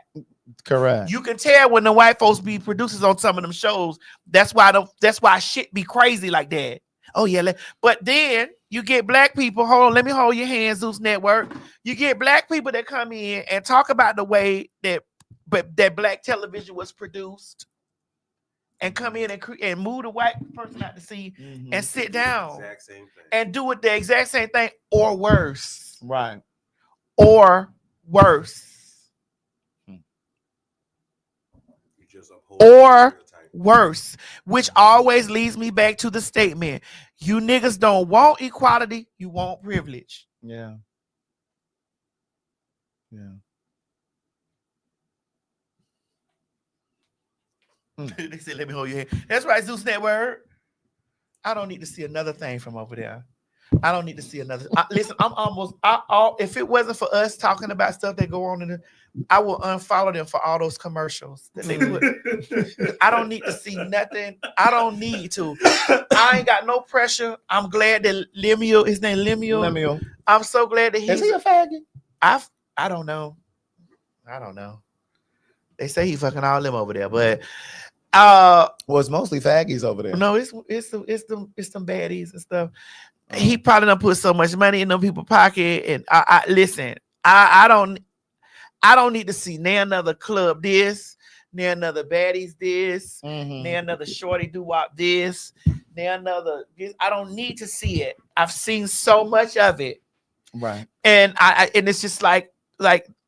Girl, when you said some shit the other day, we were talking about these people are stars or this is star and stuff. I don't need to be that type of star. Correct. A motherfucking pussy ass hoe said that I'm jealous of Sydney Star because she be in all those places. I don't want to be in those places. Well, where is she? What? I don't want to be in a lot of those places that she be in. I'm not interested in that. That's below my pay grade. I said it loud. That's below my pay grade.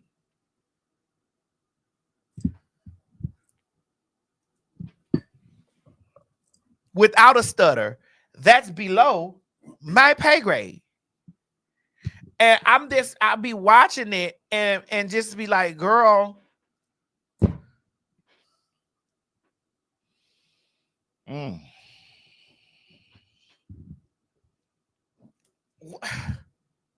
What?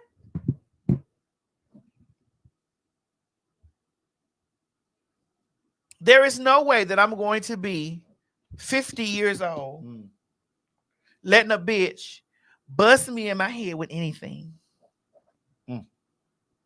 Taking my weave, dragging me across the floor. It's no way. It's not happening. Right. I need to see pieces of elevation. When I look around at girls, and listen, I'm a gutter ass bitch. I'm gutter. I will bust a bitch in the head with a bottle if I need to. All of that. I'm the type of bitch, I need to see some type of elevation. Yeah. If I look in 5 years from now, you're still swinging the bottle around in a circle, what have you done? That's true. I need you, if for that bottle that you swing around in the circle, I need to know how many properties, how much capital, how much equity, investments, how many. If I need to know this, I need to know this is going on. I need to see some type of wealth going on some way. It has to be a different payout.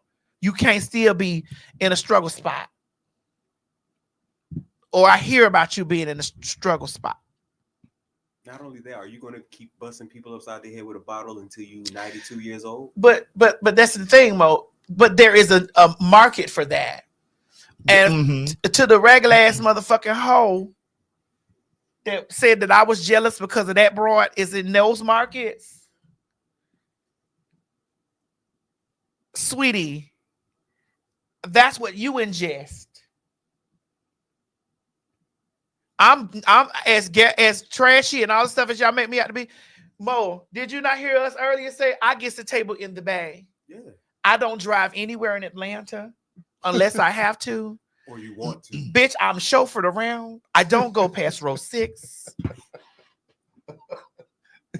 Girl, I can't wait for the day that you call me and tell me that there's a dog in bitch, there. but it's just, sitting right next to him. Right up there in first class. It's just the things that I don't get involved with. Yeah. No, I feel you. Not that I think that I'm better. Right. I just don't do that.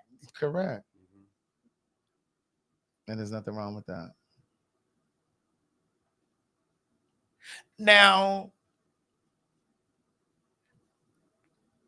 I'm gonna behave. Would you want to say something right here? I did, but I'm not. I'm gonna behave because ain't nobody fucking with me. Well, what's it about?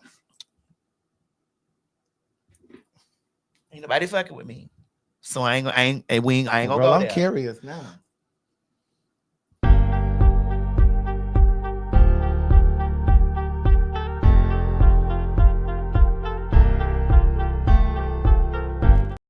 I just had to get that out. I figured that's what you were talking about. I had to get that off my chest. I wanted to be sure that's what you were talking about.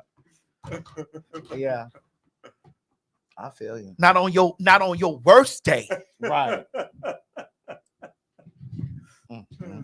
Bitch, if you ever. Okay. If you ever thought, not on your worstest day. When I look around, I see girls doing all my leftover shit. Don't what you call it say? What's the dark skinned girl, the pretty one? Naomi Campbell. Don't you ever compare yourself to me. Right. We are not the same. We may breathe the same air. Hell, we may have even walked in the same room. We may have eaten at the same place. We may have sat next to each other. Right. We may know some of the same people. But my dear, we are not the same. We are not the same.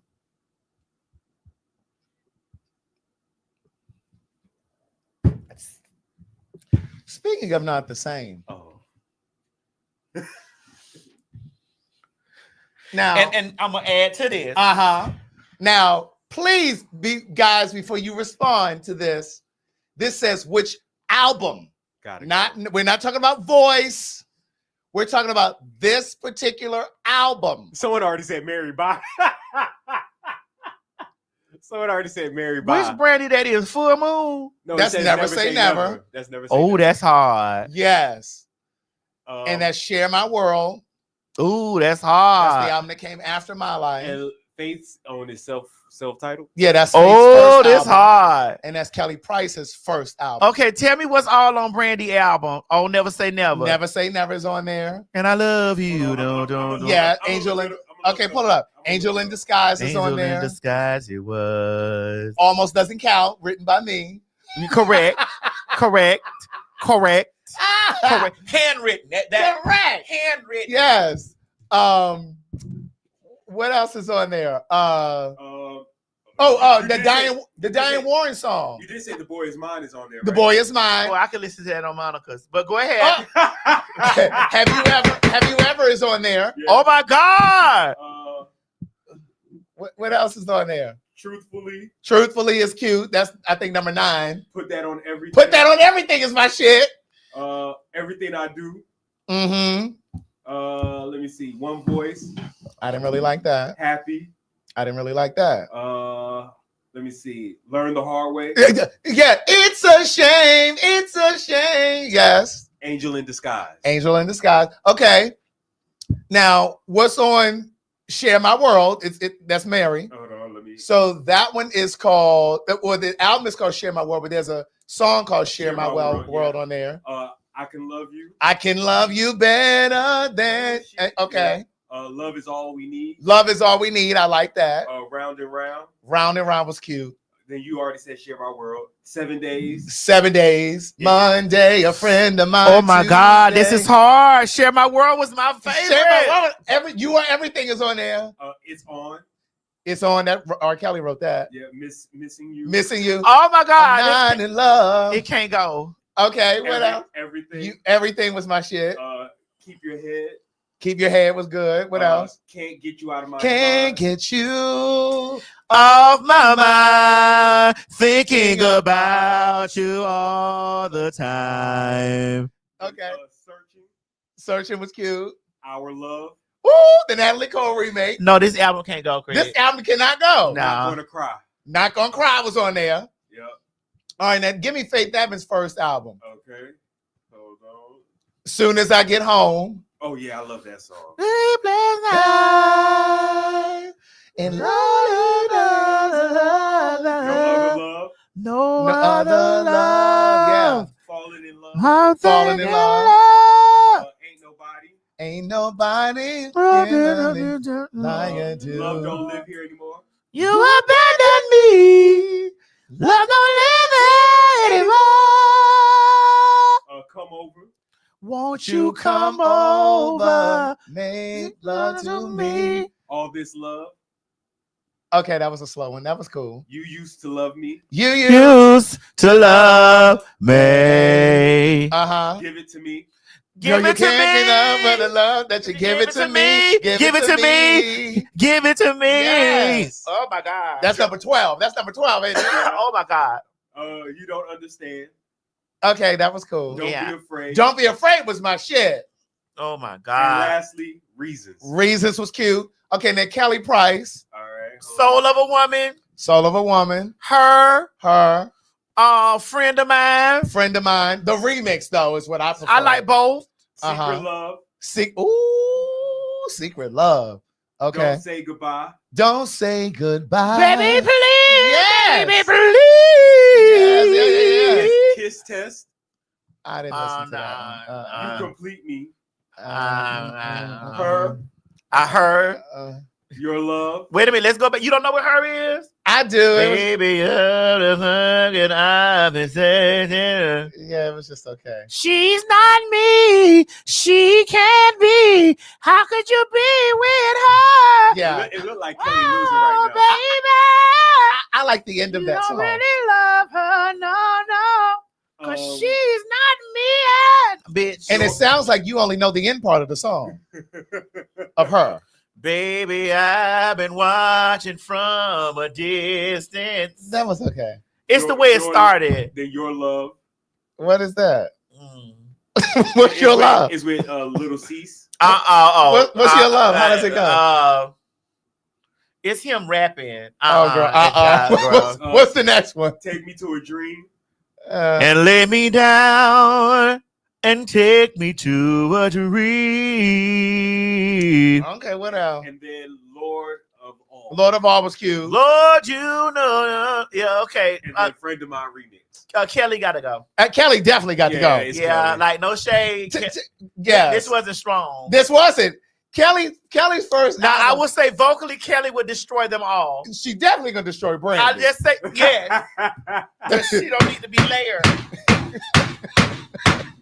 Vocally, Kelly will destroy them all.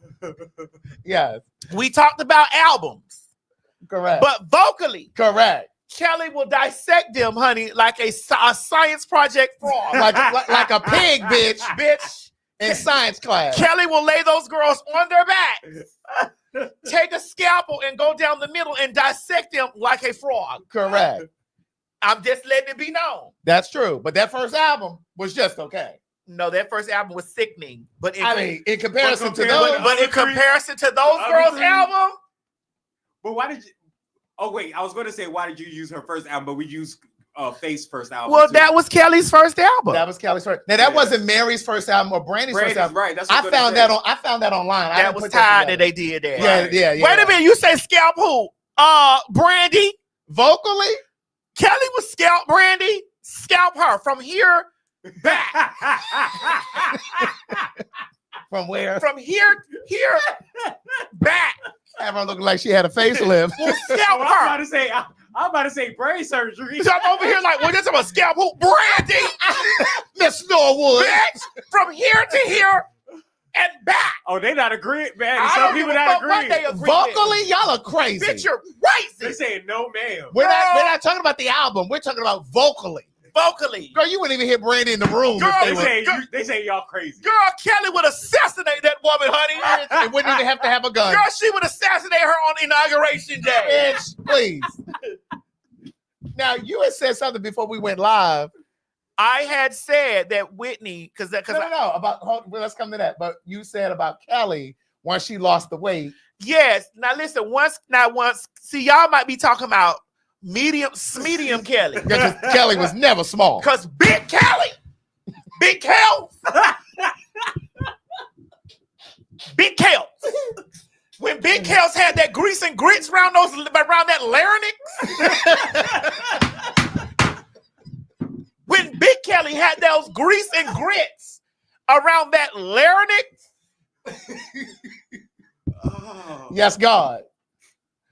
Bitch, she was out to devour. Girl, when she was out there jumping around in them aluminum looking jogging suits. We talking about Big Kelly. Correct. Now, when she got down to medium Kelly, it was still good. But it wasn't Big Bitch, Kelly. it wasn't Big Kelly. When that black shit was running out her eyes. No. Yes. Oh, bitch, you talking to girl. Yeah. Girl. Kelly was not playing. Girl, Kelly, bitch, I don't give a fuck how many times y'all like Angel in Disguise of almost doesn't count, girl. Miss Kelly Price would have scalped that girl. She damn near was scalping Whitney. Girl, let me say this. Oh no, tell the story. Tell the story. She damn near was scalping Whitney, almost. But here's the thing. She saved Mariah's early part of her career because she was all in the backgrounds.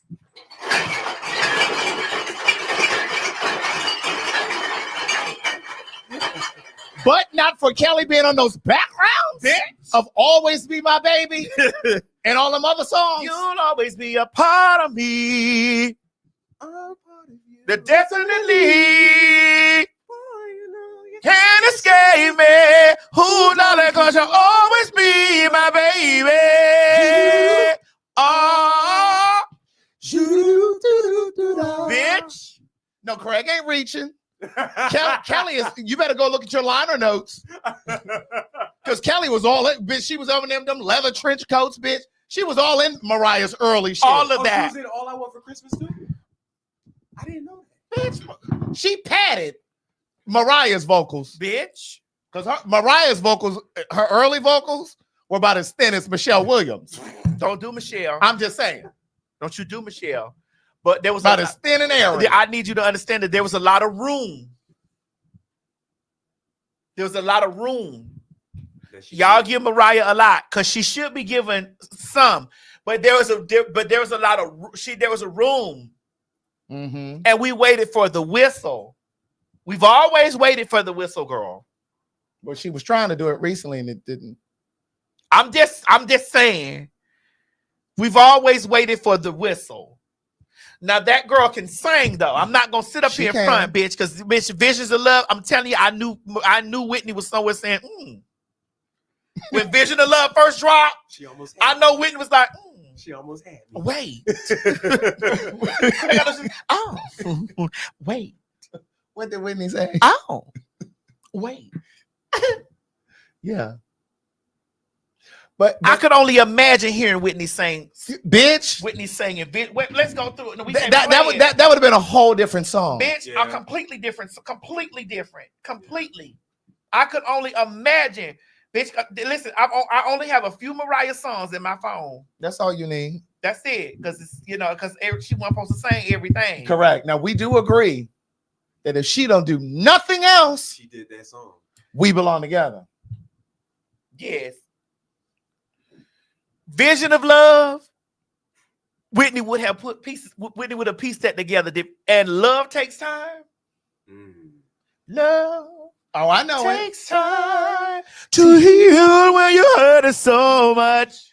You think that I was blind to let you go. Just take the pain inside, 'cause love takes time. And I don't want to be here. And I don't want to be here alone. Now that was a jam. Now my other song by her is that motherfucking Can't Let Go. Yeah, Can't Let Go. Even though I tried, I can't let go. Something in the heart captured my soul. And every night I see you in my dreams. You're all I got. I can't let go. Yes. Bitch. That and I only got a few Mariah in here.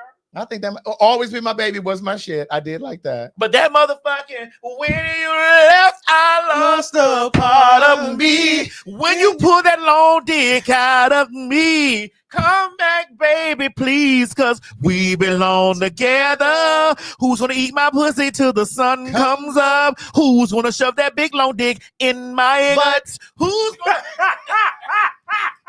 oh, baby, baby, we belong together. Bitch, I can't sleep at night. When you're all on my mind. Bobby won't make on the radio. Singing, you think you're lonely now. Wait a minute, that dick too deep. Gotta change the station. And then I hear baby face. I always think of you. You're breaking my heart. Bitch, let me tell you something. You got me falling apart. Or whatever she said. I'm feeling all. No, that was that. And then she said, "You got me falling apart. You got me all in my element, crying." That if that bitch ain't never. She did that. She did. That bitch made a comeback. If that bitch ain't never. That E equals MC squared. Bitch. Now y'all be saying I'm hard on Mariah. Y'all be saying that because I feel that Whitney is the greatest. I just do. That's just the way I feel. And hey, that ain't nobody gonna change the way I feel. I'm not trying to get you to change. Don't you write Janet Jackson down? Why would you say Janet Jackson up like that? Why would you do Janet like that? Well, yeah, why would you do that? Why would y'all do Janet like that? That wasn't even nice. Why would you put her down there? But again, out of those four, Kelly would have definitely decimated Brandy. And we already know she would have killed. Oh, Mary, she'd have pulled Mary's toes together, bitch. She'd have straightened those three front toes out, bitch. She would have straightened Mary J's three front toes out. She wouldn't be bow-legged like that, bitch. And Faith, now move her out the way, since we said Faith would have sung circles around motherfucking Mary. But I do believe her and Brandy would have had they would have tussled. But now, who do you think would come out on top though? Brandy. Oh, okay. And I'm gonna tell you this. Now, Faith was all over Mary's early shit too. She's all over that My Life. Get into them backgrounds. That's Faith back there. And Blue Cantrell was behind Faith. Singing background? Blue Cantrell was behind Faith, bitch. I did not know that. Blue Cantrell. Where is she? And she's at the FedEx. Oh, she and Adina are co-workers. No, she's at the UPS. Oh, she's at the UPS store on Howard Mill. Oh God! Oh God! Because all I know from her is hit 'em up style. Hey, lady. Hit 'em up style. And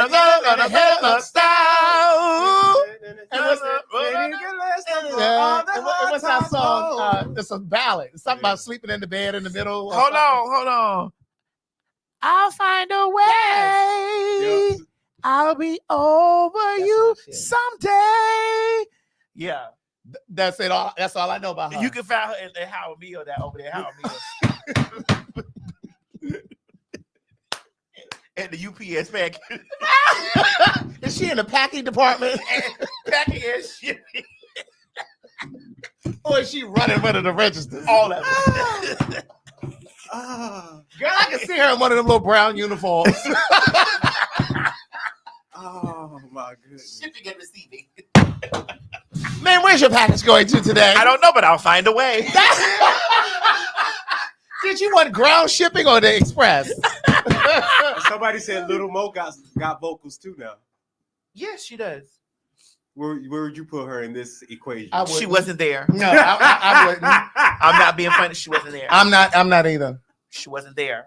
No. Those girls that were there, I feel like are singing fools. Oh, And they had a full body of work. We can disagree on who should be in there, but all of those albums were solid, full bodies of work. I don't know if Lil Mo ever had a full body of work. She had Superwoman and yeah. And what's the other song? I know she did some work with Ja Rule too, didn't she? Yeah. I remember her doing Yeah. work with Ja Rule. But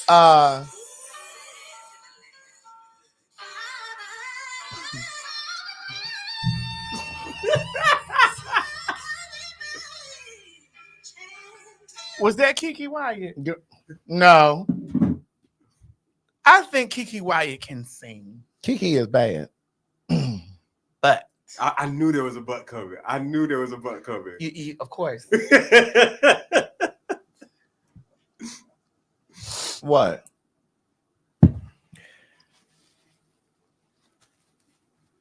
What's after the butt?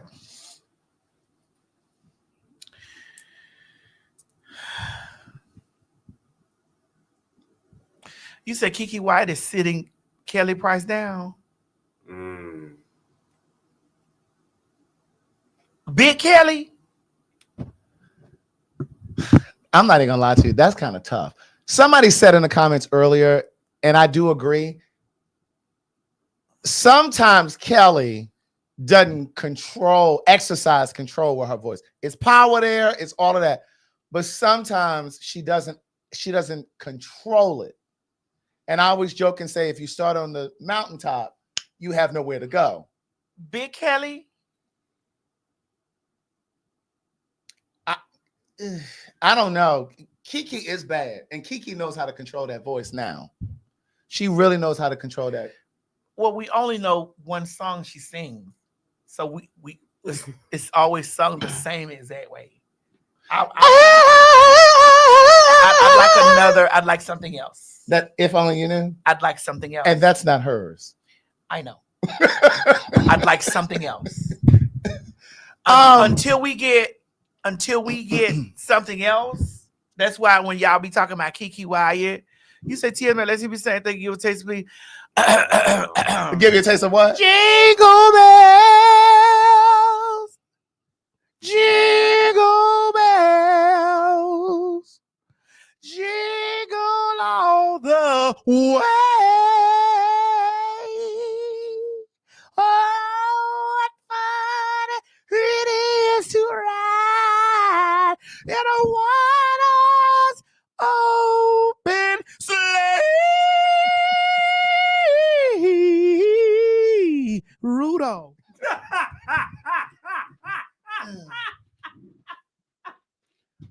Girl, I refuse to play that album in my house. Refuse. Rudolph. Now, I'm not even gonna lie to you. Kiki Wyatt put this album out years ago. It's called Who Knew? This was a great project. It really was. She did it independently though, and it came out like this came out in 2010. So a lot of people probably missed it. But that shit was a good album. It really was a good album. Now you can still see her now though. You know, she hosts the karaoke over at the place on Wednesdays. It's about how a meal? No, it's on the Access Road.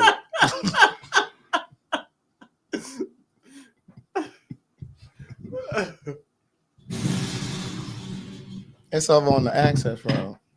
You sure? I couldn't get my shoe, but I need to go step aside. Good night, y'all. It's on Wednesday nights. she hosts the karaoke over there on Wednesday nights. Quick, step aside. Good night, y'all. I'm not going through this no more. I'm gonna be here 5 hours. Girl, Bye, y'all. I'm not going through this with y'all. Get y'all tickets. Oh, for the show. DC, get your tickets. You're January 15th. Now we're about a third of the way sold over in DC. Philadelphia is halfway gone. New York been gone. No, New York. It's a couple of seats. When? It's a couple of seats. It's a few. It's a few. How? It's a few seats. It ain't nothing showing over here on this thing. It's a few. There may be of the back. Let me see. It's a few.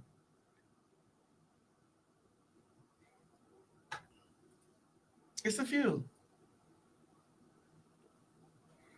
Though I try to resist being last on your list, but no other man's gonna do. So I'm saving all my love for you. You said Maddie Aretha in her prime was a better singer than Whitney in her prime. Ooh, Okay, I mean, everybody I has don't an know about opinion. that. I don't know. Everybody has an opinion. I don't see that, Madison. You gotta. It's Trent told me it's like a couple. It's a few. This says join the wait list. It ain't no motherfucking tickets over there for New York. That says join the wait list. That comes up when the tickets are gone. New York is sold out. Now, Are you sure? now you're welcome to come to Philadelphia Yeah, girl. on January 9th or DC January 15th. PhagTawlk.com for your tickets. I just want to let y'all know that the greatest singer of all time And this is where I'm is leaving. Tony Braxton.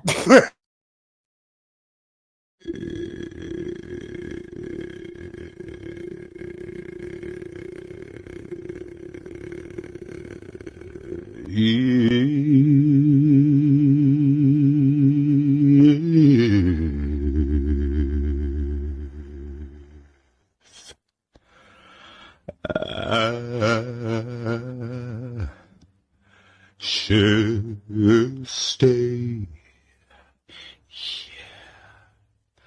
I would only be in your way.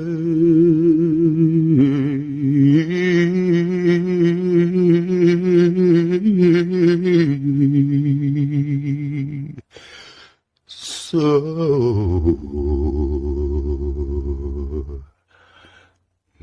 I'll go, baby, but I know I'll think of you every step of the way.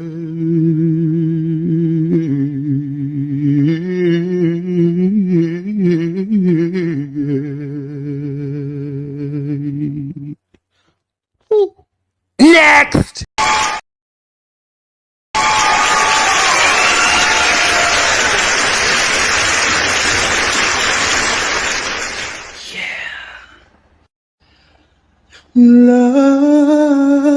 Love, oh, my baby face, don't leave me in all this pain, don't leave me out in the rain, come back, bring back the smile, come and take these tears away. I need your arms to hold me now, the nights are so unkind. Bring back those nights when I held you beside me, unbreak my heart, say you love me again, undo these face. Heard your calls when you and walk down my life. Unquiet tears that cries for many nights. Unbreak my heart, my heart.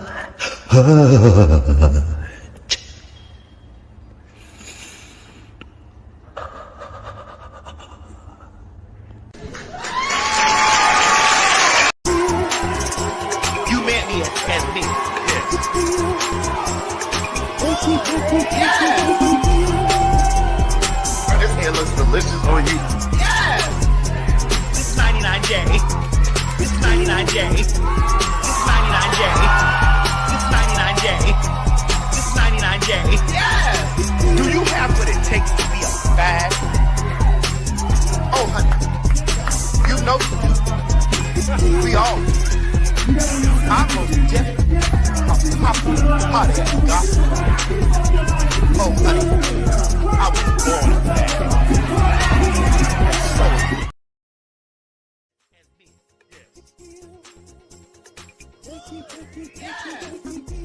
Philadelphia, PA. Philadelphia, PA. Honey, let me tell you something. Girl, the Phags are on tour. The popular hot-ass gossipers are coming to the City Winery, January 9th. That's right, it's your turn. And baby, we was not gonna be on tour without stopping in the city of brotherly love.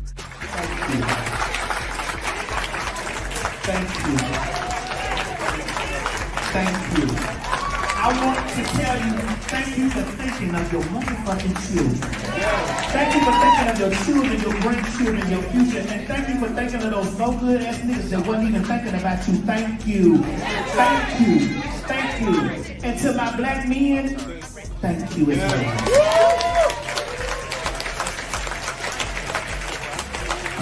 And the tickets are on sale now at PhagTawlk.com.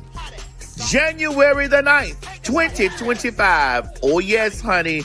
Let me tell you something. When we tell you to get those tickets, we need you to run your goddamn ass over there and get your tickets because they be selling fast. Visit www.PhagTawlk.com to get your tickets for January the 9th, 2025 at the City Winery. The Phags are coming. Let me tell you something, honey. Don't meet us there, bitch. Beat us there. And remember, get my children out of here.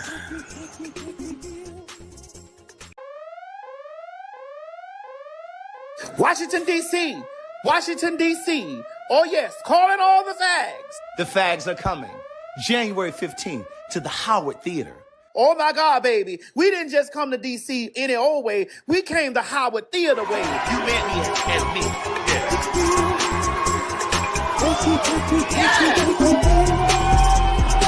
This hair looks delicious on you. Yes! This 99J. This 99J. This 99J. This 99J. This 99J. Yes! Do you have what it takes to be a fag? Oh, honey, you know you do. We all do. I'm most definitely a popular hot ass gospel. Oh, honey, I was born a fag. Listen, y'all always asking and we always obliging. So make sure that y'all get y'all tickets on PhagTawlk.com and meet us down there to the Howard Theater. Now listen, you have emailed us, you have commented during the live show, asking us to come to DC. Well, baby, we are coming. We are granting your wish. Bitch, that's January the 15th, 2025. Don't meet us there, bitch. Beat us there. This has been a T.S. Madison and RDE Multimedia Group presentation. Hey guys, if you just enjoyed watching this video, don't forget to subscribe to my YouTube channel, www.youtube.com/TS Madison Hinton. Or if you're already here, click that bell up there, one of them, and subscribe so that you don't miss this or any other excellent content that I have for you. Don't meet me here, beat me here. Ciao. You ain't gonna have no other choice but to see me because I'm in everything. There it is you ain't right gonna have there. no other choice but to see me because I'm in everything and everywhere. I'm in film, Right. television, Okay. streaming, music, bitch, and pornography. Damn. Bye.